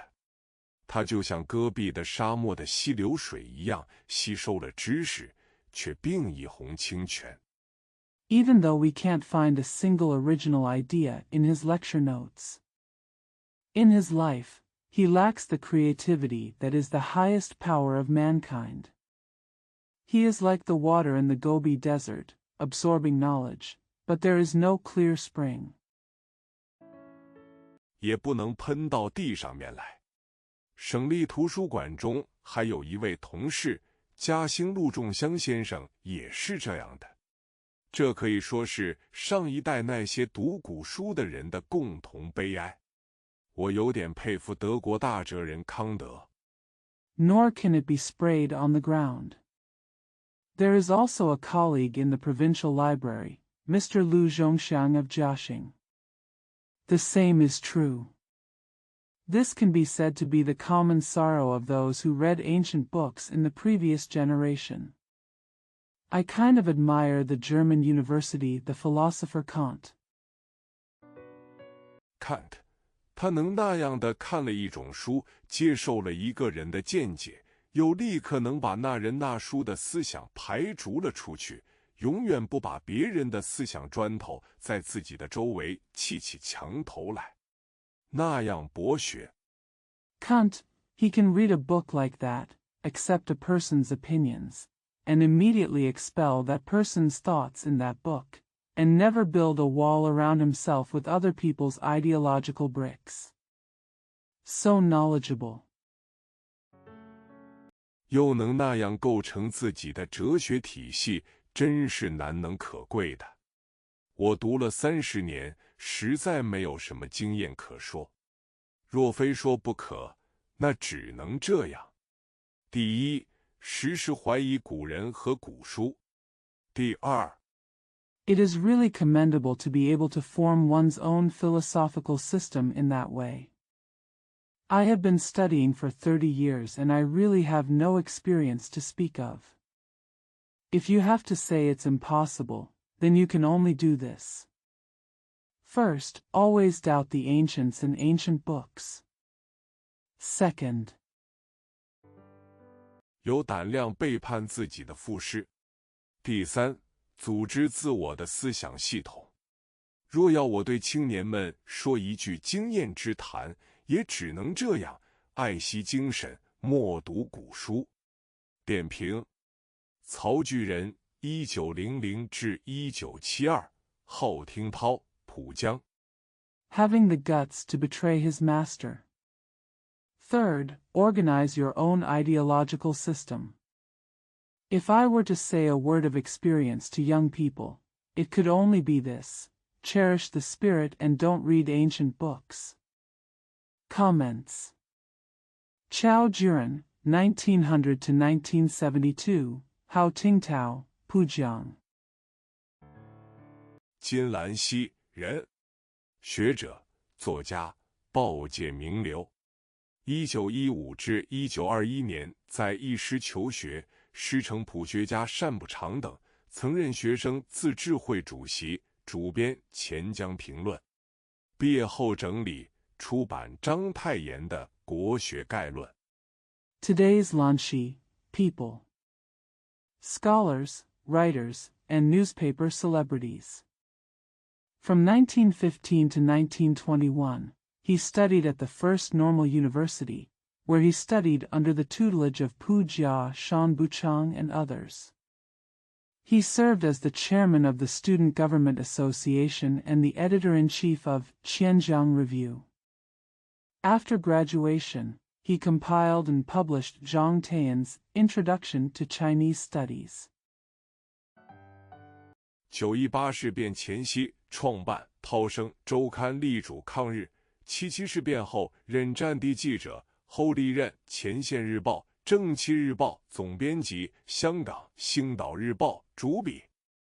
On the eve of the September 18th incident, he founded the weekly Taoxing to advocate the resistance against Japan. After the July 7th incident, he served as a war correspondent. He later served as the chief editor of Frontline Daily and Jingxi Daily, and the chief writer of Hong Kong's Tsingtao Daily. 新加坡南洋商报驻港特派记者，晚年数度往返京港，致力于统一大业。1972年病逝于澳门，著有《鲁迅评传》《万里行记》《文坛50年，我与我的世界。 Special correspondent of Singapore's Nanyang Shangpao in Hong Kong. In his later years, he traveled back and forth between Beijing and Hong Kong several times, dedicated to the cause of reunification. He died of illness in Macau in 1972. He is the author of Critical Biography of Lu Xun, A Journey of 10,000 Miles, 50 Years in the Literary World, My World and Me. 中国学术思想史随笔等。我的读书经验，幼时读书多是儒家经典，但是随着阅读量的增加，却发现很多著作中的观点和理论有一些矛盾甚至相悖的地方。 Essays on the history of Chinese academic thought, etc. My reading experience. When I was young, I mostly read Confucian classics, but as my reading increased, I found that the views and theories in many works were contradictory or even contradictory. 使曹巨人先生开始对历史圣贤产生了一些疑问，渐渐地养成了学习知识的同时自己进行思考的习惯。对于书中的观点要有自己的判断，学习就会在不断地怀疑思考。 Mr. Chao Juran began to have some questions about history and sages, and gradually developed the habit of thinking by himself while learning knowledge. You must have your own judgment about the ideas in the book, and you will constantly doubt and think about it as you learn. 求证的过程中取得进步。尽信说，尽信说，唐涛。 咱们中国人最相信书，而咱们中国书最不足信。譬如说豪侠，只讲心地爽直，喜欢抱不平，那是绝不够的。 Make progress in the process of verification. Letter of Allegiance. Letter of Allegiance. Tang Tao. We Chinese believe in books the most, but we Chinese books are the least trusted. For example, it is not enough for a hero to be straightforward and like to complain about injustice. 一定要身子会向云端里钻，指头有一道白光，而且还会追着杀人。万一碰着了对手，给战败了，再千钧一发的当，死是死不得的。于是便有得道的和尚来救，谁给通风呢？曰。 You must be able to burrow into the clouds, have a white light on your fingertips, and be able to chase and kill people. If you encounter an opponent and are defeated, you will not be able to die at the critical moment, so you will have the right to achieve enlightenment. The monk comes to rescue, but who will provide ventilation? Say. 心血来潮，这似乎太荒诞，不能相信。 然而并不，除了把两手像糖炒栗子一样在烧热的黄沙里炒着外，也竟然还有人抛别家乡，身边不带分文，准备飞到武当山。On a whim. This seems too absurd to be believed, but it is not. In addition to frying their hands in the hot yellow sand like sugar-fried chestnuts, there are also people who leave their hometown without any money, preparing to fly to Wudang Mountain.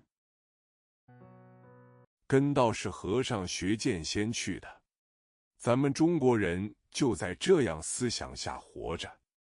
可是贤明之士又得反对，因为这些书毕竟不是正统，而这些人也大都脑子简单，上等和高等。I went to learn swordsmanship from Taoist monks. We Chinese live under this kind of thinking. But the wise men had to object again. Because after all, these books are not orthodox, and most of these people are simple-minded, high-class, and high-class. 的中国人是不至于会这样的，但且慢，随手来几个例。庄子《逍遥篇》北冥有鱼，其名为鲲。鲲之大不知几千里也。化而为鸟，其名为鹏。鹏之背不知其几千里也。怒而飞。The Chinese people would not be like this. But wait, here are a few examples. Zhuangzi's Xiaoyao chapter. There is a fish in the North Ming dynasty, and its name is Kuan.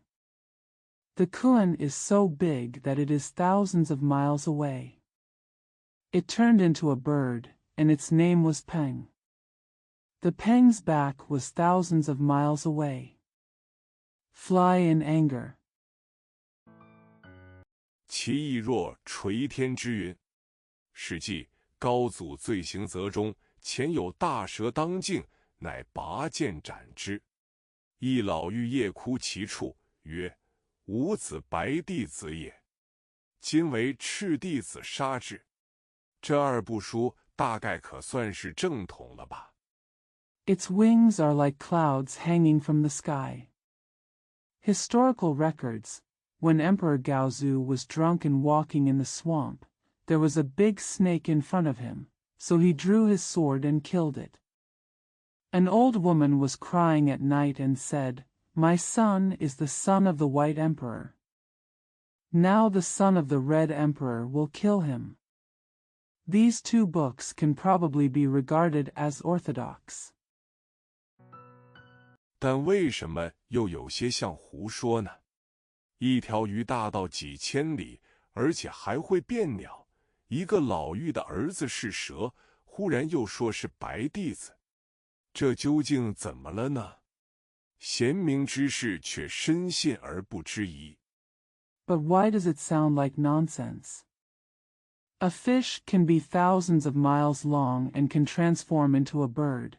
An old woman's son is a snake, and suddenly he is said to be the son of the White Emperor. What happened? Wise men believe it without doubting it. 大概又得说是古书不足以胜今人了。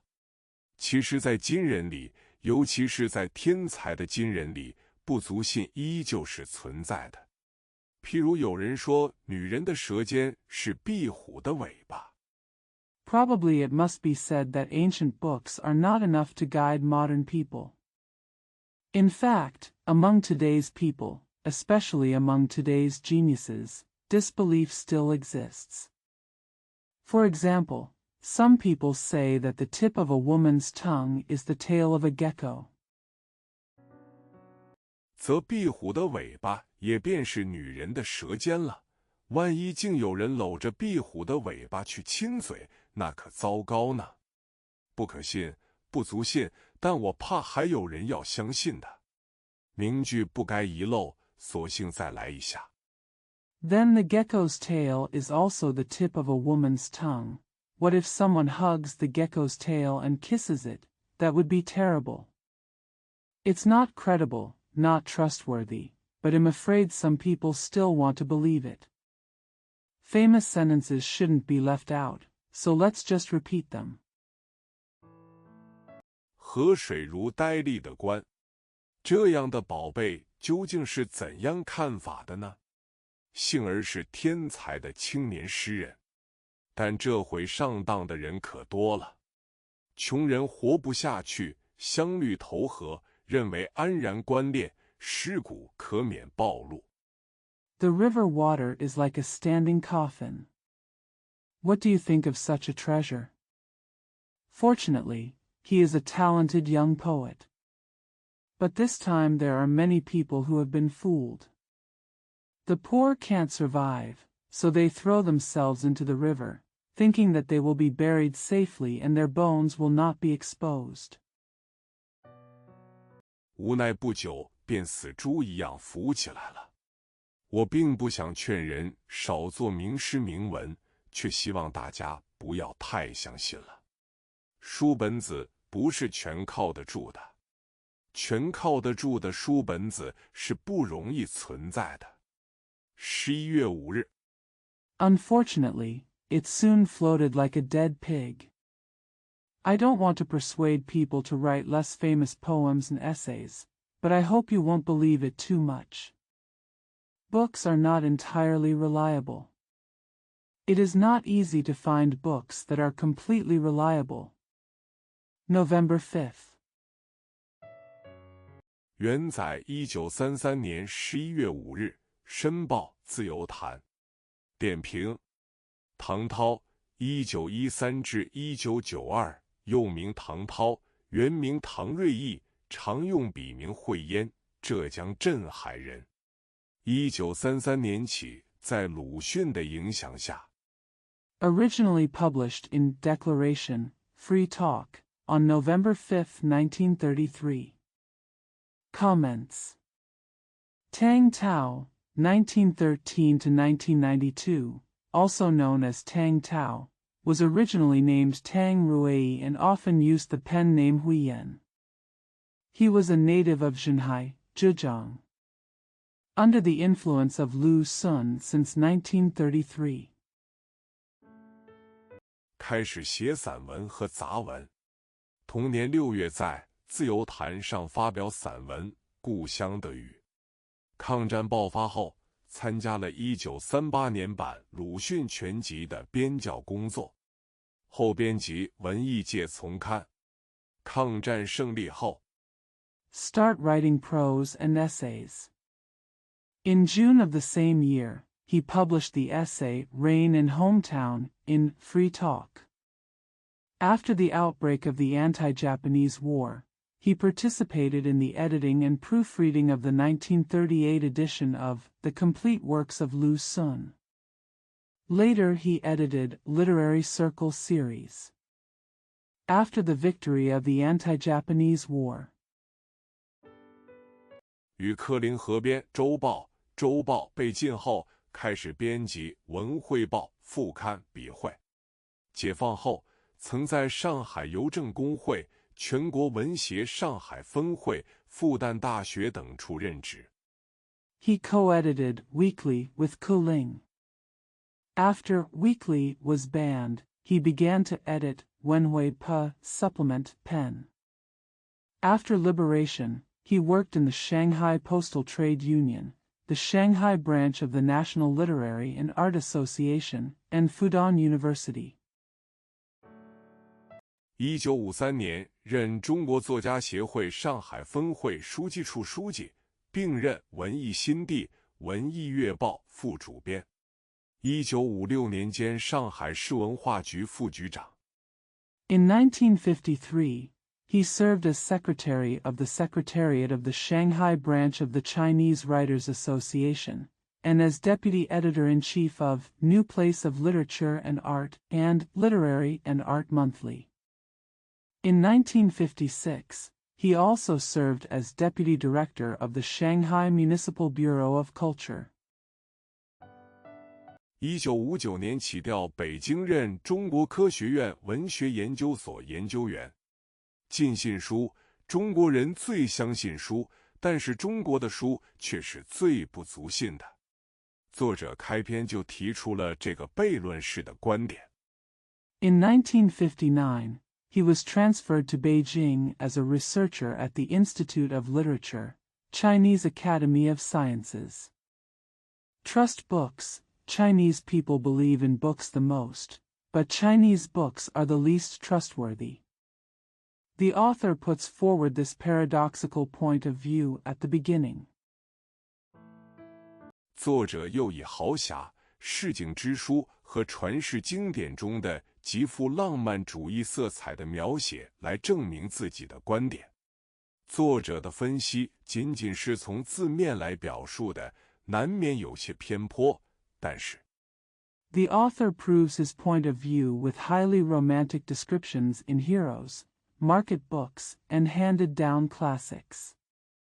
The author's analysis is only expressed literally, which is inevitably a bit biased, but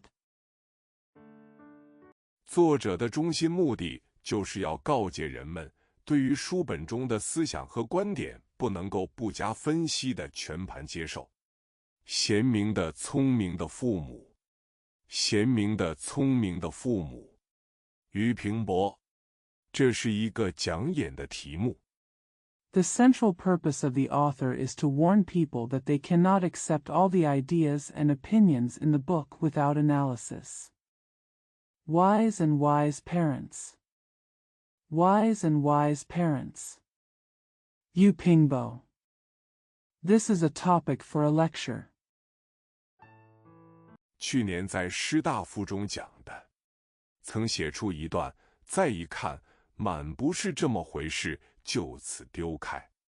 这次所写仍不惬意，写写耳。除掉主要的论旨以外，与当时口说完全是两件事，这是自然的。Lectured at the high school affiliated to Normal University last year. I once wrote a paragraph, but when I read it again, I realized that it was definitely not the case, so I just threw it away. What I wrote this time is still not satisfying, so I wrote it for my ears. Apart from the main purport, it is completely different from what was said at the time. This is natural.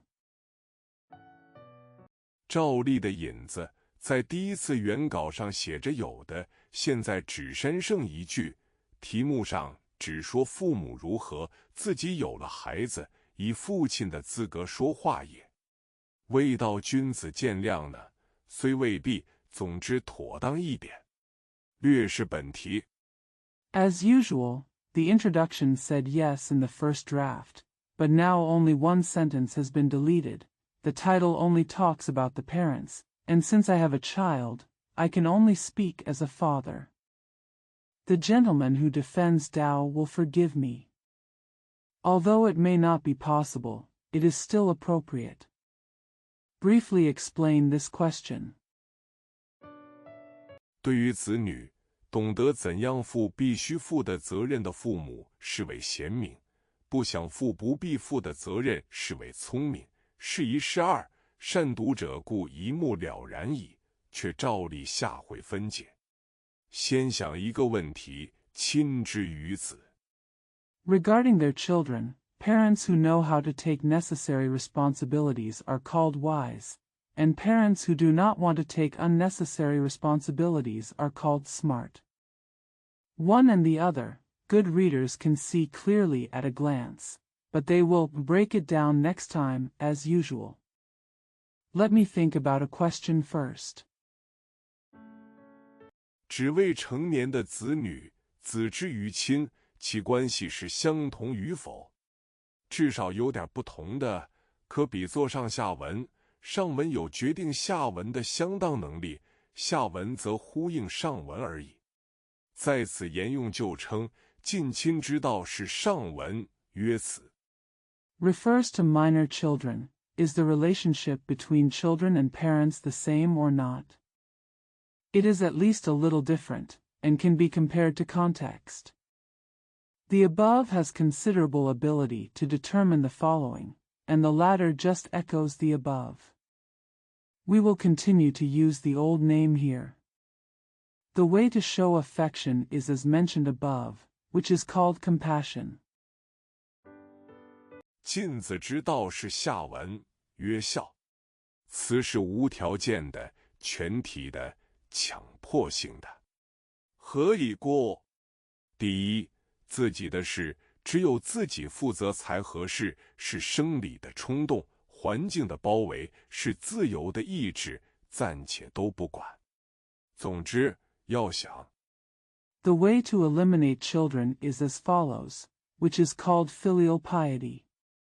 Loving kindness is unconditional, total, and compulsive.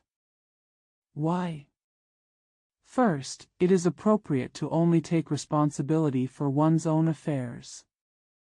It is physiological impulse, surrounding environment, and free will, so we don't care about it for the time being. In short, think about it. 你们若不负责，那么负责的是已死的祖宗呢？未生的儿女呢？做证婚介绍的某博士、某先生呢？拉皮条牵线的张家婶、李家母呢？我都想不通。第二，有负全责的必要与可能。If you are not responsible, Then who is responsible is your dead ancestors. What about your unborn children? What about Dr. So-and-so who witnessed the marriage introduction? And what about Aunt Li Jiamu of the Zhang family who was the pimp? I can't even figure it out. Second, it is necessary and possible to take full responsibility. 我也想不出有什么担负不了的。决定人的一生，不外先天的遗传，后天的教育。遗传固然未必尽是父母的责任，却不会是父母以外的人的。教育之权半操诸师友，半属诸家庭。I can't think of anything I can't bear. What determines a person's life is nothing more than innate inheritance and acquired education. Although inheritance may not be entirely the responsibility of the parents, it is not the responsibility of anyone other than the parents. The power of education lies partly with teachers and friends, and partly with families. 而选择师友的机会，最初仍由父母主之。即教育以外的环境，他们亦未使没有选择的机会。第三，此是一种功德，不但需对自己的子女负责，还得对社会负责。The opportunity to choose mentors and friends is still initially decided by parents. Even in environments other than education, they still have no choice. Third, kindness is a kind of public morality. We must not only be responsible for ourselves and our children, but also be responsible for society. 留下一个不尴不尬的人在世上鬼混，其影响未必小于在马路上啐一口痰，或者君子自重的犄角上去小便。有秩序的社会应当强迫父母们严守这不可不守。Leaving a person who is not embarrassed or embarrassed to fool around in the world may not have the same impact as spitting on the road, or urinating on a gentleman's self-respecting corner. An orderly society should force parents to strictly observe this. 对于种族生存有重大意义的功德。这么看来，此是很严肃的，绝非随随便便溺爱之谓。而咱们这儿自来只叫孝不教慈，只说父可以不慈，子不可以不孝。A moral which is of great importance to the survival of the race. From this point of view, kindness is very serious and is by no means a casual doting. However, we here only teach filial piety but not kindness. We only say that a father can be unkind and a son cannot be unfilial. 却没有人懂得即使子不孝，父也不可不慈的道理。只说不孝而后不慈，天下无不是的父母，却不知不慈然后不孝，天下更无不是的儿女。这不但是偏枯，而且是错误。But no one understands the principle that even if a son is unfilial, a father must not be unkind. If they only say that they are unfilial and then unkind, all parents in the world are bad, but they don't know that if they are unkind and then unfilial, all children in the world are bad. This is not only unfair, but also unfair. Mistake. 不但是错误，而且是颠倒。孝是不容易讲的，说的不巧，有被看作洪水猛兽的危险。孝与慈对照，孝是显明的不含社会的强迫性。举个老例，瞽叟杀人，顺妾妇而逃。Not only is it wrong, it's upside down. Filial piety is not easy to say. If you say it unluckily, you risk being regarded as a scourge. Filial piety contrasts with kindness. Filial piety obviously does not contain social compulsion. For example, Gugu killed someone, but Shun fled. 弃天下如敝屣，孝之至矣。高尧即使会罗织，绝不能正顺有教唆的嫌疑。瞽叟这个老头，无论成才不成才，总应当由更老的他老子娘去负责，顺即使胜的可以，孝的可观。Forsaking the world like a humble heir, filial piety is the most important thing. Even if Gao Tao knew how to weave, he would never be able to prove that Shun was instigated. Regardless of whether Gu Gu is an old man or not, his wife, who is older, should always be responsible. 野树不再来负教育瞽叟的责任，他并没有这可能。商君倒是他该管的。依区区之见，顺家庭间的纠纷，不在乎父母弟弟的捣乱，却是儿子不争气，以致锦绣江山，丈人传给他的。I also forgive him for no longer taking on the responsibility of educating Gus Hen. He has no such possibility. Shang Jun is his responsibility. According to a mere opinion, the disputes between Shun's family were not caused by the troubles caused by his parents and younger brothers, but were caused by the son's failure to live up to his expectations, which led to his splendid country and his father-in-law passing it on to him. 被仇人儿子生生抢走了，虞舜可谓白璧微瑕。他也是只懂得孝不懂得慈的，和咱们一样。社会的关系既如此，就孝的本身说，也不是无条件的，这似乎有点重要。Being snatched away by his enemy's son, Yu Shun could be said to be a jade with only a few flaws. He also only knows filial piety but not kindness, just like us. Since social relationships are like this, filial piety itself is not unconditional, which seems a bit important. 我一向有个偏见，以为一切感情都是后天的，压根儿没有先天的感情。有一文叫做《感情生于后天论》，老想做，老做不成，这儿所谈便是一例。普通所谓孝的根据。I have always had a bias, believing that all emotions are acquired and there is no innate emotion at all. There is an article called The Theory that feelings are born after tomorrow, and always want to do it, but always fail to do it. What I am talking about here is an example. The basis of what is commonly called filial piety. 就是父母儿女之间有所谓天性，这个天性是神秘的，与生俱生的，不可分析的。除掉传统的信念以外，谁也不能证明它的存在。我们与其依靠这浑圆一气的先天的天性。There is a so-called nature between parents and children. This nature is mysterious, innate, and cannot be analyzed. No one can prove its existence except traditional belief. Instead of relying on this innate nature, we have to rely on it. 不如依靠寸基珠垒的后天的感情来建立亲子的关系，更切实而妥帖。详细的话自然在那篇老做不出的文章上面。说感情生于后天，知恩报恩，我也赞成的。It is better to rely on accumulated emotions to establish a parent-child relationship, which is more practical and appropriate. The details will naturally be found in that article that I have never been able to write.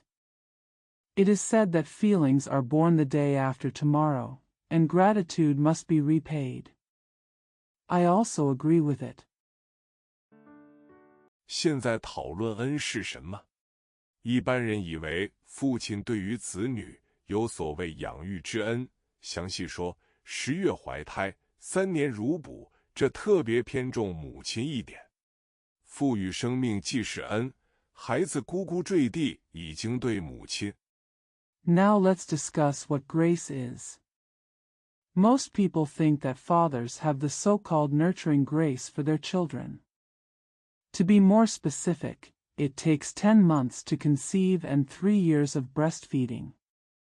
This is particularly focused on the mother. Since it is a gift to give life, the child has already given birth to the mother. 推之于父亲，负了若干还不清的债务，这虽不如天性之神秘，亦是一种先天的系数了。说我们生后，上帝父亲母亲，然后赋以生命，何等的不同！说我们感戴未生以前的恩。It is probably due to his father's debts that he cannot repay. Although this is not as mysterious as nature, it is still an innate attribute. It makes no sense to say that after we are born, God, Father and Mother give us life. Say we are grateful for the kindness we received before we were born. 这非先天而合。若把生命看作一种礼物而赋予事后的馈赠呢，那么得考量所送礼物的价值。生命之价值与趣味恐怕是永久的玄学上的问题，要证明这个。Why is this not innate? If you regard life as a gift and giving it is a generous gift, then you have to consider the value of the gift you give. The value and interest of life may be an eternal metaphysical problem, and it is necessary to prove this. 不见得比证明天性的存在容易多少，也无从说起。亲子的关系在此一点上是天行的生物的，不是人为的伦理的。把道德的观念建筑在这上面，无有是处。It's not necessarily much easier than proving the existence of nature, and there's no way to start. At this point, the relationship between parents and children is a biological one based on nature, not a man-made ethical one. There is no point in building moral concepts on this. 亲子间的天性有无忌难定，生命的单纯赋予是恩是怨也难说，传统的名分又正在没落，笑以什么存在呢？难怪君子人惴惴焉有世界末日之句，他们忽略着真的核心。It is difficult to determine whether there is a natural instinct between parents and children. It is also difficult to say whether the simple gift of life is kindness or resentment, and the traditional status is declining. What is the purpose of filial piety? No wonder gentlemen are so worried about the end of the world. They ignore the real core. 后天的感情，这种感情并非特别的，只是最普通不过的人情而已。可惜咱们亲子的关系难得建筑在纯粹的人情上，只借着礼教的权威贴上金字的封条，不许碰它。Acquired feelings. This kind of feeling is not special. It is just the most common human feeling. It is a pity that our parent-child relationship is rarely built on pure human feelings. It is only affixed with a gold-lettered seal under the authority of ethics, and you are not allowed to touch it. 不许讨论它，一碰一讲，大逆不道。可是摔到危之日，顽皮的小子会不会想到不许碰？不许讲，就是空者空也，馊者走也的一种暗示，否则为什么不许人碰它，不许人讨论它？ It is not allowed to discuss it. Talking about it is treacherous and unethical. But on the day when the world is in decline, will the naughty boy think that not touching it and not talking about it is a hint of, the empty one controls it, the searcher leaves it? Otherwise, why no one is allowed to touch it and no one is allowed to discuss it? It. 俗话说得好，为人不做亏心事，半夜敲门鬼不惊。人都是情换情的，惟孝亦然。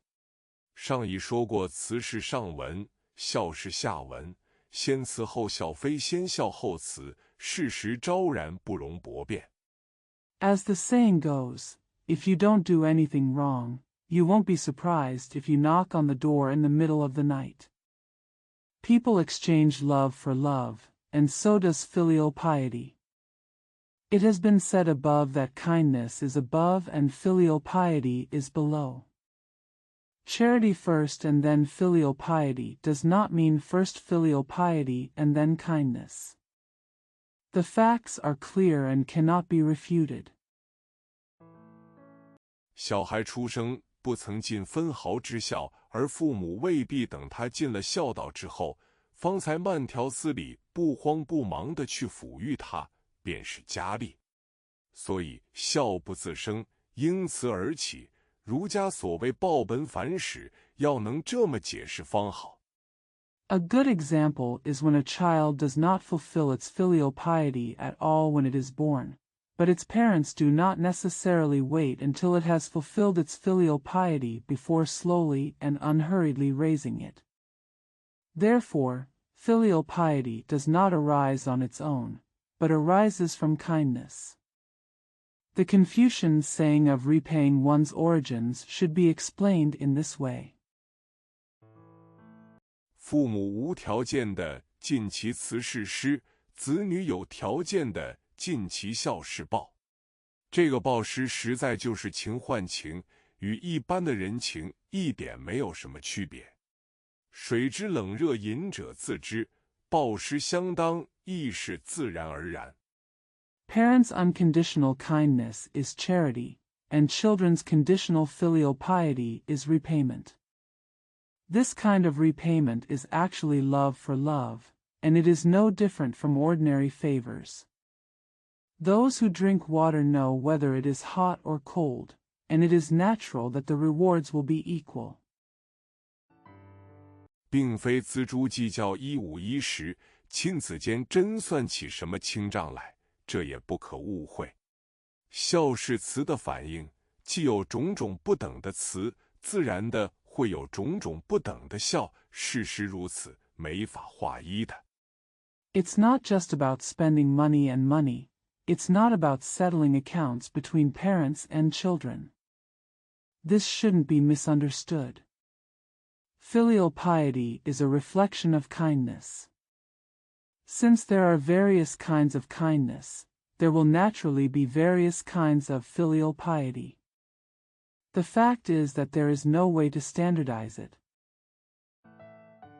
千个人对于父母二人所尽的孝道，有时候不尽同。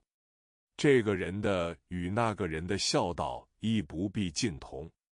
真实的感情是复杂的、弹性的、千变万化。Thousands of people sometimes have different filial piety towards their parents. This person's filial piety does not have to be the same as that person's. Real feelings are complex, elastic, and ever-changing. 而虚伪的名分礼教却是一个冰冷铁硬的壳子，把古今中外付之一套。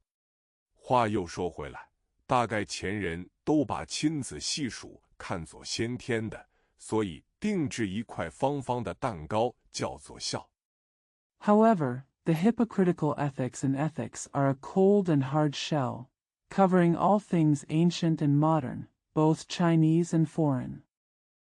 Then again, perhaps the predecessors regarded parent-child relationships as innate, so custom-made a square cake is called filial piety.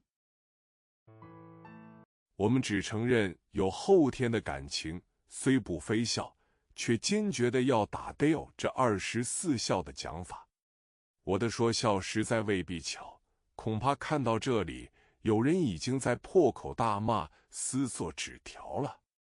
这真觉得歉然。We only admit that there are acquired feelings. Although it is not filial, we are determined to fight against the 24 filial piety. What I said about filial piety may not be a coincidence. I am afraid that when I see this, some people are already yelling and tearing up notes. I feel so sorry. 他们或者正在这么想，父母一不喜欢子女，子女马上就有理由来造反，这成个什么世界？什么东西？这种生地蛮旺达儿的口气也实在可怕。可是等他们怒气少息以后， They may be thinking this way. As soon as parents don't like their children, the children will immediately have reasons to rebel. What a world this is. What? This tone of, the land is wild and prosperous and the children are beaten, is really scary. But after their anger subsides. 我请他们一想，后天的关系为什么如此不结实？先天的关系何以又如此结实？亲之于子有4个时期：节孕、怀胎、哺乳、教育，分别考察。节孕算是恩，不好意思罢；怀胎相因而至。I asked them to think about it. Why is the relationship the day after tomorrow so fragile? Why is the innate relationship so strong? There are 4 stages of intimacy with children: conception, pregnancy, breastfeeding, and education, which are examined separately. It's a blessing to be pregnant, I'm sorry. This is why the pregnancy phase comes. 也是没法子的。他或者想保养自己的身体，为一日出风头，以至于效力国家的地步，未必纯粹为着血包才谨守胎教。3年乳哺，一部分是生理的，一部分是环境的。There is nothing we can do. She may want to maintain her body so that she can shine in the future to the point of serving the country, but she may not strictly adhere to prenatal education purely for the sake of her blood cells. Breastfeeding for 3 years is partly physiological and partly environmental. 较之以前阶段，有较多自由意志的成分了。至离乳以后，以致长大，这时期中种种的教养，若不杂以功利观念，的确是一种奢侈的明智之表现。这方是建设慈道的主干。Compared with the previous stage, there is more element of free will. After weaning and growing up, all kinds of education during this period, if not mixed with utilitarian concepts, are indeed a manifestation of luxury and wisdom. This area is the backbone of the construction of the way of compassion. 而成立子女翌日对他们尽孝的条件，这么掐指一算，节孕之恩不如怀胎，怀胎之恩不如哺乳，哺乳之恩不如教育。越是后天的越是重要，越是先天的越是没关系。And establish the conditions for their children to be filial to them in the future. To put it bluntly, the grace of pregnancy is not as good as pregnancy, the grace of pregnancy is not as good as breastfeeding, and the grace of breastfeeding is not as good as education. The more acquired it is, the more important it is, and the more congenital it is, the less important it is. 此之众要既如此，而自来只见有教孝的，什么缘由呢？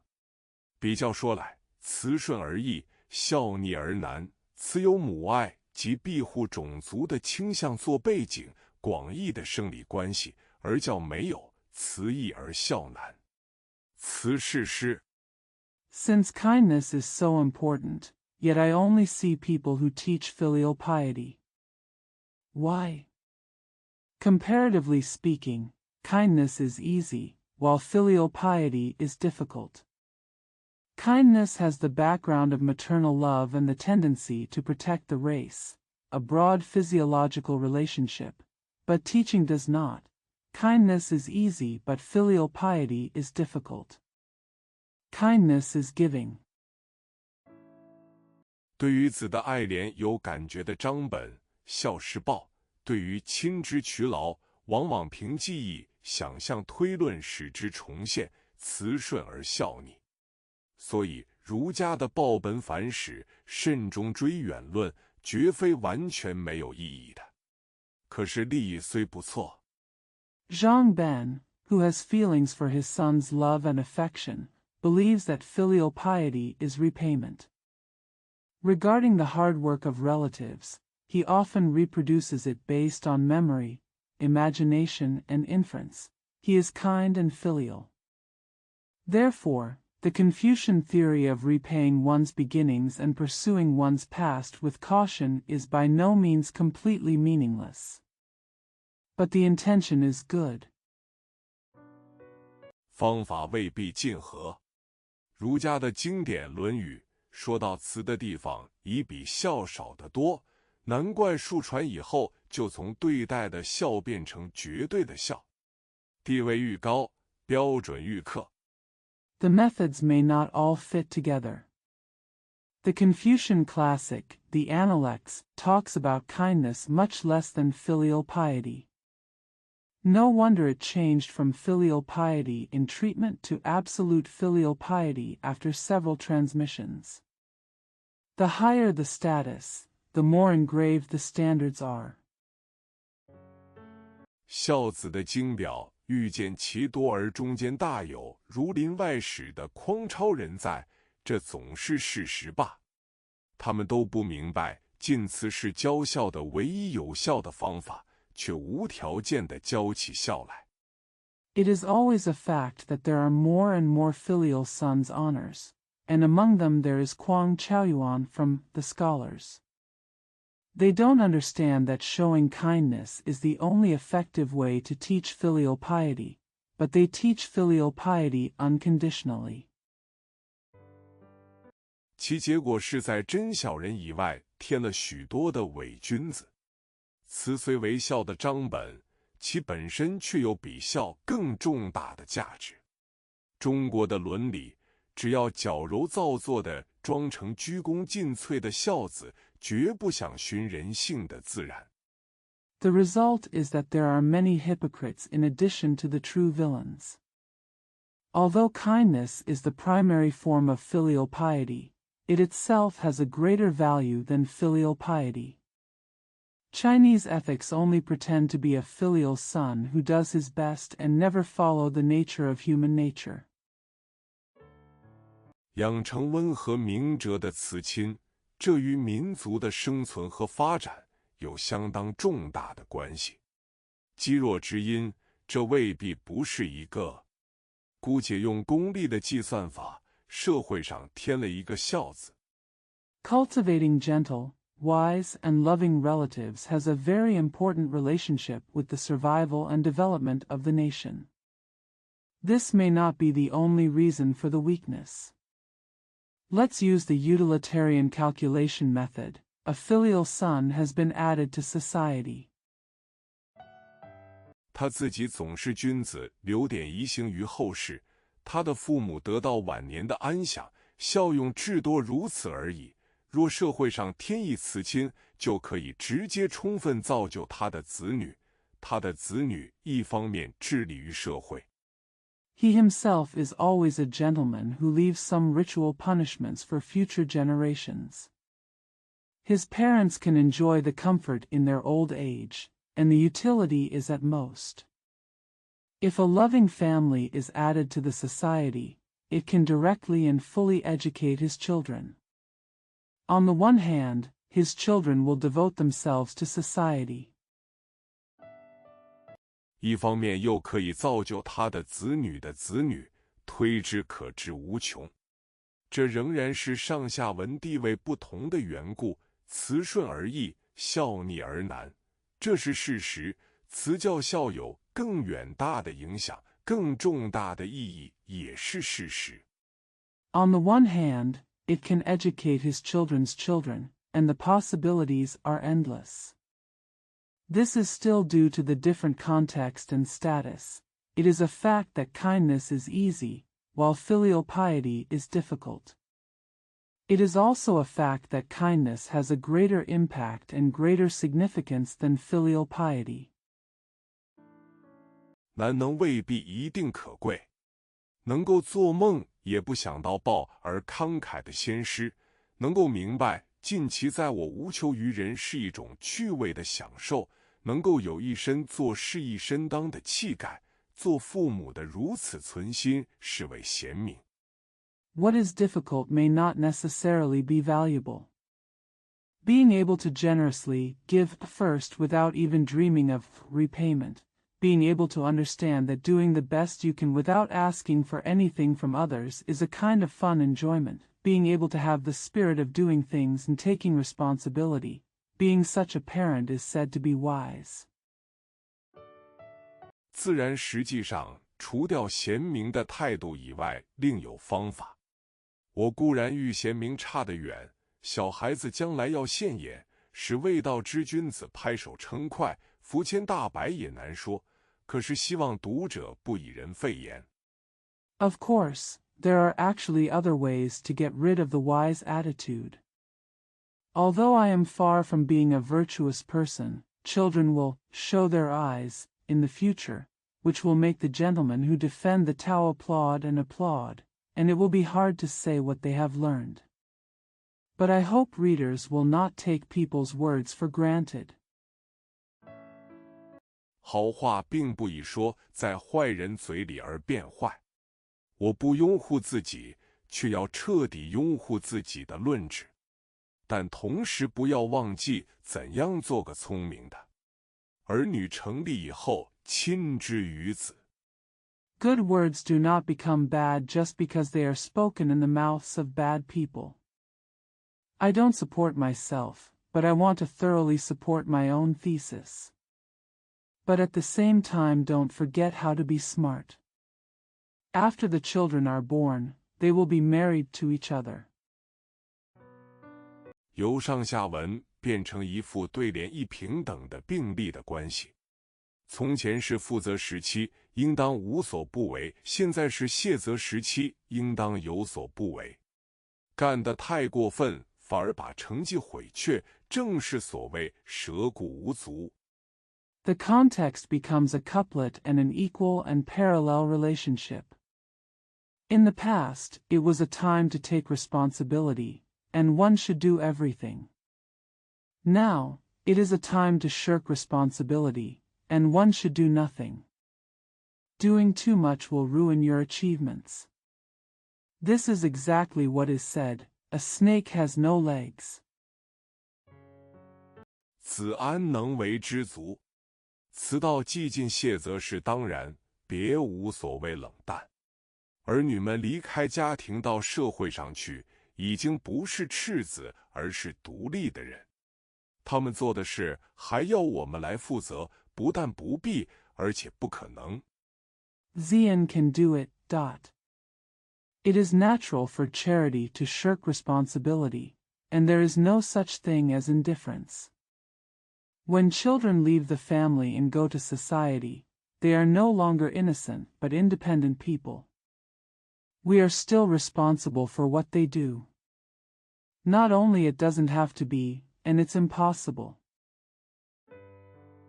把太重的担子压在肩头，势必至于自己摔跤，而担子砸碎，是为两伤。从亲方言，儿女长大了，依然无限制无穷尽的去为他们服务，未免太对不起自己。If you put too heavy a burden on your shoulders, you will inevitably fall and the burden will be smashed, which is called double injury. From Qin Fangyan, when my children grow up, it would be a great disservice to myself to still serve them without limit or limit. 我们虽不曾梦想享受儿孙的福，却也未必乐意受儿孙的累。就此方言，老头子动辄下论旨，发训话，老太太说长道短，也实在有点没趣。即使他们却是孝子，特别是时代转变。Although we never dream of enjoying the blessings of our children and grandchildren, we may not be willing to be burdened by them. As far as Z dialect is concerned, the old man often makes comments and lectures, and the old lady gossips, which is really boring, even if they are indeed filial sons, especially as times change. 从亲之令往往有所不能，果真是孝子反愈加为难了。再退一步，亲方不嫌辛苦，子方不怕劳道，也总归是无趣的。看看实际的中国家庭，其情形却特别。教育时期 Obeying the order of relatives often fails, and it turns out that the filial son is even more embarrassed. Taking a step back, it is not too hard for the parent, and the child is not afraid of nagging, but it is still boring. Looking at actual Chinese families, the situation is unique. Educational period. 旧式的伪职老师，新派交给学校，似乎都在省心。直到儿女长成以后，老子娘反而操起心来，最习见的是为儿孙积财，干预他们的恋爱与婚姻，这都是无益于己。The old style of appointing teachers and the new style of teaching to schools seem to save worries. When my children grow up, I start to worry about them. The most common thing I do is accumulate wealth for my children and grandchildren, and interfere with their love and marriage, which is not beneficial to myself. 或者有损于人的玩意儿，二叔说贤而多财则损其志，愚而多财则益其过，真是名言。可是老辈里能懂得而相信这个意思的有几个？ Or something that is harmful to people. Ershu said, "A wise man with more wealth will harm his ambition, and a foolish man with more wealth will benefit his fault." It is really a famous saying, but there are only a few of the elders who understand and believe this meaning. 至于婚姻，向来是以父母之命为成立的条件的，更容易闹成一团糟，这是人人所知的。他们却也有苦衷，大爷太不成，不得不互以金银钞票，大姑娘太傻，不会挑选姑爷。As for marriage, which has always been based on the order of the parents, it is more likely to become a mess. This is known to everyone. They do have their own difficulties. The uncle is too incompetent and has to protect him with gold and silver banknotes. The eldest girl is too stupid to choose her uncle. 老太爷老太太只好亲身出马了。这是事实上的困难，却绝不能推翻上述的论旨，反在另一方面去证明它。这完全是在当初负责时期不尽其责的缘故。换言之， The old man and his wife had no choice but to take action themselves. This is a factual difficulty, but it in no way overturns the above thesis, but rather proves it on the other hand. This is entirely due to failure to fulfill one's responsibilities during the initial period of responsibility, in other words. 昨欠了些贤明，今儿想学聪明也不成了。教育完全成功以后，岂有不能涉世，更岂有不会结婚的？所以这困难绝不成为必须干涉到底的口实。聪明人的特性，一是多懒。Yesterday I owed some wisdom, but today I can't learn to be smart. After education is completely successful, there will be no one who can't get involved in the world, let alone get married. Therefore, this difficulty will never be an excuse to interfere to the end. The characteristics of smart people are that they are lazy. 一是知趣，聪明的父母亦然。多懒就是有所不为，说鉴赏。知趣之重要，殆不亚于多懒。何谓知趣？吃亏的不找账，赌输的不捞本，失语的不忘报。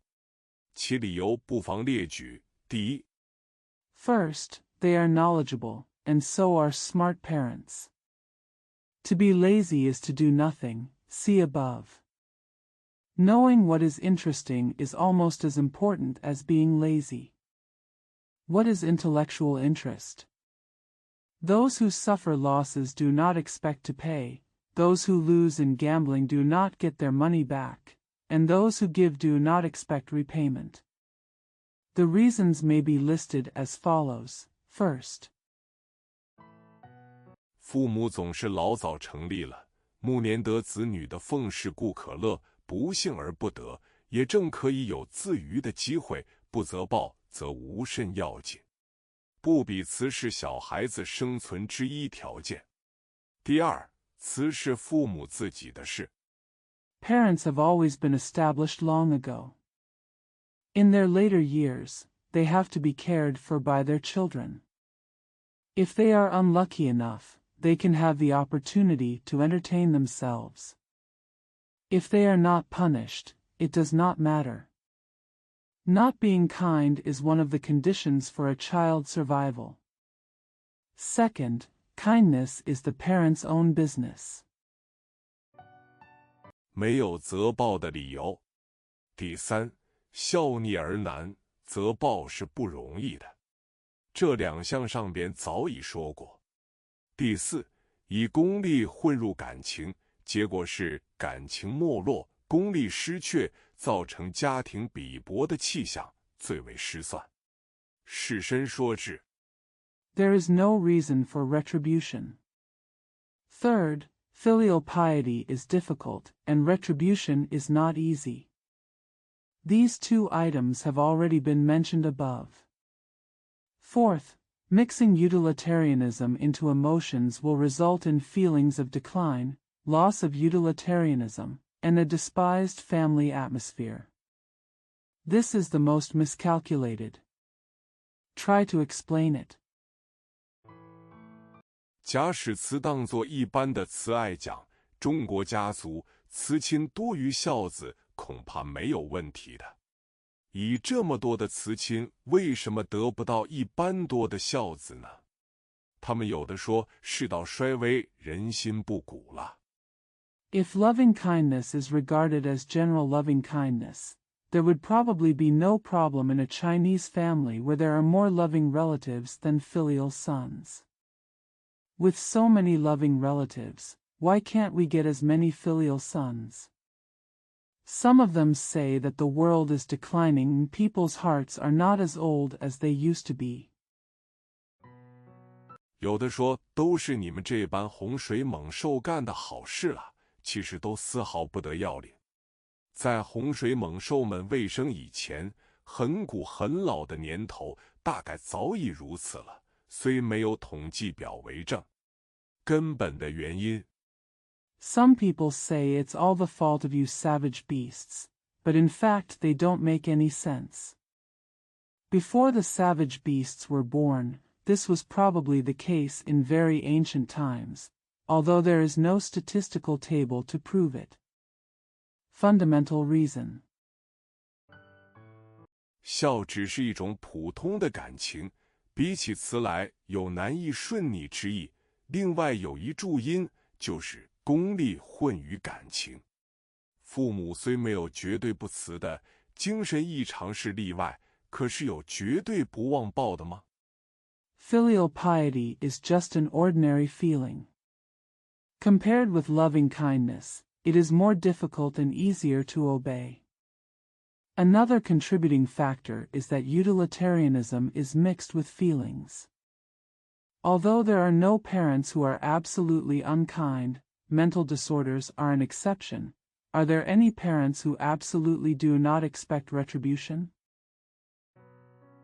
我很怀疑这分数的成数，直觉上觉得不会的很大。所谓养儿防老击鼓防饥，明显的表现狭义的功利心。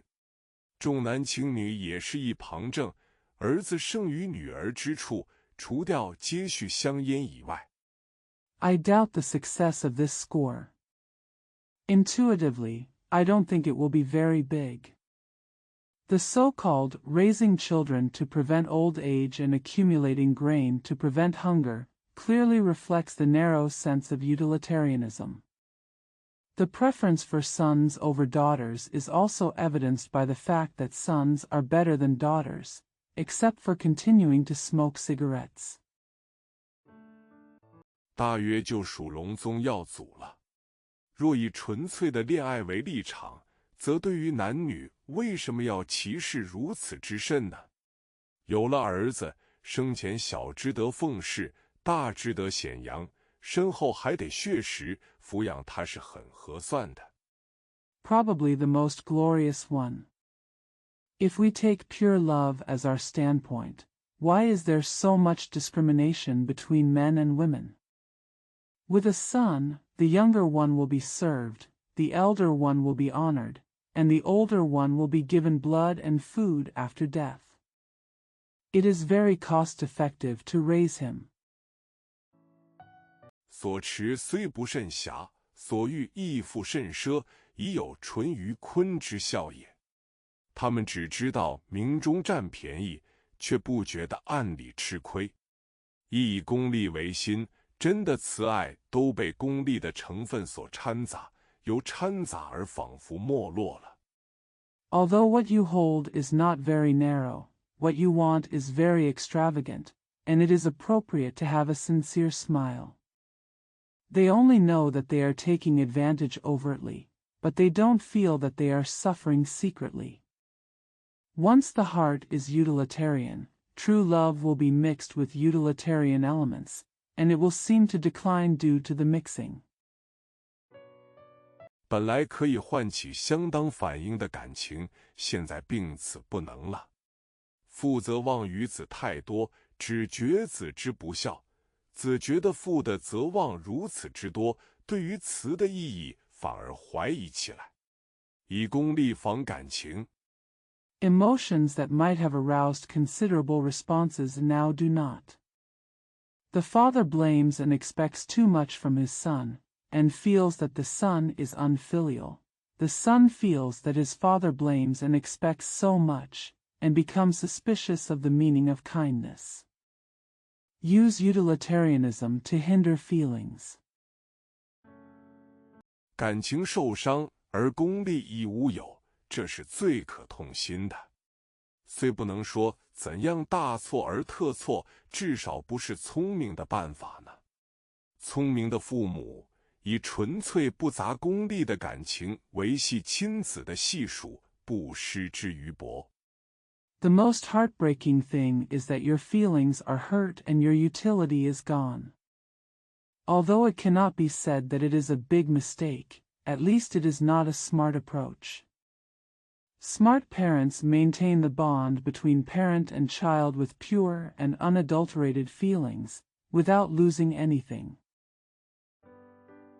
以缜密的思考决定什么该管，什么恕不失之于后。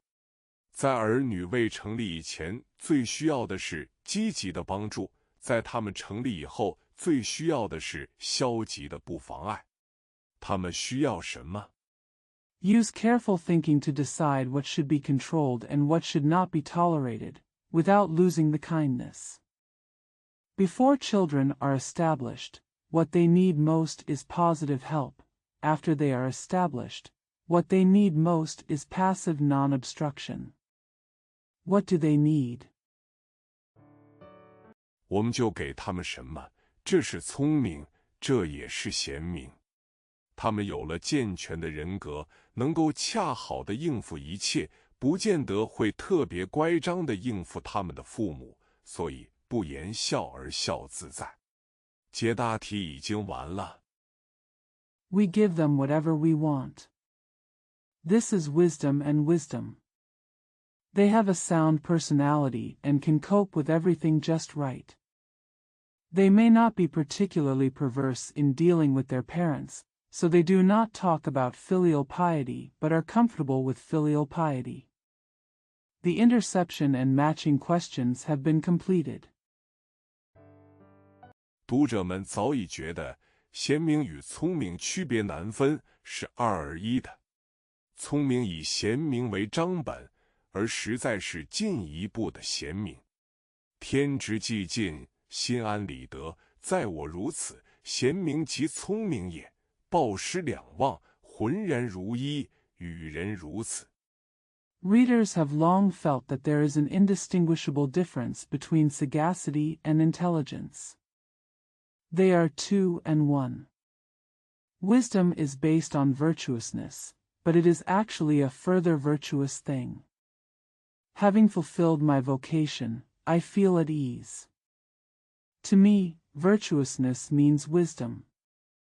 I forget both repayment and giving, which is the same as for others. 贤明又极聪明也，聪明人就是老实人，顶聪明的人就是顶老实的人。实际上虽不必尽如此，的确应当是如此的。1930年7月24日，点评：俞平伯，1900。Being wise is also smart. A smart person is an honest person, and a very smart person is an honest person. In fact, although this does not have to be the case, it should indeed be the case. July 24, 1930. Comments. Yu Pingbo, 1900. 1990，现代诗人，原名俞明衡，字平伯，祖籍浙江德清，生于江苏苏州，有诗集《西环》《忆》《冬夜》等。著名的诗人、散文家，研究古典文学的学者。新中国成立后 1990, modern poet. His original name was Yu Mingheng and his courtesy name was Pingbo. His ancestral home is Deqing, Zhejiang, and he was born in Suzhou, Jiangsu. There are poetry collections, Return to the West, Memory, Winter Night, and so on. Famous poet, essayist, and scholar of classical literature. After the founding of New China, 他担任北京大学教授。1952年调到北大文学研究所工作。1953年2月，北大文学研究所并入中国科学院，他任中国科学院文学研究所古典文学研究室研究员。He serves as a professor at Peking University. In 1952, he was transferred to the Institute of Literature of Peking University. In February 1953, the Institute of Literature of Peking University was merged into the Chinese Academy of Sciences, and he served as a researcher in the Classical Literature Research Office of the Institute of Literature of the Chinese Academy of Sciences. 贤明的、聪明的父母，古人云：“养不教，父之过。”但是怎么教，却是一个让父母头疼的事情。对于子女，懂得怎样负必须负的责任的父母，是为贤明。Wise, smart parents, the ancients said, it is the father's fault to raise children without educating them. But how to teach it is a headache for parents. Parents who know how to take the necessary responsibilities towards their children are called wise. 不想负不必负的责任，是为聪明。也就是说，父母在教育子女时，应该注重教育的方式和方法，还应当学会适当的偷懒，给孩子一个自己思考的空间。中国儒家可谓权责分明。Not wanting to take unnecessary responsibilities is called being smart. That is to say, parents should pay attention to the methods of education when educating their children, and they should also learn to be lazy appropriately to give their children a space to think for themselves. Chinese Confucianism can be said to have clear rights and responsibilities. 父母要慈，子女要孝。中国传统的亲子关系不是建立在亲情基础之上的，而是建立在礼教的基础之上的，有很多观念是背离人的本性的。Parents must be kind and children must be filial. The traditional Chinese parent-child relationship is not based on family affection, but on ethics and ethics. Many concepts are contrary to human nature. 而这种慈孝观念的张扬所造成的负面影响，就是矫揉造作风气盛行，从而影响到民族气质的形成和发展。多年父子成兄弟，多年父子成兄弟。汪曾祺。The negative impact caused by the promotion of this concept of kindness and filial piety is the prevalence of artificiality, which affects the formation and development of national temperament. After many years, father and son became brothers. After many years, father and son became brothers. Wang Zengqi. 这是我父亲的一句名言。父亲是个绝顶聪明的人，他是画家，会刻图章，画写意花卉。图章初宗这派，中年后至汉印。他会摆弄各种乐器，弹琵琶、拉胡琴、笙箫管笛，无一不通。This is a famous quote from my father. My father is a very smart man. He is a painter who can engrave seals and paint freehand flowers. In the early days of seal sealing, he came from the Zhejiang sect, and later in his middle age he became a member of the Han seal sect. He can play various musical instruments, including the pipa, the huqin, the sheng, the flute, and the flute. 他认为乐器中最难的其实是胡琴，看起来简单，只有2根弦，但是变化很多，2手都要有功夫。他拉的是老派胡琴，弓子硬，松香滴得很厚。He believes that the most difficult musical instrument is actually the huqin. It looks simple with only 2 strings, but it has many changes and requires skill in both hands. He plays an old-school huqin with a hard bow and thick rosin dripping. 现在拉胡琴的松香都只滴了薄薄的一层。他的胡琴音色刚亮，胡琴码子都是他自己刻的，他认为买来的不忠实。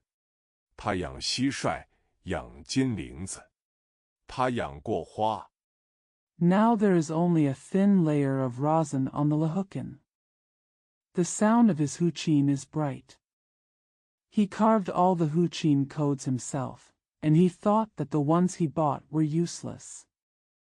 He raised crickets and golden bells. He raised flowers. 他养的一盆素心兰，在我母亲病故那年死了，从此他就不再养花。我母亲死后，他亲手给他做了几箱子名衣。我们那里有烧名衣的风俗，按照母亲生前的喜好。The pot of orchids he raised died the year my mother died of illness, and he stopped growing flowers from then on. After my mother died, he personally made several boxes of mingi for her. We have a custom of burning mingi, according to mother's preferences during her lifetime. 选购了各种花素色纸做衣料，单加皮棉，4式不缺。他做的皮衣能分得出小麦穗、羊羔、灰鼠、胡钱。父亲是个很随和的人，我很少见他发过脾气，对待子女从无疾言厉色。I purchased a variety of floral and plain-colored papers for clothing materials, and a single layer of lint cotton, which is always available. The leather coats he makes can be distinguished from wheat ears, lambs, squirrels, and fox hooves. My father is a very easygoing person. I rarely see him lose his temper, and he never speaks harshly towards his children. 他爱孩子，喜欢孩子，爱跟孩子玩，带着孩子玩。我的姑妈称他为孩子头。春天不到清明，他领一群孩子到麦田里放风筝，放的是他自己糊的蜈蚣，我们那里叫白脚。He loves children, likes children, loves to play with children, and plays with children. My aunt called him Child Head. In spring, before Qingming Festival, he would lead a group of children to fly kites in the wheat fields. What he put there was a centipede he made himself, called hundred-legged, in our place.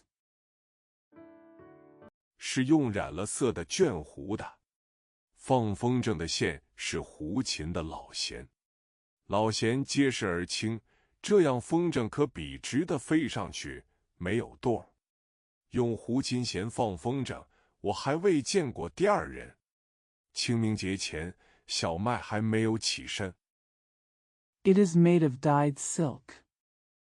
The string for flying a kite is the old string of the huqin. The old string is strong but light, so the kite can fly straight up without a belly. I have never seen another person fly a kite with huqin strings. Before Qingming Festival, wheat has not yet rised up. 是不怕践踏的，而且越踏会越长得旺。孩子们在屋里闷了一冬天，在春天的田野里奔跑跳跃，身心都极其畅快。他用钻石刀把玻璃裁成不同形状的小块，再一块一块斗拢。It is not afraid of being trampled, and the more it is trampled, the more prosperous it will grow. The children stayed indoors all winter, running and jumping in the spring fields, feeling extremely happy both physically and mentally. He used a diamond knife to cut the glass into small pieces of different shapes, and then stretched them piece by piece.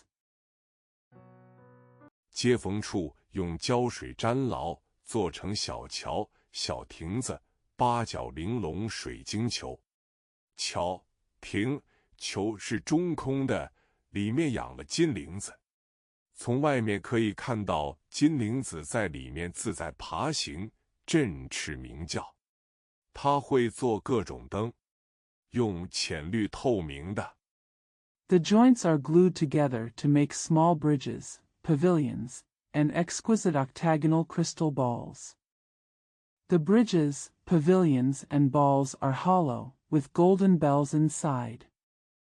From the outside, you can see the golden bells crawling freely inside, flapping their wings and chirping.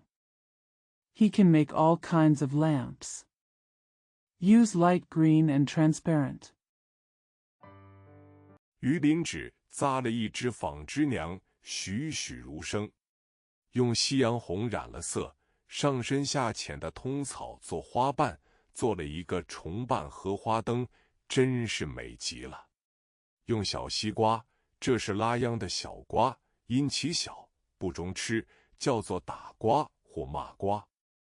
Fish scale paper is tied with a textile girl, which is lifelike. It is dyed with western red, and the upper and lower layers of grass are used as petals to make a double lotus lantern. It is really beautiful. Use small watermelons. This is used to pull seedlings. Small melons are not suitable for eating because of their small size, so they are called beating melons or scolding melons. 上开小口，挖进瓜瓤，在瓜皮上雕镂出极细的花纹，做成西瓜灯。我们在这些灯里点了蜡烛，穿街过巷，邻居的孩子都跟过来看，非常羡慕。父亲对我的学业是关心的。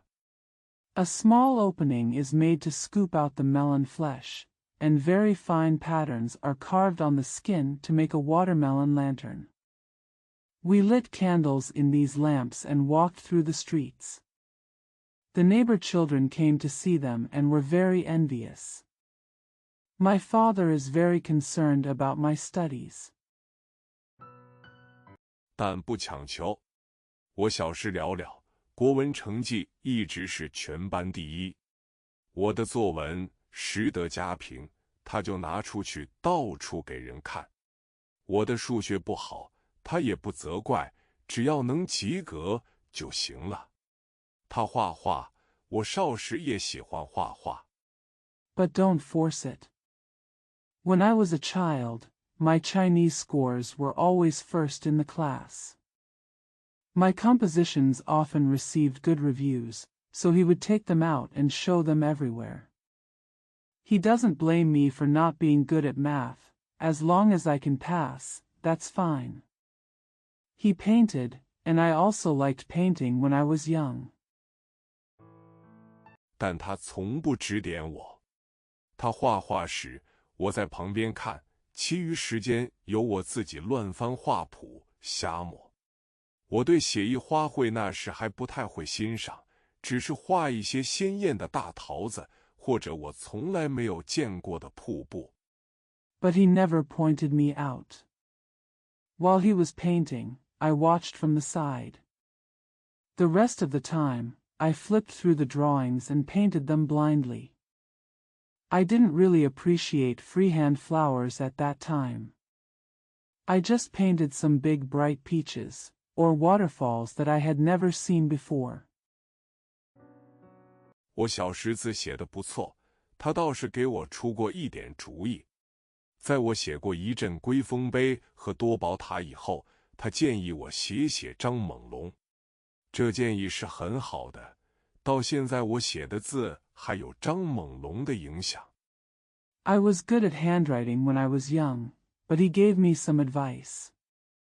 After I wrote Guifeng Monument and Duobao Pagoda for a while, he suggested that I write Zhang Menglong. This suggestion is very good, and even now my writing is still influenced by Zhang Menglong. 我初中时爱唱戏，唱青衣，我的嗓子很好，高亮甜润。在家里，他拉胡琴，我唱。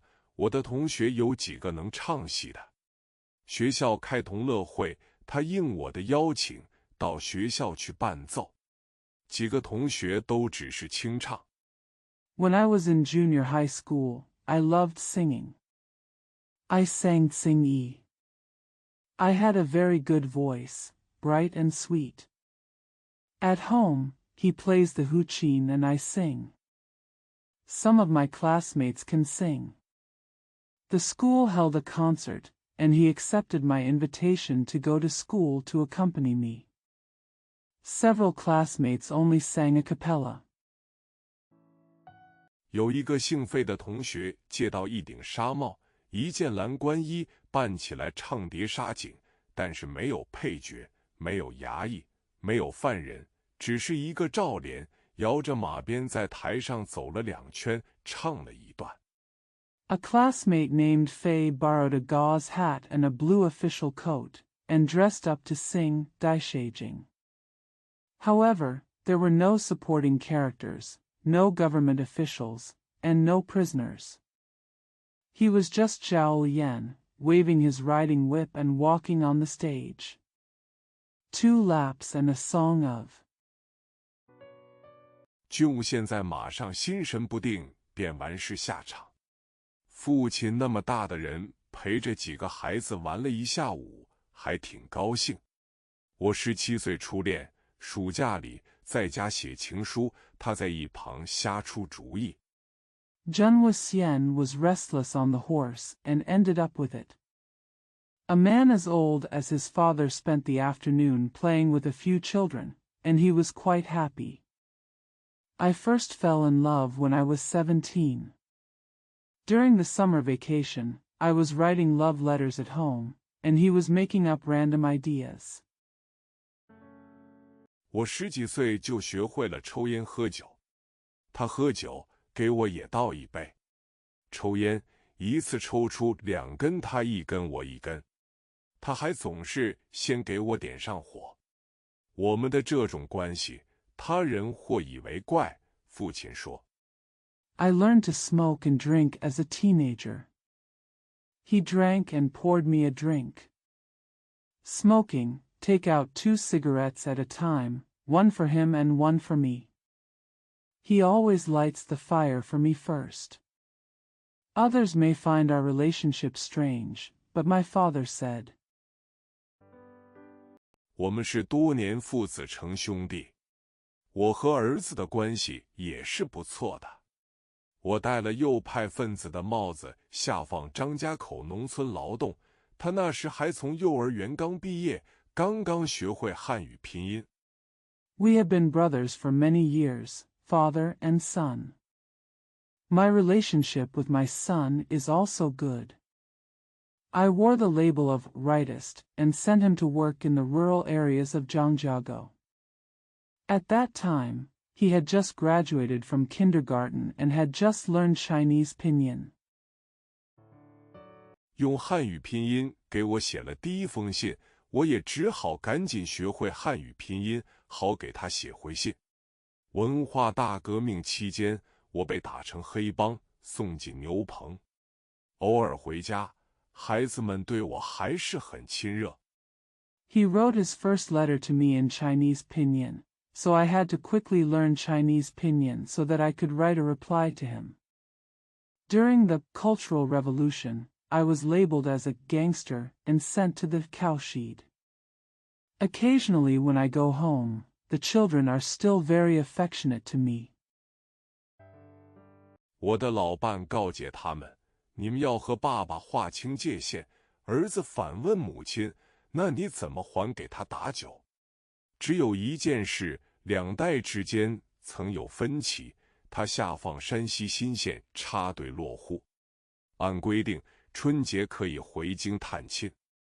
My wife warned them, you have to draw a clear line with your father. The son asked his mother, then why do you still give him a drink? There was only one thing. There was a disagreement between the two generations. He was sent to Shaanxi Xian County, jumped in line to settle down. According to regulations, you can return to Beijing to visit relatives during the Spring Festival. 我们等着他回来，不料他同时带回了一个同学。他这个同学的父亲是一位正受林彪迫害，搞得人求家破的空军将领。这个同学在北京已经没有家。We wait for his return. Unexpectedly, he brought back a classmate at the same time. The father of his classmate was an Air Force general who was being persecuted by Lin Biao and was imprisoned. This classmate no longer has a home in Beijing. 按照大队的规定是不能回北京的，但是这孩子很想回北京，在一伙同学的秘密帮助下，我的儿子就偷偷地把他带回来了。他连临时户口也不能上，是个黑人。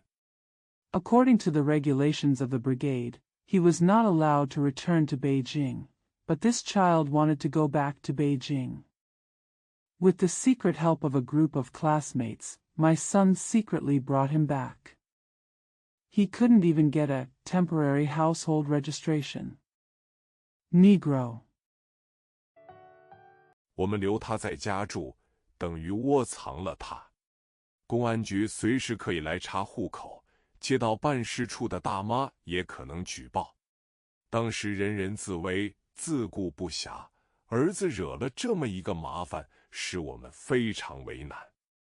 By keeping him at home, we are harboring him. The Public Security Bureau can come to check the household registration at any time, and the aunt at the sub-district office may also report it. At that time, everyone was in danger and had too much time to take care of themselves. Our son caused such trouble, which made us very embarrassed. 我和老伴把他叫到我们的卧室，对他的冒失行为表示很不满。我责备他，怎么事前也不和我们商量一下？我的儿子哭了，哭得很委屈，很伤心。我们当时立刻明白了，他是对的。My wife and I called him to our bedroom and expressed dissatisfaction with his reckless behavior. I scolded him, "Why didn't you discuss it with us beforehand?"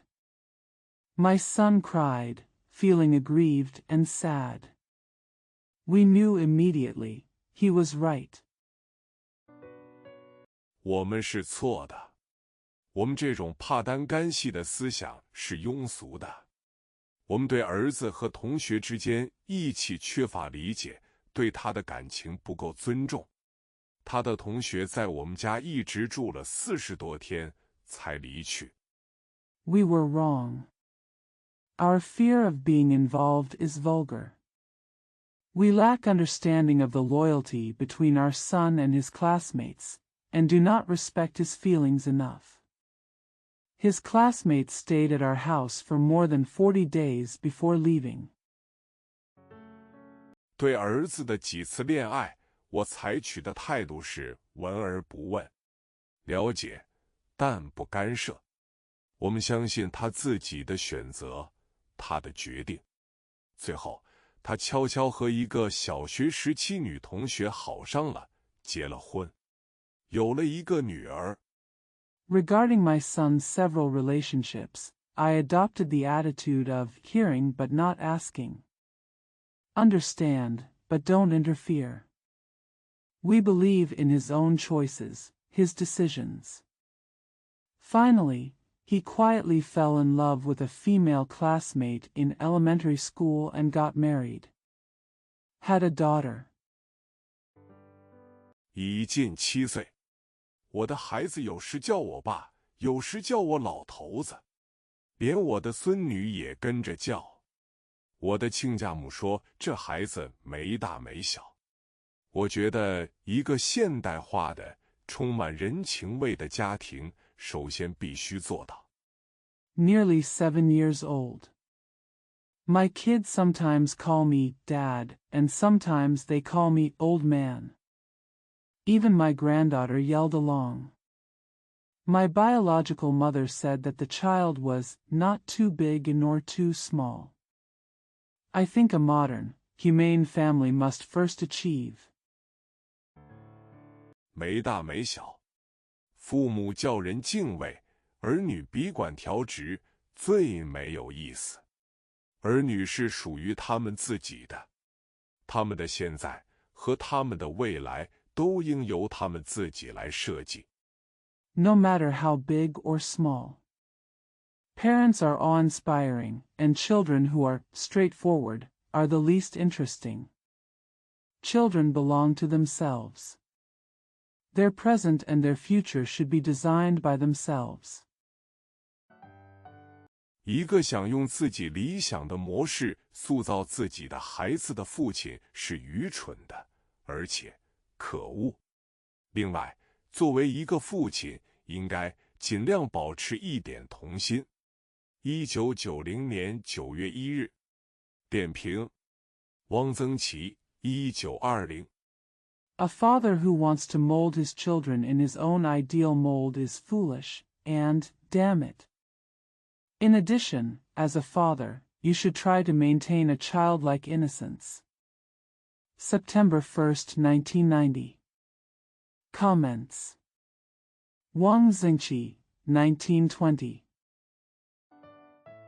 1997现，当代作家，江苏高邮人。1939年考入昆明西南联合大学中文系，深受教写作课的沈从文的影响。1940年开始发表小说。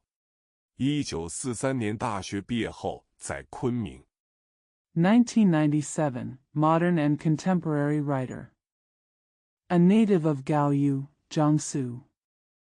In 1939, he was admitted to the Chinese Department of Southwest Associated University in Kunming and was deeply influenced by Shen Congwen, who taught writing classes. Started publishing novels in 1940. After graduating from university in 1943, he worked in Kunming and 上海任中学国文教员和历史博物馆职员。1946年起在《文学杂志》《文艺复兴》和《文艺春秋》上发表《带车匠》《复仇》《绿猫》。In Shanghai, he served as a Chinese language teacher in a middle school and a staff member of a history museum. Since 1946, he has published The Cartman, Revenge, The Green Cat. 欺压名家等短篇小说引起文坛注目。1950年后，在北京文联中国民间文学研究会工作，编辑《北京文艺》和《民间文学》等刊物。1962年调北京京剧团。Short stories such as Chicken and Duck Master attracted the attention of the literary world. After 1950, he worked in the Beijing Federation of Literary and Art Circles and the Chinese Folk Literature Research Association, editing publications such as Beijing Literature and Art and Folk Literature. In 1962, he was transferred to Beijing Peking Opera Troupe. 后改北京京剧院任编剧，著有小说集《邂逅集》、杨舍的夜晚、汪曾祺短篇小说选、晚饭花集、寂寞与温暖、茱萸集、散文集、蒲桥集、塔上随笔。Later he was appointed as screenwriter by the Beijing Peking Opera Theater. He is the author of novel collections, Encounter Collection, Night in the Sheep House, Selected Short Stories of Wang Xingqi, Supper Flowers Collection, Loneliness and Warmth, Cornice Collection, Prose Collections, Puqiao Collection, Pagoda Collection Essays. 文学评论集、晚翠文坛以及汪曾祺自选集等，另有一些京剧剧本。短篇《受戒》和《大闹记事》是他的获奖小说。多年父子成兄弟。Literary Criticism Collection, Wan Shui Wen Tan, and Wang Xingqi's Selected Works, etc. There are also some Peking opera scripts. The short stories, Ordering, and Danao Chronicles, are his award-winning novels. Father and son become brothers over the years. 作者的父亲是一个多才多艺、情感丰富的人。父亲的好脾气使孩子们很喜欢和他亲近，这样父子之间沟通起来就十分方便和畅通。父亲也注重儿子的学业，却从不强求。The author's father is a versatile and emotional man. His father's good temper makes the children like to be close to him, which makes communication between father and son very convenient and smooth. The father also paid attention to his son's studies but never forced it. 而是让儿子任性发展，甚至是有些放纵儿子，即使是朋友也很难做到。现实社会中那种试图用自己的模式来塑造孩子的父母。Instead, he allows his son to develop as he pleases, and even indulges his son a little, which is difficult for even friends to do. The kind of parents in real society who try to shape their children with their own models. 他们的想法和做法是不可行的，甚至是愚蠢的。我与文学，我与文学，简先爱。这几年来，和自己的本行经济学背道而驰，一天比一天远了。与文学。Their ideas and practices are unfeasible and even stupid. Me and literature. Me and literature. Jian Xianai. In the past few years, I have run counter to my own profession of economics and become further and further away from literature day by day. 的关系却倍加亲密起来，像忘形的朋友似的。严格而论，我并没有超人一等的天赋，偏要不避艰险地走上这条路去，而且觉得坦然有味，这真是不可思议的事。是不是缘法？ The relationship between them has become even more intimate, like a lost friend. Strictly speaking, I don't have any superhuman talent, but it's incredible that I have to go on this road regardless of hardships and dangers, and find it so enjoyable. Is it fate? 拉杂读书，兴道为文，几乎成了生活的习惯了。但是一旦遇到天才作家，正牌文士，终不免面红耳赤，显着十分扭捏。因为我是左道旁门，未可以语于大方之家。先学写诗。It has almost become a habit of life to read and write when I am excited. But once I meet a talented writer or a real scribe, I can't help but blush and become very shy. Because I am from a side door, I cannot speak to a generous family. Learn to write poetry first. 既写小说，前后有7、8年，这便是我的简单的履历。诗统计起来，写过不下数十首，大多数发表于晨报副刊和诗刊，有一小部分则登在小说月报。I continued writing novels for 7 or 8 years. This is my simple resume. In total, he has written dozens of poems, most of which were published in Morning Post Supplement and Poetry Magazine, and a small number were published in Novel Monthly. 曾经几次有野心想编订一本诗集，最后还是放弃了原来的计划。缘故是初期的诗作，如今新诗成熟时代印行出来，怕不会笑破了读者的肚子。最难忘是徐志摩先生。I had several ambitions to compile a collection of poems, but in the end I gave up the original plan. The reason was that it was an early trial. Now that new poetry has matured, if it is published, it will not make readers laugh. The most unforgettable one is Mr. Sujima. 如果缺少他的鼓励和敦促，也许连这点微薄的成绩都没有。我的写诗是他寄寓松坡图书馆旧址的时候开始的。庭院里的那棵参天拿云的古槐，永远在我的记忆之中。Without his encouragement and urging, perhaps even this meager achievement would not have been achieved. I started writing poetry when he stayed at the old site of Songpa Library. The towering ancient locust tree in the courtyard will always be in my memory. 志摩在《狮虎胡同7号》中描写过他，我还特别用他做题材，做了一首《老怀吟》，登在前期的诗刊上。这首诗当时很受他的赞美。Jima described it in Shirhu Hutong No. 7, and I also used it as a theme to compose a song called Ean of the Old Sephora Tree, which was published in the early issue of Poetry Magazine. This poem was highly praised by him at the time. 还记得有一首名《100年后的短诗》，我曾依照志摩的推敲，修改过3次才发表，足证他对我作诗的热心。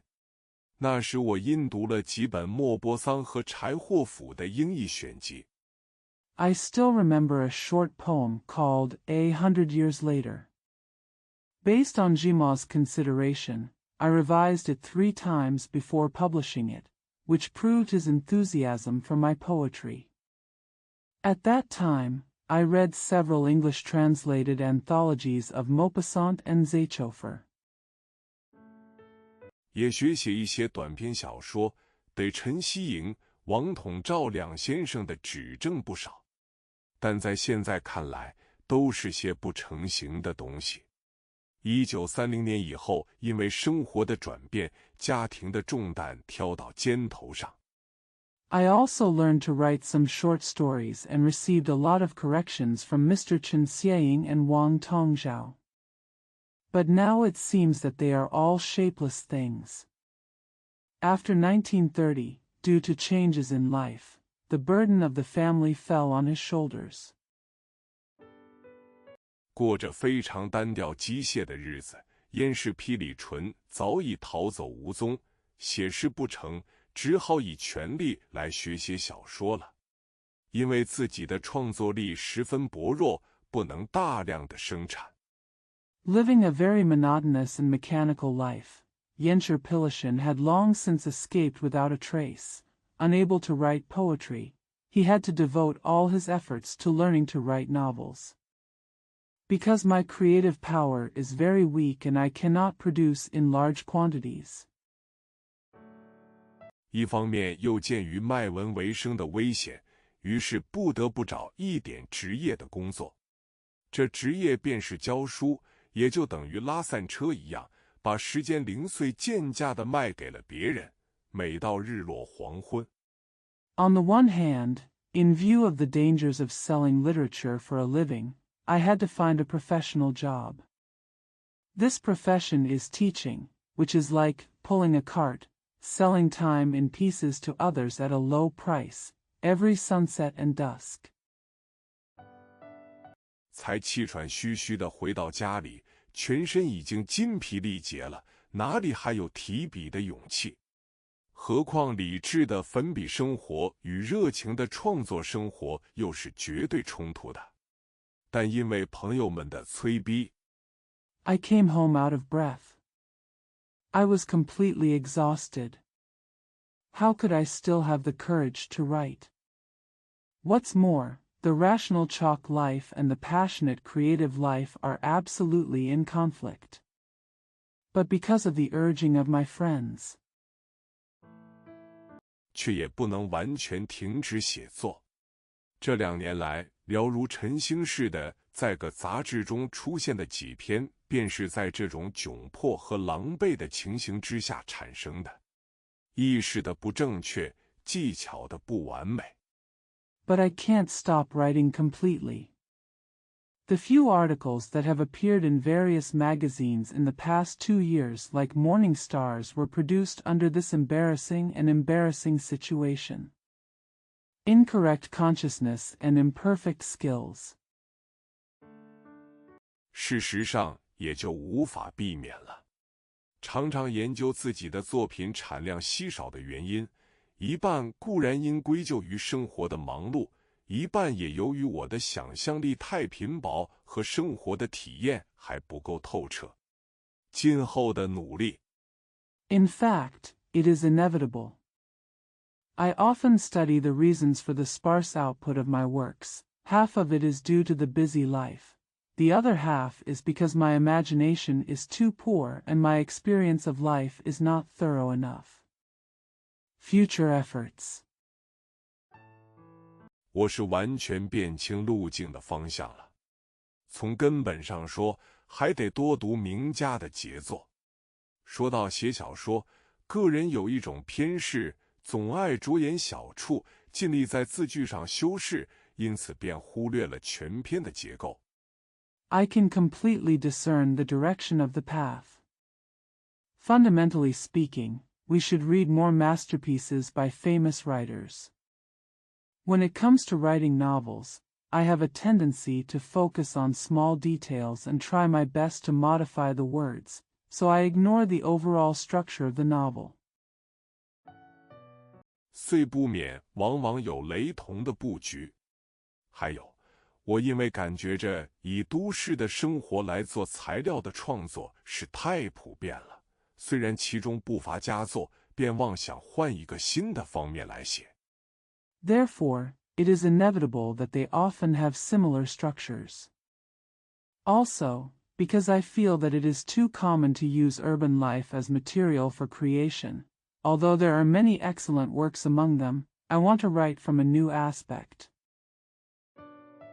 这新的方面即是一些边缘省份乡镇中的人物和风景，并且自己又最爱读 Brett Hane 的富有地方色彩的小说，所以我的短篇有好些便喜选取故乡贵州的题材。This new aspect is the characters and scenery in some remote provinces and towns. And I also like to read Brett Hane's novels full of local flavor. Therefore, many of my short stories choose themes from my hometown, Guizhou. 就我以往的创作说，其中比较惬意的几篇，如在贵州道上到镇西去、盐巴克、营渡，也正是属于这一类。不过这种小说 local color 太浓。As far as my past creations are concerned, some of the more pleasant ones, such as On the Guizhou Road, Going to Jinshi, Salt Bake, and Longdu, also fall into this category. However, this kind of novel is too local colored. 恐怕是不易得到一般人的了解的。何况我离乡太久，有些地方已经描写的不很真切。如果机会允许，还想回家一行，细细地考察一下故乡农村和城市的情形，以后再写。I'm afraid it's not easy for ordinary people to understand.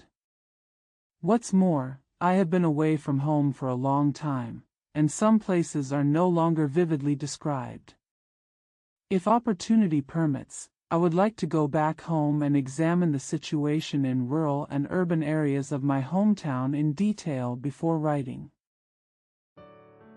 也许可以产生几篇较好的作品，那只好四之将来了。原载上海开明书店1936年4月出版的《城下集》。点评：简先爱，1906至1994，现代作家。Maybe a few better works can be produced, but that will have to wait until the future. Originally published in the Qingshe collection, published by Shanghai Kaming Bookstore in April 1936. Comments.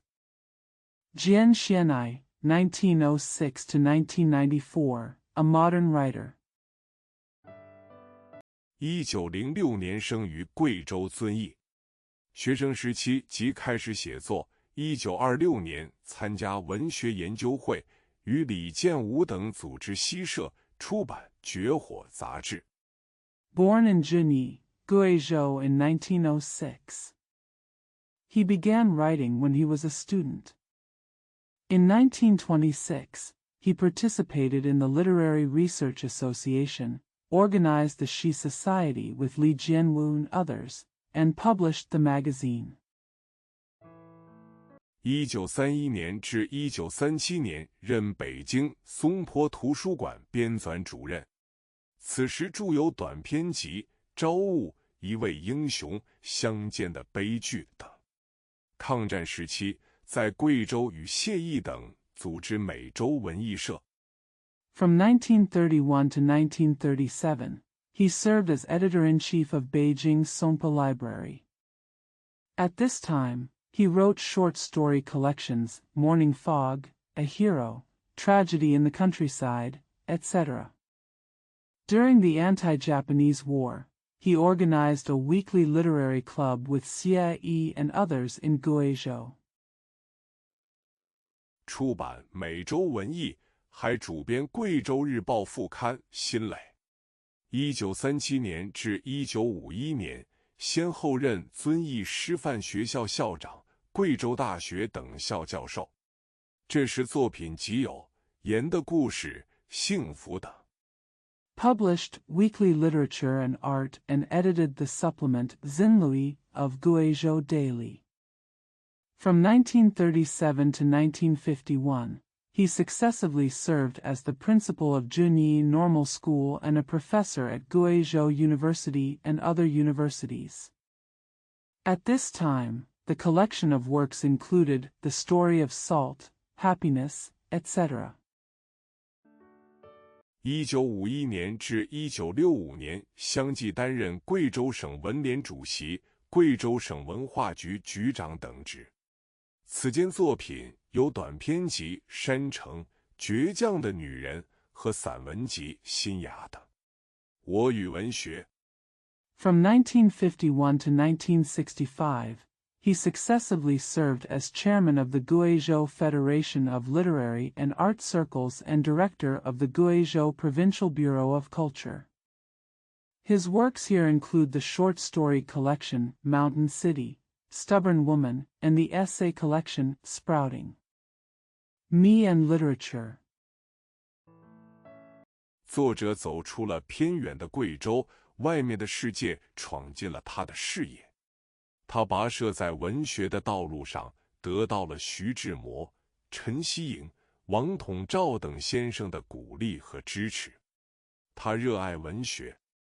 The author walked out of remote Guizhou, and the outside world broke into his field of vision. He trudged on the road of literature and received encouragement and support from Su Zhima, Chen Xieying, Wang Tongzhao, and other teachers. He loves literature. 但是，爱好与现实生活的矛盾却是难以调和的，那么作者只能够选择妥协与调和的道路。在进行文学创作的过程中，大量的阅读经典著作。However, the contradiction between hobbies and real life is difficult to reconcile, so the author can only choose the path of compromise and reconciliation. In the process of literary creation, I read a lot of classic works. 借鉴别人有益的经验和技巧是非常必要的。在谈到自己的作品时，作者很清楚自己的作品往往忽视了全篇的整体布局。It is very necessary to learn from other people's useful experiences and skills. When talking about his own works, the author is very aware that his works often ignore the overall layout of the whole article. 创作的题材也多是对自己生活的西南偏远地区的描写。其实这也正是作者与众不同的地方吧，也是一种扬长避短的解决问题的方法。第3章，往事如烟。The themes of his creations are mostly descriptions of the remote areas in the southwest where he lives. In fact, this is what makes the author unique, and it is also a method of solving problems that maximizes strengths and avoids weaknesses. Chapter 3, The Past is Like Smoke. 我是个偶像崇拜者。我是个偶像崇拜者。郭沫若。我是个偶像崇拜者呀。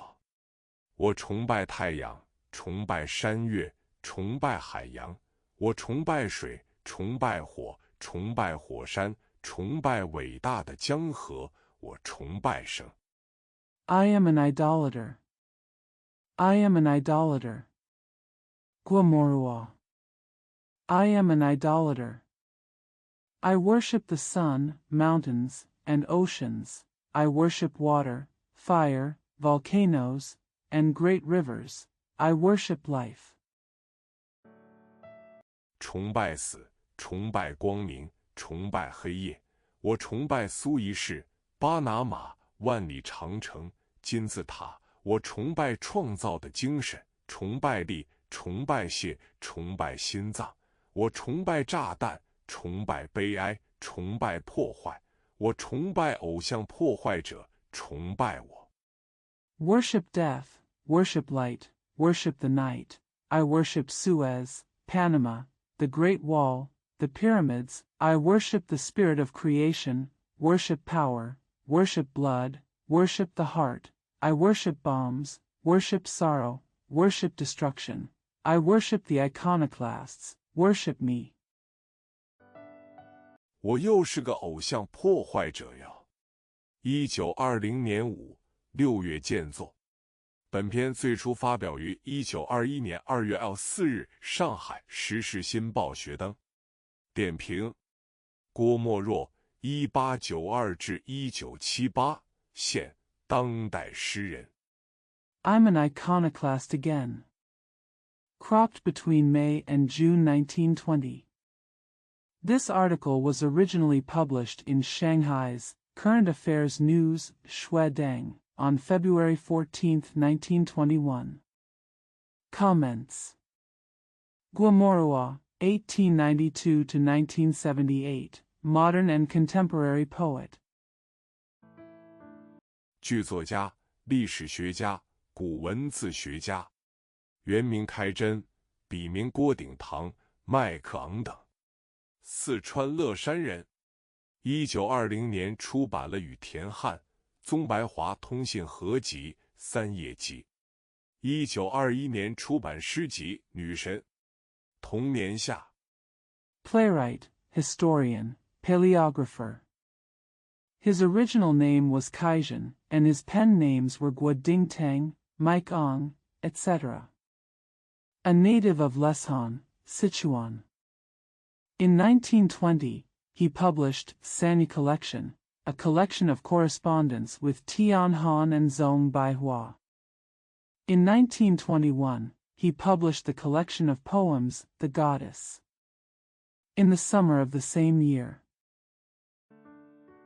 与程仿吾、郁达夫等发起组织创造社。1923年大学毕业后，其一回国到上海，编辑《创造周报》等刊物，出版有诗集《星空》《平》《钱毛》《恢复》，并写有历史剧。Together with Qing Fangu, Yu Dafu, and others, he initiated the Creation Society. After graduating from university in 1923, he gave up medicine and returned to Shanghai, where he edited Creation Weekly and other publications. Published poetry collections Starry Sky, Vase, Qianmao, Recovery, and wrote historical dramas. 历史小说、文学论文等作品，著有历史剧《蔡文姬》《武则天》，诗集《新华颂》《百花齐放》《骆驼集》，文艺论著《读》《随园诗话》《札记》《李白与杜甫》等。Historical novels, literary essays, and other works. He is the author of historical dramas, Kai Wenji, and Wu Zetian, poetry collections, Ode to Xinhua, 100 Flowers Blooming, Camel Collection, literary and artistic treatises, Notes on Reading, Suiyuan Poetry, Li Bai and Du Fu, etc. 他是继鲁迅之后，中国文化战线上又一面光辉的旗帜。著作结集为《莫若文集》17卷本，1957至1963，新编《郭沫若全集》，分文学20卷，历史、考古3编。He is another glorious banner on the Chinese cultural front after Lu Xun. The works are collected into the 17-volume Collected Works of Morua, 1957 to 1963, and the newly compiled The Complete Works of Guo Morua is divided into 3 parts: Literature, 20 volumes, History, and Archaeology. 我是个偶像崇拜者，我是一个偶像崇拜者，我崇拜世间伟大的事物，我崇拜力量，但是我其实更加崇拜破坏，因为只有破除旧的，才能够创造新的。我 I am an idol worshipper. I am an idol worshipper. I worship great things in the world. I worship power. But I actually worship destruction more, because only by destroying the old can new ones be created. I 要成为一个伟大的创造者。到鲁迅先生，到鲁迅先生。罢晋。10月19日上午，一个不幸的消息从上海的一角传出来，在极短的时间里就传遍了全中国、全世界。Be a great creator. In memory of Mr. Lu Xun. In memory of Mr. Lu Xun. Ba Jin. On the morning of October 19th, a piece of unfortunate news came out from a corner of Shanghai, and spread throughout China and the world in a very short time. 鲁迅先生逝世了。画圈、砚电、挽词、眼泪、哀哭从中国各个地方像洪流一样的汇集到上海来。任何一个小城市的报纸上也发表了哀悼的文章。Mr. Lu Xun passed away. Wreaths, messages of condolence, messages of condolences, tears, and lamentations poured into Shanghai from all over China like a torrent. There were also mournful articles published in newspapers in any small city. 连最僻远的村镇里也响起了悲痛的哭声。全中国的良心从没有像现在这样的悲痛的。这一个老人，他的一支笔，一颗心，做出了那些巨人所不能完成的事业。Even the most remote villages and towns heard cries of grief. The conscience of all China has never been so sad as it is now.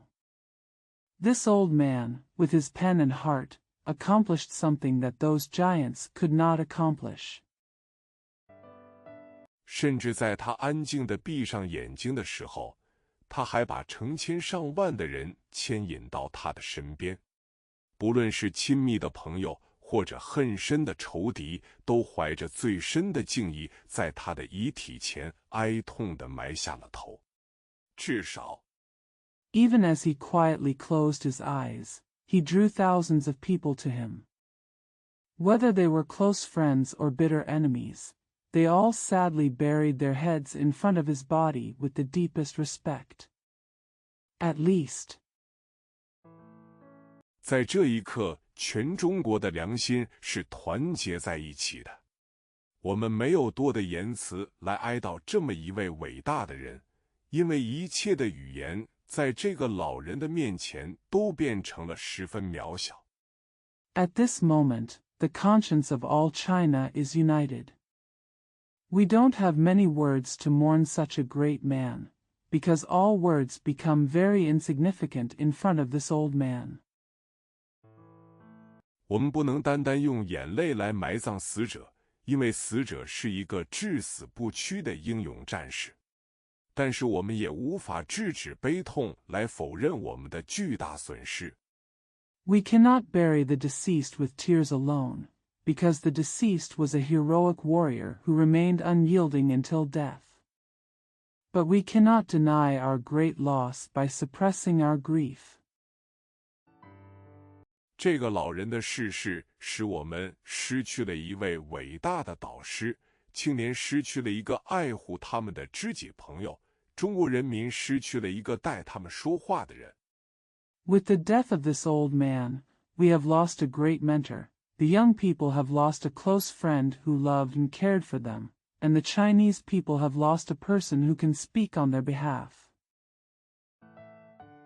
中华民族解放运动失去了一个英勇的战士，这个缺额是无法填补的。鲁迅先生是伟大的，没有人能够否认这样的一句话。然而我们并不想称他做巨星，比他做太阳。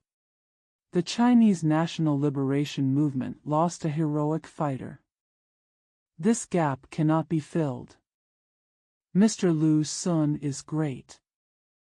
No one can deny such a statement. However, we don't want to call him a superstar or the sun. 因为这样的比喻太抽象了，它并不是我们可望而不可及的自然界的壮观，它从不曾高高的坐在中国青年的头上。一个不识者的简单的信函就可以引起他胸怀的吐露。Because this metaphor is too abstract. He is not a splendor of nature that is beyond our reach. He has never sat high on the heads of Chinese youth.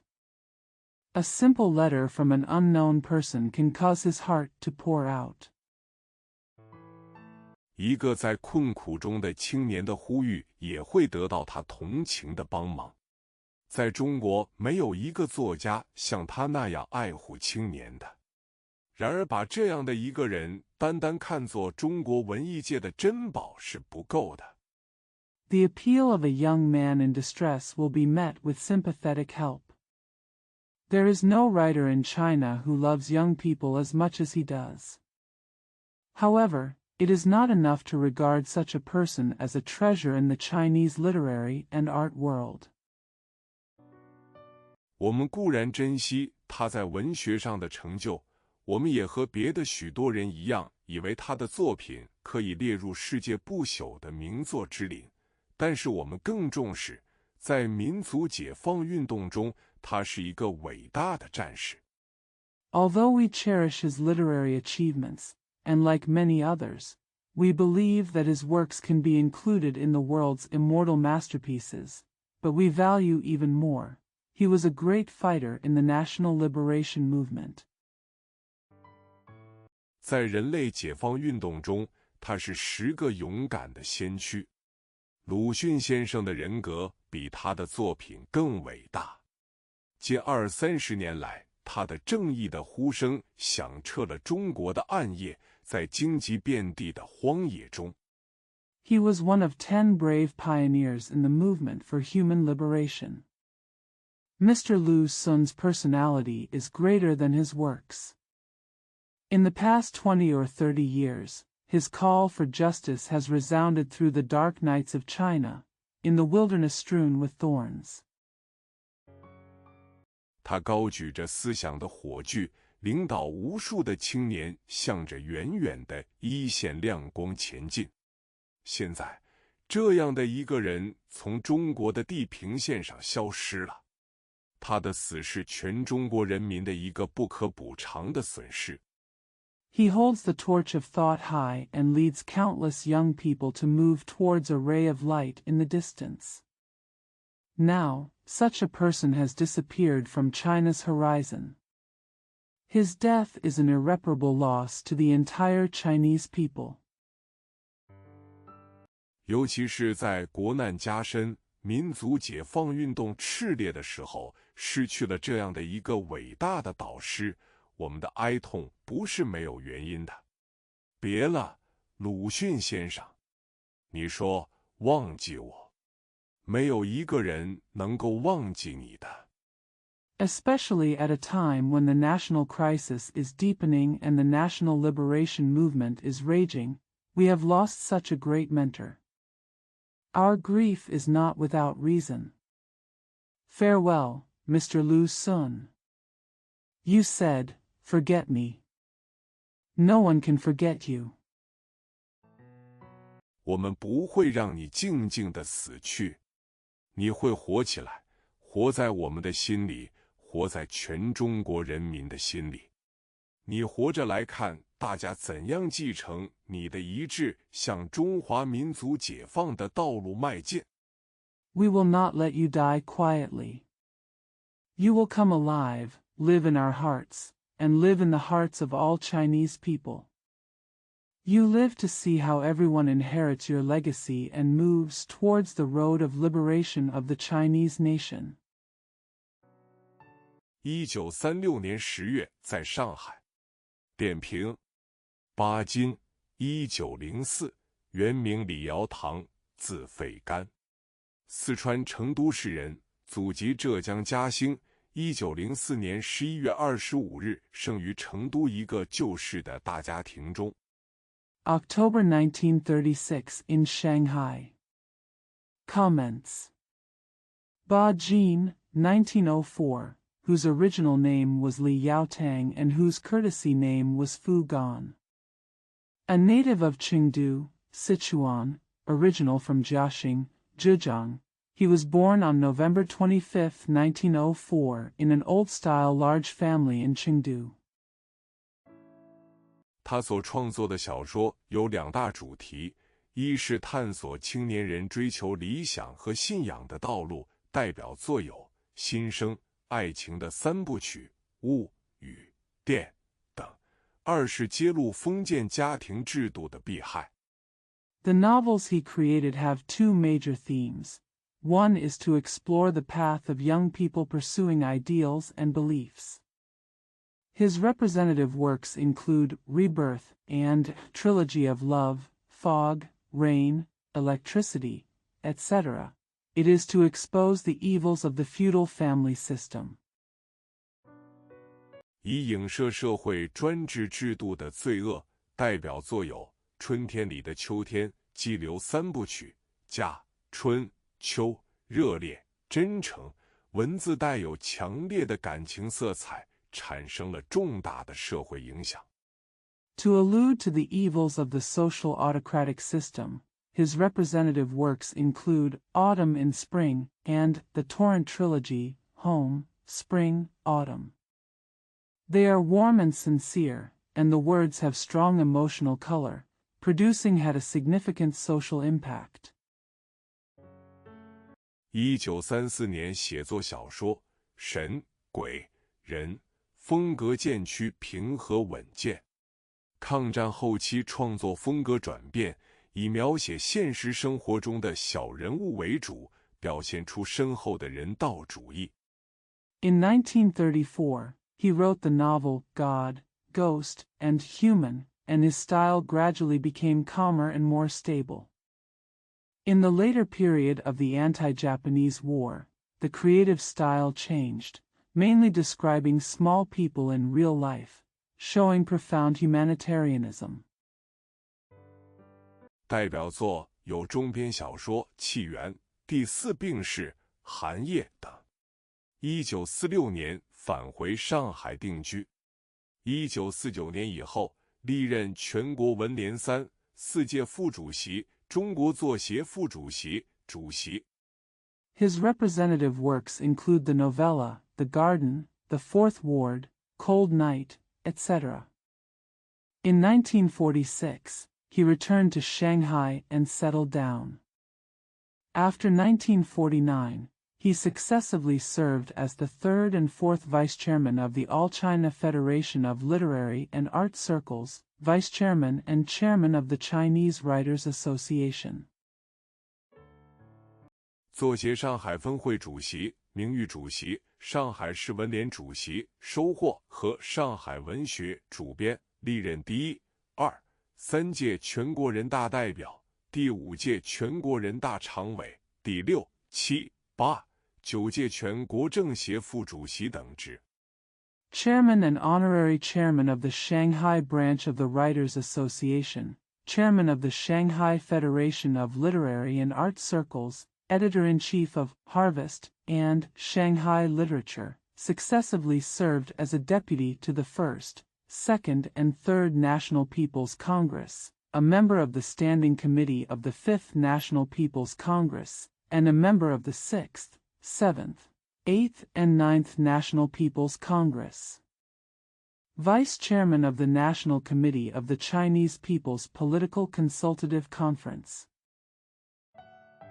现任中国作协主席、全国政协副主席。1958年到1962年，巴金文集14卷陆续由人民文学出版社出版。文化大革命中遭到迫害，以致失去爱妻。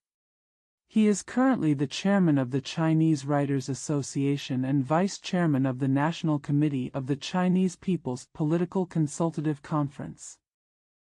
From 1958 to 1962, 14 volumes of Ba Jin's collected works were successively published by People's Literature Publishing House. He was persecuted during the Cultural Revolution and lost his beloved wife. 1973年起，悄悄翻译俄国民主革命家赫尔岑的回忆录《往事与随想》。1978年文革结束后，以沉痛的心情反思知识分子在20世纪所走过的道路和教训。Since 1973, he has quietly translated the memoirs of the Russian Democratic Revolutionary Herzen, Past Events and Thoughts. After the end of the Cultural Revolution, in 1978, I reflected with a heavy heart on the path and lessons learned by intellectuals in the 20th century. 并以个人为解剖对象，写作了5卷随想录，包括随想录、探索集、真话集、病终集、无题集。悼念鲁迅先生，鲁迅先生走了，他是中国的良心。He also wrote 5 volumes of Random Thoughts, including Random Thoughts, Exploration Collection, Truth Collection, Sickness Collection, and Untitled Collection, with individuals as the objects of anatomy. In memory of Mr. Lu Sun is gone. He is the conscience of China. 他感动了有良心的中国人，他是英勇的战士，伟大的导师，知己朋友。鲁迅先生的逝世是国家之痛，是国人之痛。先生具有伟大的人格，他高举思想的火炬。He moved the conscientious Chinese people. He was a heroic warrior, a great mentor, and a confidant. The death of Mr. Lu Xun is a pain for the country and the people. He has a great personality and holds high the torch of thought. 为年轻人指引着光明的方向。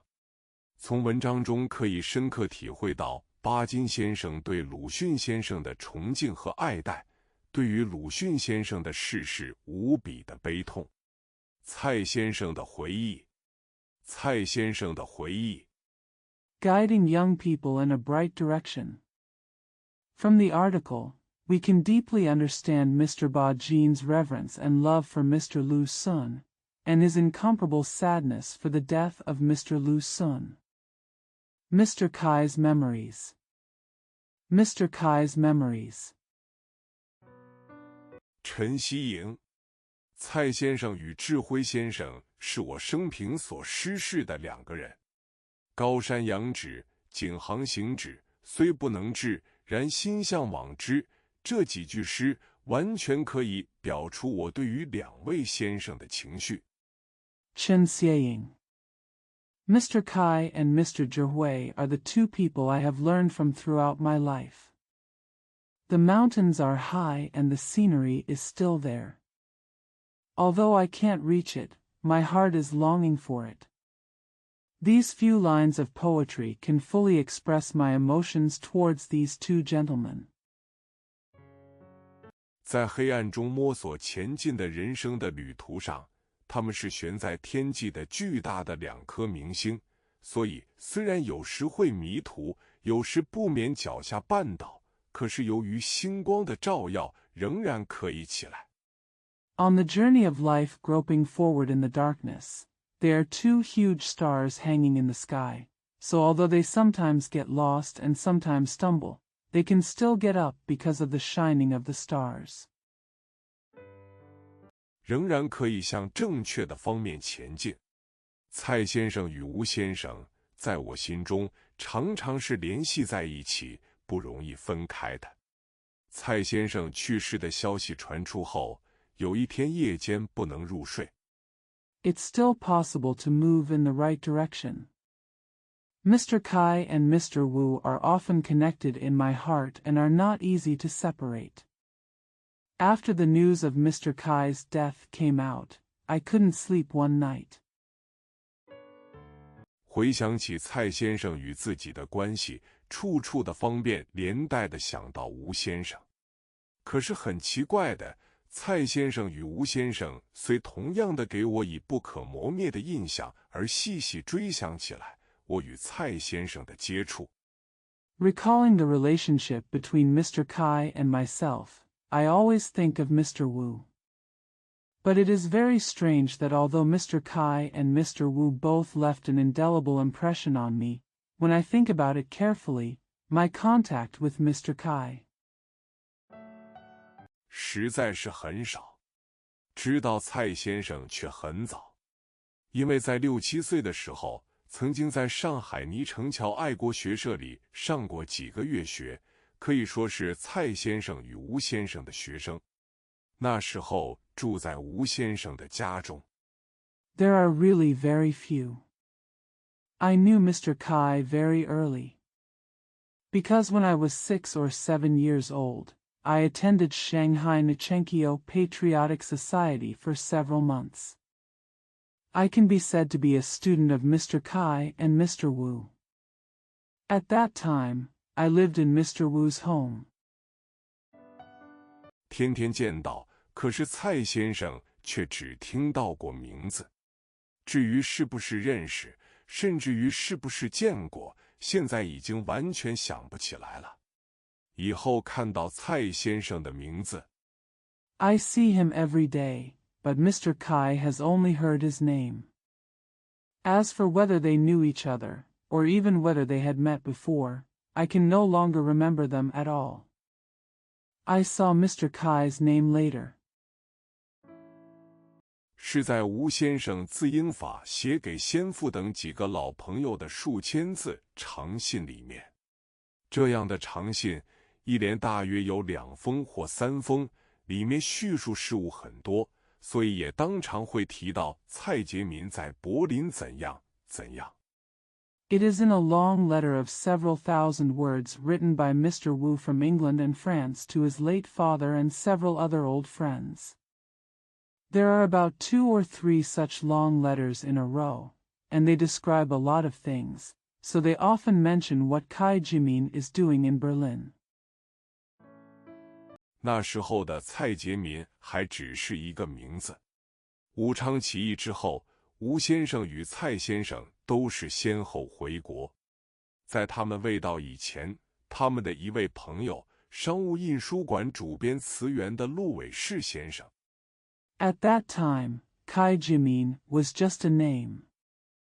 After the Wuchang Uprising, both Mr. Wu and Mr. Kai returned to China. Before they arrived, one of their friends, Mr. Lu Weisher, the editor-in-chief of Ziyuan of the Commercial Press, 常常对先父等说，将来修清时，只有智辉与贺清。那时候已经15、16岁了，知道贺清就是以翰林公而提倡革命的蔡杰民。听了陆先生的谈话，又知道蔡先生是文章家。I often told my late father and others that in the future, the only people who would write the history of the Qing dynasty would be Zhihui and Heqing. At that time, he was already 15 or 16 years old, and he knew that He Qing was Kai Jimin, who advocated revolution as Hanlin Gong. After listening to Mr. Lu's conversation, I learned that Mr. Kai is an essayist. 蔡先生回国后住在上海的时候，似乎曾经跟了吴先生到他的府上去过，但是除上一所1楼1底的房子之外，什么也不记得。也许这1楼1底的房子还记忆的错误。When Mr. Kai lived in Shanghai after returning to China, he seemed to have followed Mr. Wu to his house. But I don't remember anything except that I went to a house with 1 floor and 1 floor. Maybe the memory of the house on the first floor and the bottom is still wrong. 实在不曾去拜访过，也说不定。但是那时候一个印象是相当清楚的，也可以说是蔡先生给我的第一个印象，大约是在张园举行的许多群众大会之一吧。Maybe I have never visited him. But at that time one impression was quite clear. It can also be said that this was the first impression Mr. Kai gave me. It must have been one of the many mass meetings held in Zhangyuan. 蔡先生的演讲是在那里第一次听到。他的演讲声音不高，而且是绍兴口音的官话，内容是朴质的说理，不打动听众的情感，所以他在台上说话，台下的人交头接耳的交谈。Mr. Kai's speech was heard there for the first time. His speech was not high-pitched and was in Mandarin with a Shaoxing accent. The content was simple reasoning and did not touch the emotions of the audience, so he spoke on the stage and the people in the audience whispered to each other. 甚至于表示不耐烦，所以演讲词更不能听到。蔡先生的演说也就很快的完毕了。10年以后，听众对蔡先生的态度不同了，演词不至于听不见，然而他演说态度生硬。Even expressing impatience. Therefore, the speeches cannot be heard even more. Mr. Kai's speech ended quickly. 10 years later, the audience's attitude towards Mr. Kai has changed. His speech was not inaudible, but his attitude and voice were different. 与内容似乎与我第一个印象没有多大的出入。蔡先生不能说是一位雄辩家，再会见蔡先生是在10年后的伦敦。那时候蔡先生是5·4运动。The content doesn't seem to be much different from my first impression. Mr. Kai cannot be said to be an orator. I met Mr. Kai again in London 10 years later. At that time, Mr. Kai was involved in the May 4th movement. 新文化运动的策源地北京大学校长到欧洲去游历，在伦敦摄政街的中国饭店里，北大学生开了一个欢迎会。名义上虽是北大学生。The president of Peking University, the birthplace of the New Culture movement, traveled to Europe. At the China Hotel on Regent Street in London, Peking University students held a welcome party. Although I am a Peking University student in name. 可是原先与北大没有关系的也多人在场，我自己便是一个。此外，记得起的还有张奚若、钱以黎、张道藩。在场的北大教员有张行言与刘半农2位，学生则有傅梦真、徐志摩。However, many people who had nothing to do with Peking University were present, including myself. Also remembered are Zhang Shirua, Qian Yili, and Zhang Daofan. Among the Peking University teachers present were Zhang Xingyan and Liu Banong, and students including Fu Mengzhen and Su Zhima. 徐彦之、刘光一等。那时我新买了一个照相机，初学照相，即在中国饭店的楼上照了2张团体相。这相片到抗战以前还存在，现在可无法找得到了。蔡先生在伦敦时的故事。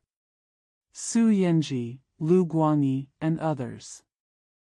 At that time I bought a new camera and started learning photography. That is, 2 group photos were taken upstairs at the China Hotel. This photo still existed before the anti-Japanese war, but it cannot be found now. Mr. Kai's story when he was in London. 现在只记得2、3个，大约因为稍微带些幽默，所以至今没有忘掉。有一次，伦敦大学政治学教授、社会心理学者怀拉斯请蔡先生到他家去茶叙，座中有他的夫人与女儿。I only remember 2 or 3 of them now, probably because they were a little humorous, so I haven't forgotten them to this day.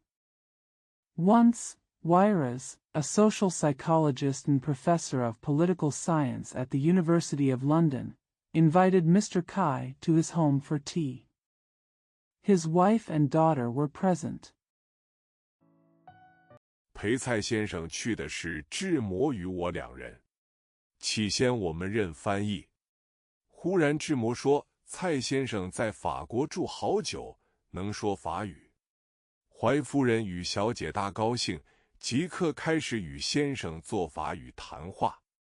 Accompanying Mr. Kai were Zhima and myself. At first we acted as translators. Suddenly Zhima said that Mr. Kai had lived in France for a long time and could speak French. Mrs. White and Miss White were so happy that they immediately started talking in French with their husband. 一句句法文件也似的向先生射去，蔡先生不知怎样回答。我为了解围，说蔡先生在法国只是做寓工，求学是在德国，所以德文比法文好。怀夫人、怀小姐不能说德语。Every sentence in French was shot at Mr. Kai like arrows, and Mr. Kai didn't know how to answer. In order to solve the problem, I said that Mr. Kai was just living as an apartment in France and studied in Germany, so German was better than French. Mrs. White and Miss White cannot speak German. 只好依旧作壁上观。怀拉斯说他从前到过德国，可是德话好久不说，已不大能说了。他与蔡先生用德文交谈了几句话。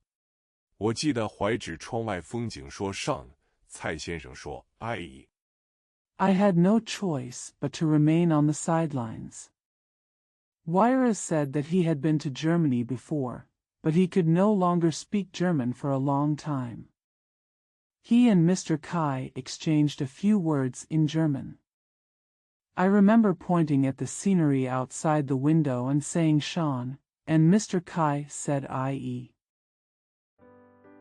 Bradburn， 可是这样的片言之字的交换没有法子。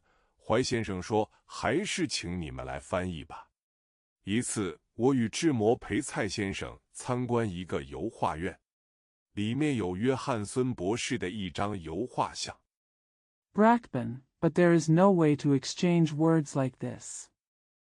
Mr. White said that we should ask you to translate. Once Jima and I accompanied Mr. Kai to visit an oil painting academy. There is an oil portrait of Dr. Johnson inside. 我与志摩说起约翰孙博士的谈吐、骨气、生活状态，很像中国的吴先生。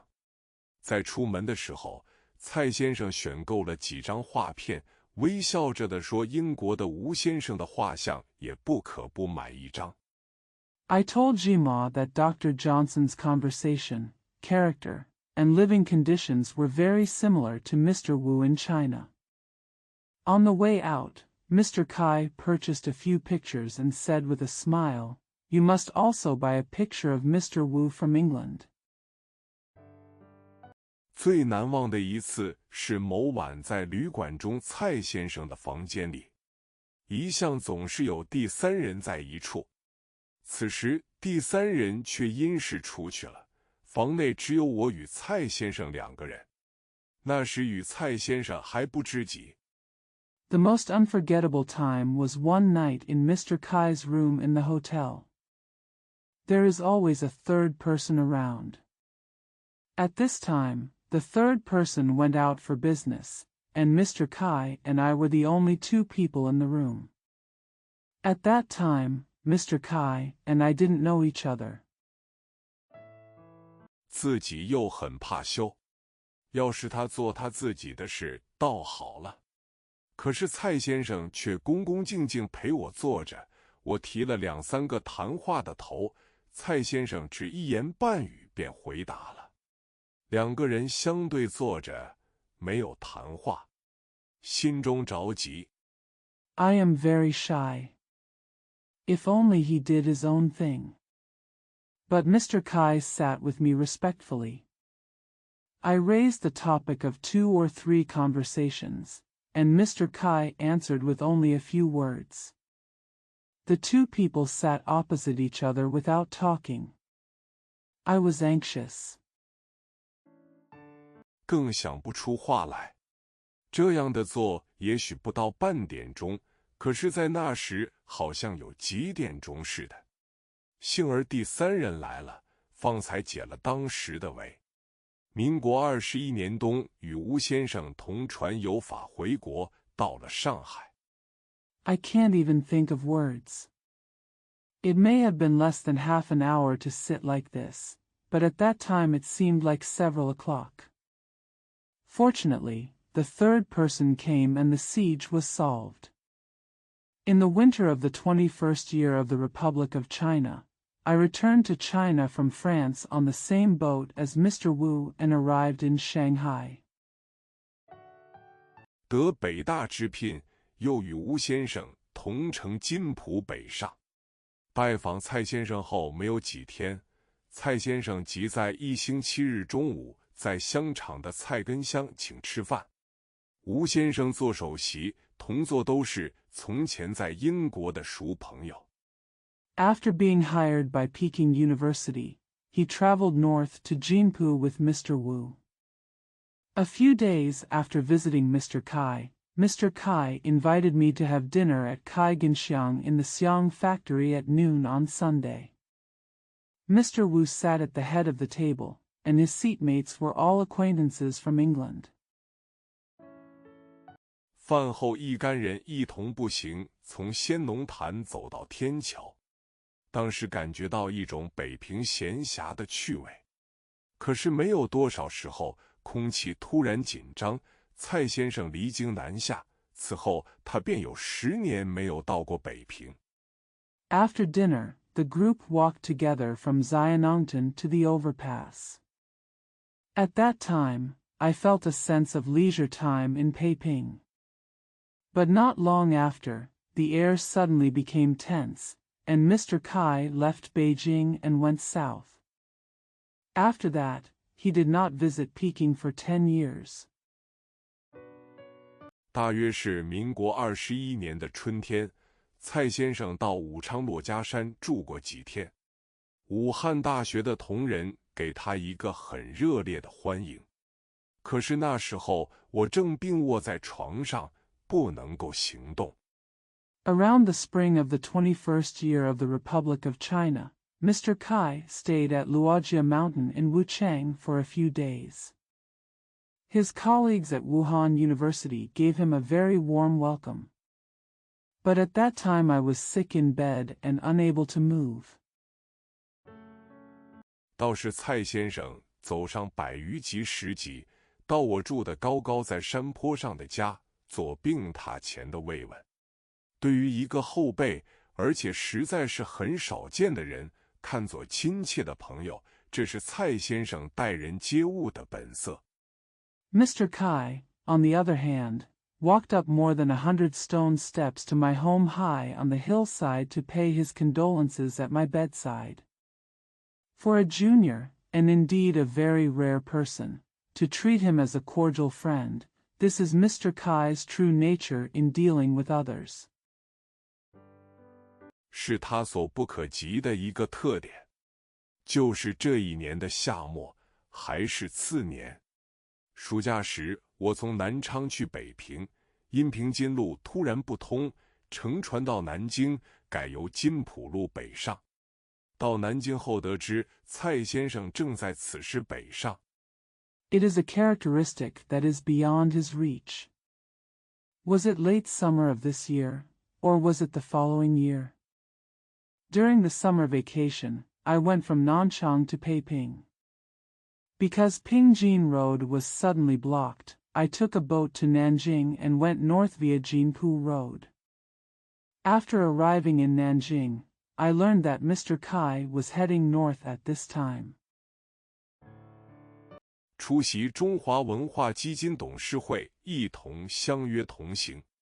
在车上，除了一位基金会的美国董事外，没有什么很熟识的人，所以有1天以上的朝夕相处。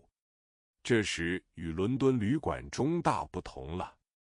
Make an appointment to attend the board of directors of the Chinese Cultural Fund. Except for an American director of the foundation, there was no one I knew very well in the car, so we spent more than one day getting along with him day and night. It was very different now from the London hotel. 自己没有了拘束的感觉，没有话的时候也并不勉强的想话说。可是这一次，蔡先生谈话很多，从中国的政治教育到个人琐事，特别是过泰安附近时。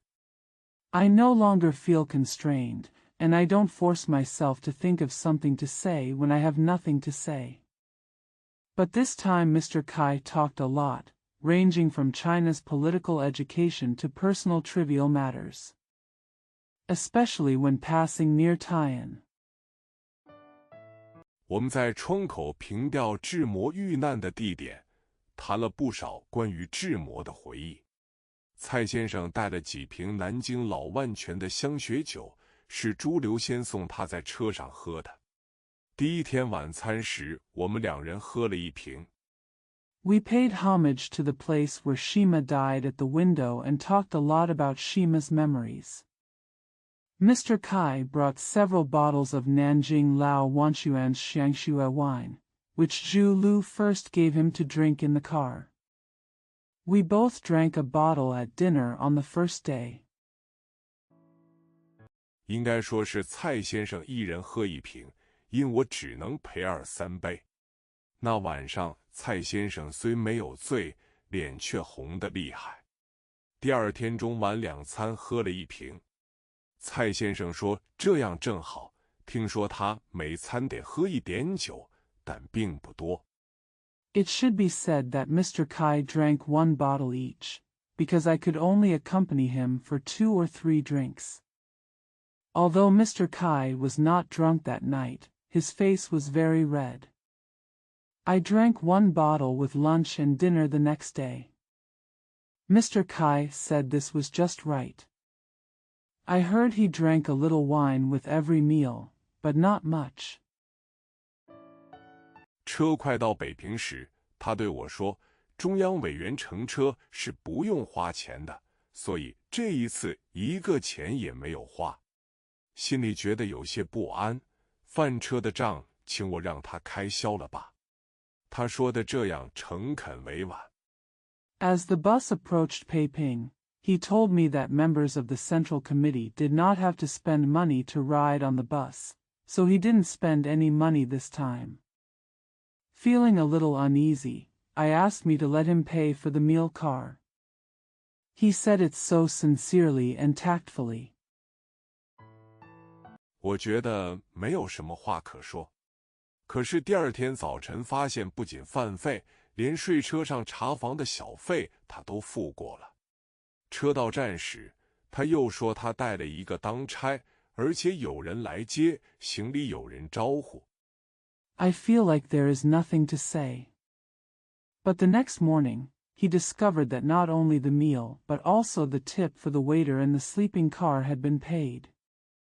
When the bus arrived at the station, he said that he had brought a valet with him and that someone would pick him up and take care of his luggage.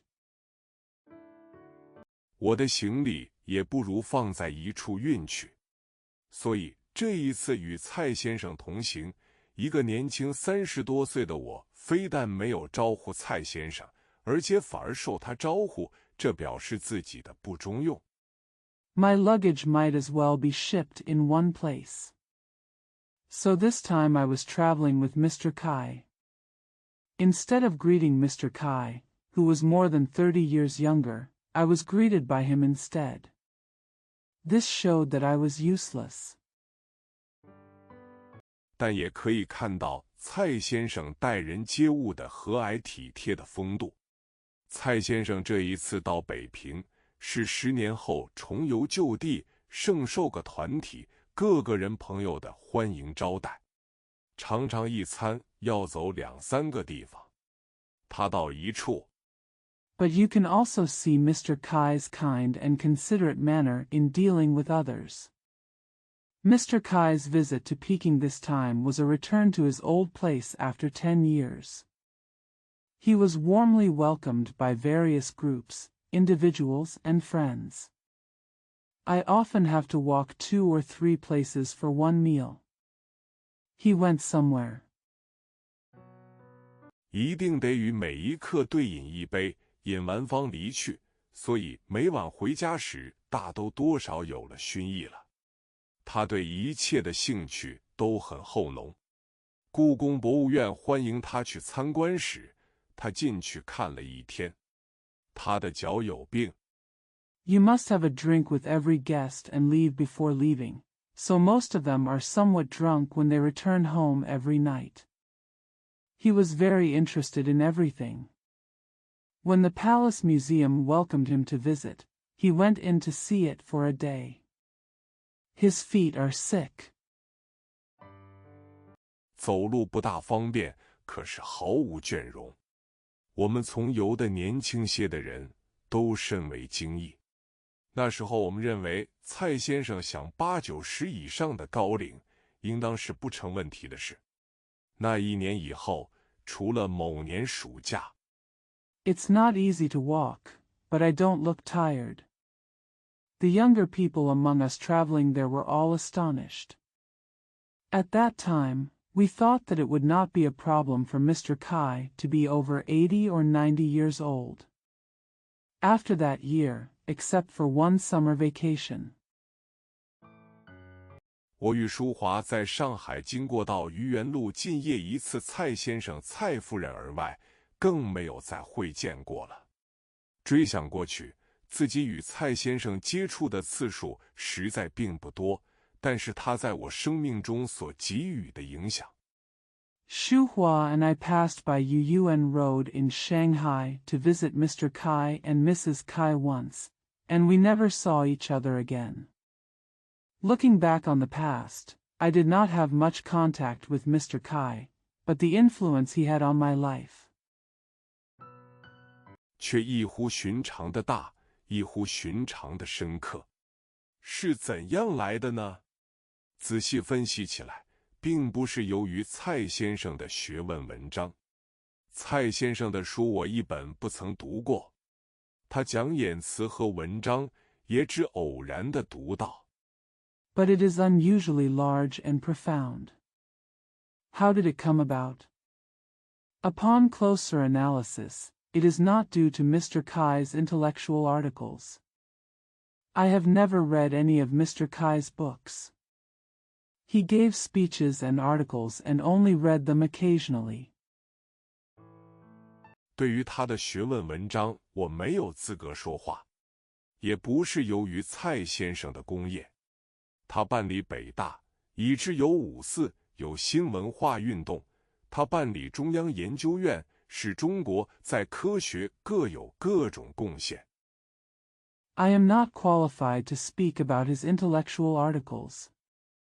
Nor is it due to Mr. Kai's achievements. He ran Peking University, which led to the May 4th movement and the New Culture movement.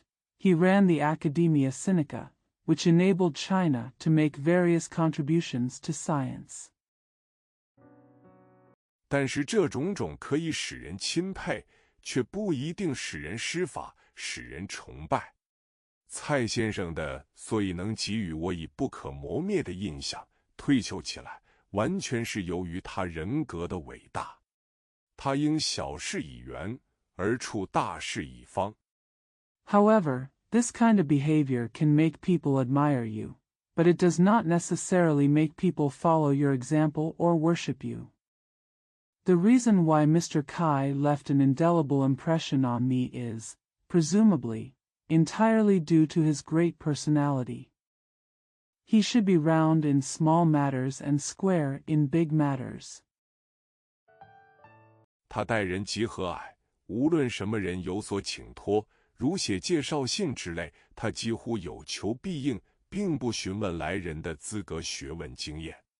可是到了出处大节、国家大事，他却绝不丝毫含糊，而且始终如一。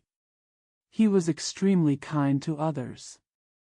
No matter who asked for help, such as writing a letter of introduction, he almost always responded without asking about the person's qualifications, knowledge, or experience. But when it comes to matters of origin and national affairs, he is never vague and remains consistent. 不因事过境迁而有迁就，他是当代最有风骨的一个人。我与他接触的机会虽不多，但是先后有20-30年。我无论在什么时候见到他，蔡先生始终是蔡先生。Don't be accommodating due to changing circumstances. He is one of the most courageous people of our time. Although I didn't have many opportunities to come into contact with him, I did so for 20 or 30 years. No matter when I see him, Mr. Kai is always Mr. Kai. 由之吴先生始终是吴先生，并不因环境的不同、时运的顺逆，而举止言语有什么不同。这是说来容易，却极难做到的一件事。孟子说：“富贵不能淫，贫贱不能移，威武不能屈。” Mr. Wu of Yoji is always Mr. Wu, and his behavior and speech do not differ due to different circumstances or fortunes. This is something that is easy to say but extremely difficult to do. Mencius said, "Wealth and honor cannot be fornicated, poverty and lowliness cannot be moved, and power cannot be subjugated. 此之谓大丈夫，蔡无两先生才可以当大丈夫的名称而无愧了。高山仰止，景行行止，虽不能至，然心向往之。原载1940年3月24日，重庆中央日报。点评：陈希莹。This is called a real man. Only then can Mr. Kai and Wu Liang be worthy of the title of real man. The mountains stand tall and the scenery stops. Even though we cannot reach them, we yearn for them. Originally published in Chongqing's Central Daily News on March 24, 1940. Comments. Chen Xieying.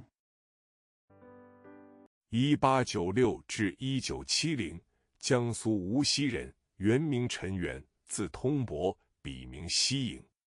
1912年去英国读中学，后入爱丁堡大学和伦敦大学。1922年获博士学位。1896 to 1970, a native of Wuxi, Jiangsu Province. His original name was Chen Yuan, his courtesy name was Tongbua, and his pen name was Xieying.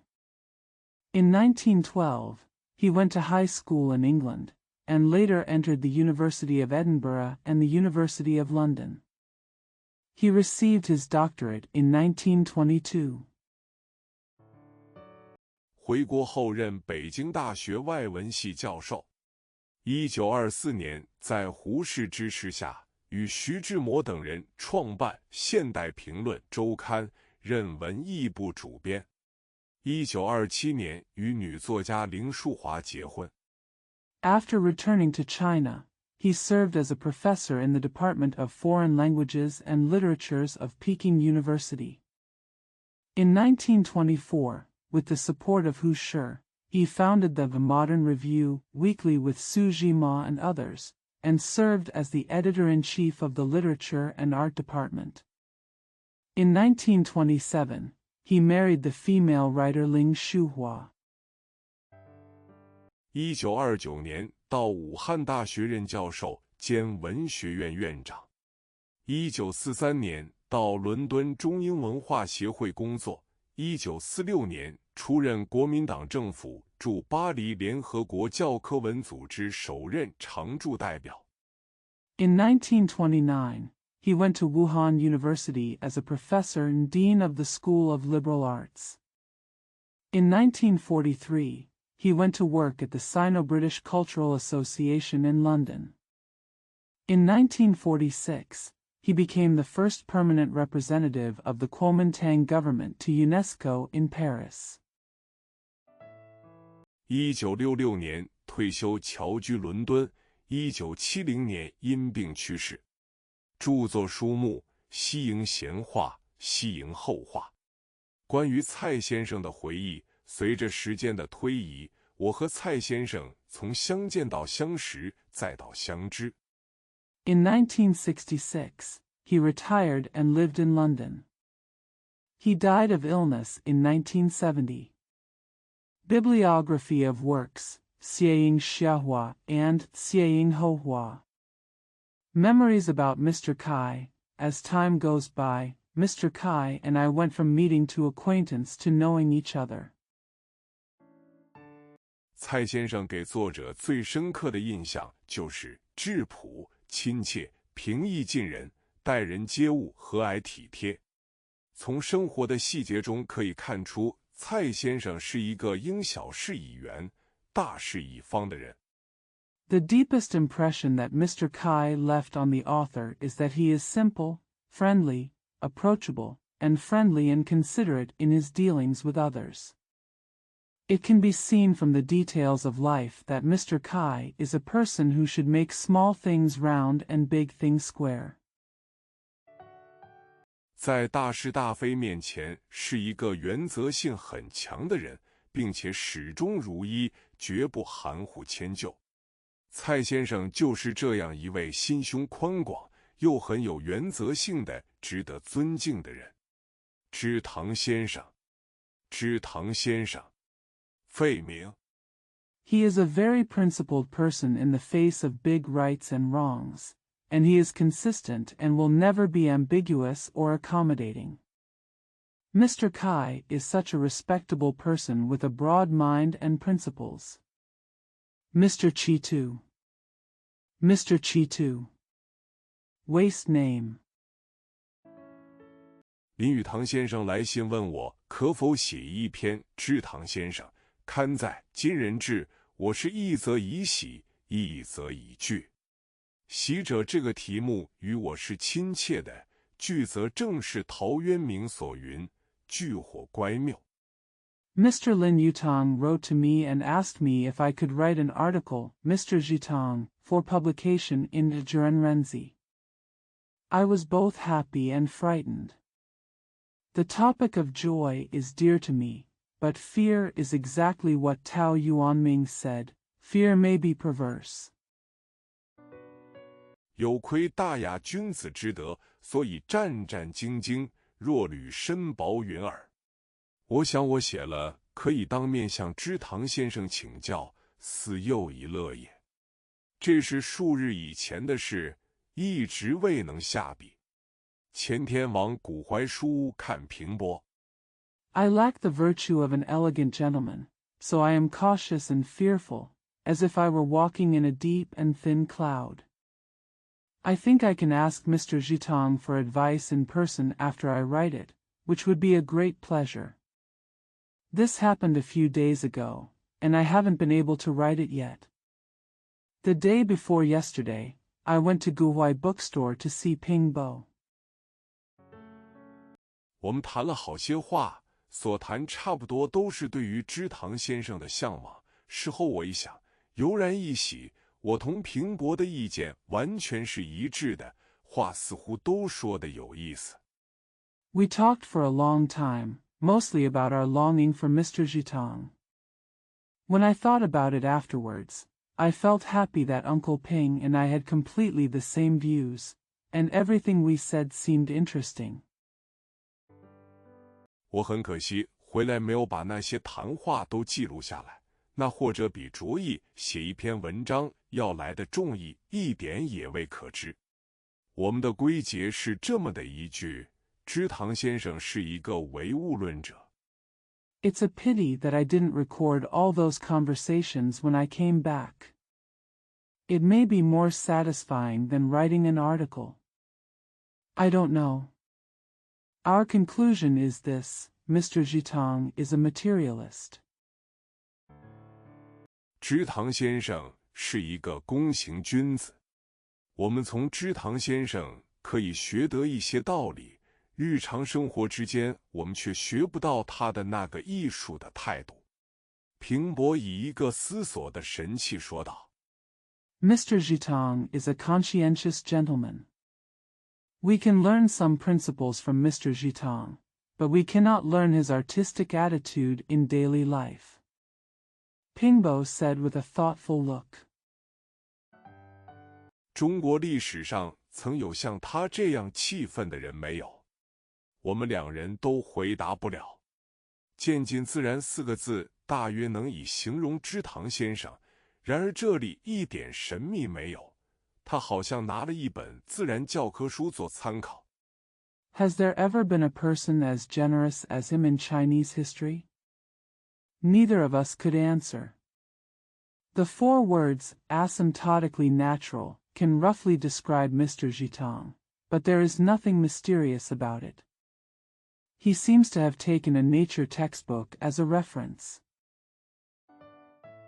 中国的圣经圣传自古以及如今都是以治国平天下为己任的，这以外大约没有别的事情可做，唯女子与小孩的问题又烦恼了不少的风雅之士。China's Bible and sacred traditions, from ancient times to the present, have taken governing the country and bringing peace to the world as their own responsibility. Apart from this, there is probably nothing else to do. Only the issue of women and children has troubled many elegant people. 我常常从知堂先生的一声不响之中，不知不觉地想起了这许多事，简直有点惶恐。我们很容易陷入流俗而不自知，我们与野蛮的距离有时很难说，而知堂先生之修身齐家。I often unknowingly think of many of these things from Mr. Gitang's silence, which makes me feel a little scared. It is easy for us to fall into vulgarity without realizing it. The distance between us and barbarism is sometimes hard to tell, but Mr. Zitang's practice of cultivating oneself and managing one's family. 真是以自然为怀，虽欲赞叹之而不可得也。偶然读到《人间世》所载苦茶庵小文题魏魏陈先生家书后，有云：为父或祖者尽瘁以教养子孙，而不择其反报。You really care about nature, even if you want to admire it, you can't. I accidentally read the Kuchen Xiaowen, after Mr. Wei Weichen's family letter, contained in The World in the World, which says, a father or ancestor will spend his whole life educating his descendants without blaming them for anything in return. 但记其历代亦聪强耳，此自然之道，一人道之至也。在这个祖宗罪业深重的国家，此知者之言，一人者之言也。我们常不免是抒情的，知堂先生总是合理。However, I hope that in the past generations, I will be more intelligent and strengthen my ears. This natural way is also the ultimate way of humanity. In this country where the sins of our ancestors are heavy, the words of a wise man are also the words of a benevolent person. We are often lyrical, and Mr. Gitang is always polite. 这个态度在以前我尚不懂得。10年以来，他写给我背的信札，从未有一句教训的调子，未有一句情热的话。后来将今日偶然所保存者再拿起来一看，字里行间温良恭俭。I didn't understand this attitude before. In the past 10 years, the letters he wrote to our generation never contained a lesson tone or a passionate word. Later, when I picked up the letters I accidentally saved today and read them again, I found that between the lines, there was gentleness, courtesy, and frugality. 我是一旦豁然贯通之，其乐等于所学也。在事过境迁之后，私人信札有如此耐观者，此非先生之大德乎？我常记得当初在《新月》杂志读了他的《志摩纪念》一文。Once I suddenly understand it, I feel as happy as what I have learned.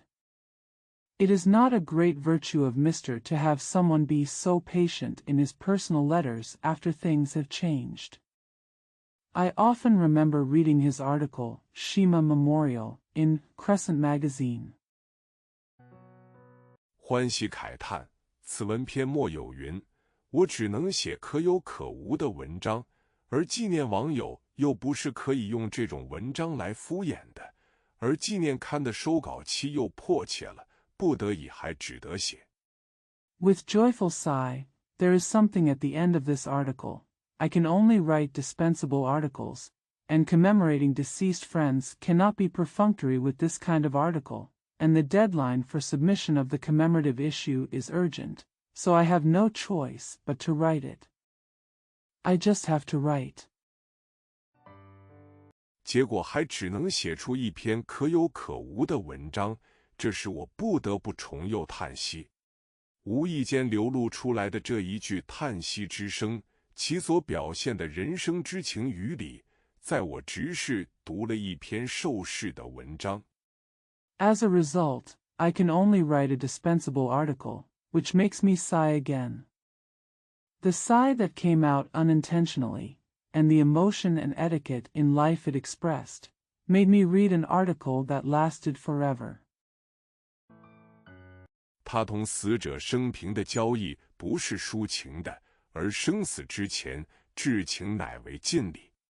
知堂先生待人接物，同他平常作文的习惯一样的令我感兴趣。他作文向来不打稿子，一便写起来了。His friendship with the deceased in life was not lyrical, but before life and death, the most sincere love was a courtesy. Mr. Zhitang's way of dealing with people is as interesting to me as his usual composition habits. He never writes a manuscript, but writes it over and over again. 看一看有错字没有，便不再看，算是完卷。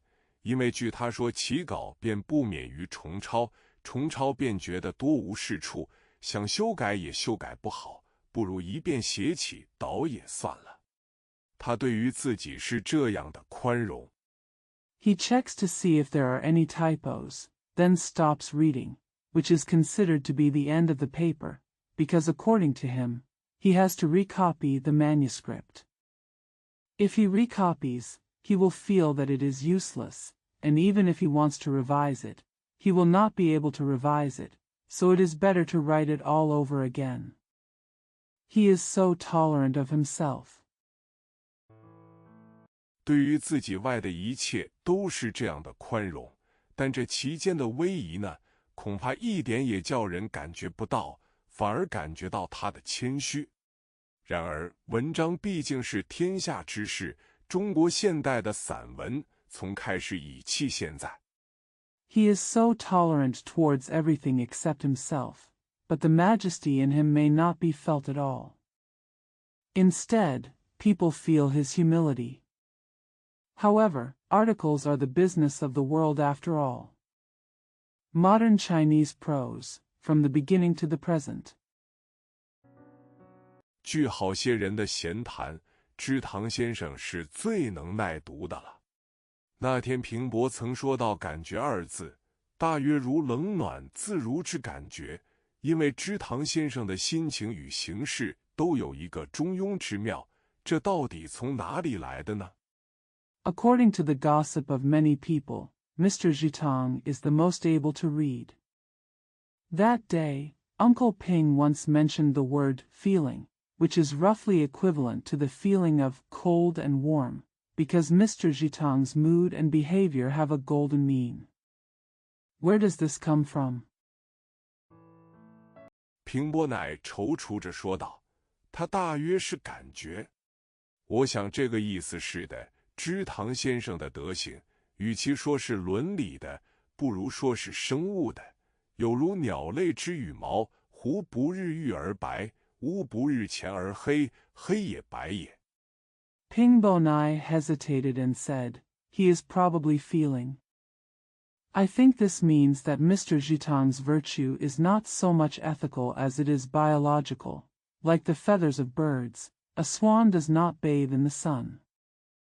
White, Wu is not sun, but black, black is also white. 都是美的，都是卫生的。然而自然无知，人类则自作聪明，人生之健全而同乎自然，非善知识者而能知愚。平伯的话令我记起两件事来。All are beautiful and all are hygienic. However, nature is ignorant, and human beings think they are smart. The soundness of life is the same as nature, and it cannot be achieved by a good teacher. Uncle Ping's words reminded me of two things. 第一，我记起7、8年前在语丝上读到知堂先生的《两个鬼》这一篇文章，当时我尚不甚了然，稍后乃领会其意义。他在这篇文章的开头说 First of all, I remembered that I read Mr. Zhitang's article, Two Ghosts, in UC 7 or 8 years ago. I didn't understand it very well at the time, but I understood its meaning later. He wrote this article. The beginning of the article says, 在我们的心头住着 do demon， 可以说是两个鬼。我踌躇着说鬼，因为他们并不是人死所化的鬼，也不是宗教上的魔，善神与恶神，善天使与恶天使。Eudaimon lives in our hearts, which can be said to be two ghosts. I hesitate to talk about ghosts, because they are not ghosts transformed by death, nor are they religious demons, good gods and evil gods, good angels and evil angels.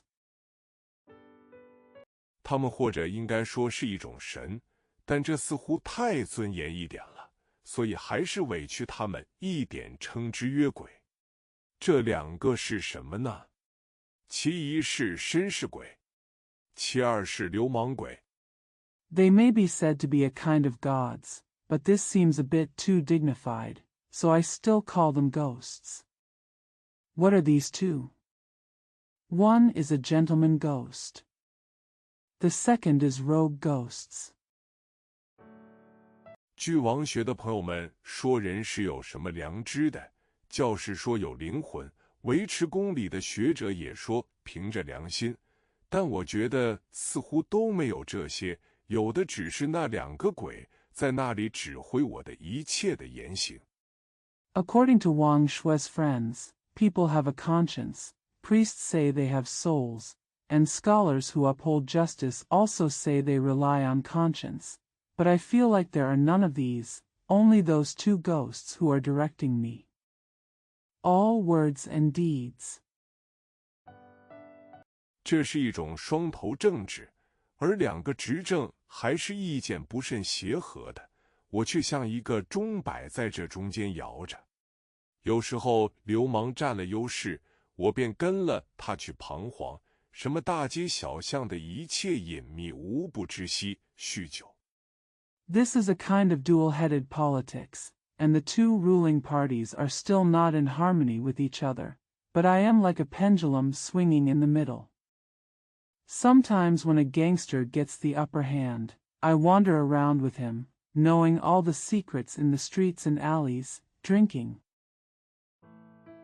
斗殴、辱骂都不是做不来的，我简直可以成为一个精神上的破脚骨。但是在我将真正撒野，如流氓之开天堂等的时候，绅士大抵就出来高叫逮住，者即逮住。说也奇怪。Fighting and insults are not impossible. I can become a mental, broken foot. But when I am going to really act wild, like a gangster's opening heaven, the gentleman will probably come out and shout, catch me as soon as you come. It's strange to say that. 流氓平时不怕绅士，到的他将要撒野，一听绅士的吆喝，不知怎的立刻一溜烟的走了。可是他并不走远，只在弄头弄尾探望。他看绅士领了我走，学习对淑女们的谈吐与仪容。A gangster is usually not afraid of a gentleman, but when he is about to act wild, he somehow escapes as soon as he hears the gentleman shout. But he didn't go far, he only visited me from beginning to end. He saw the gentleman leading me away and learned how to talk and behave towards ladies. 渐渐的由说漂亮话而近于摆臭架子，于是他又赶出来大骂云云，这样的说法，比起古今的道德观念来，实在是一点规矩也没有，却也未必不最近乎事理，是平伯所说的感觉。Gradually, he moved from saying nice words to putting on airs, so he rushed out and cursed. This kind of statement has no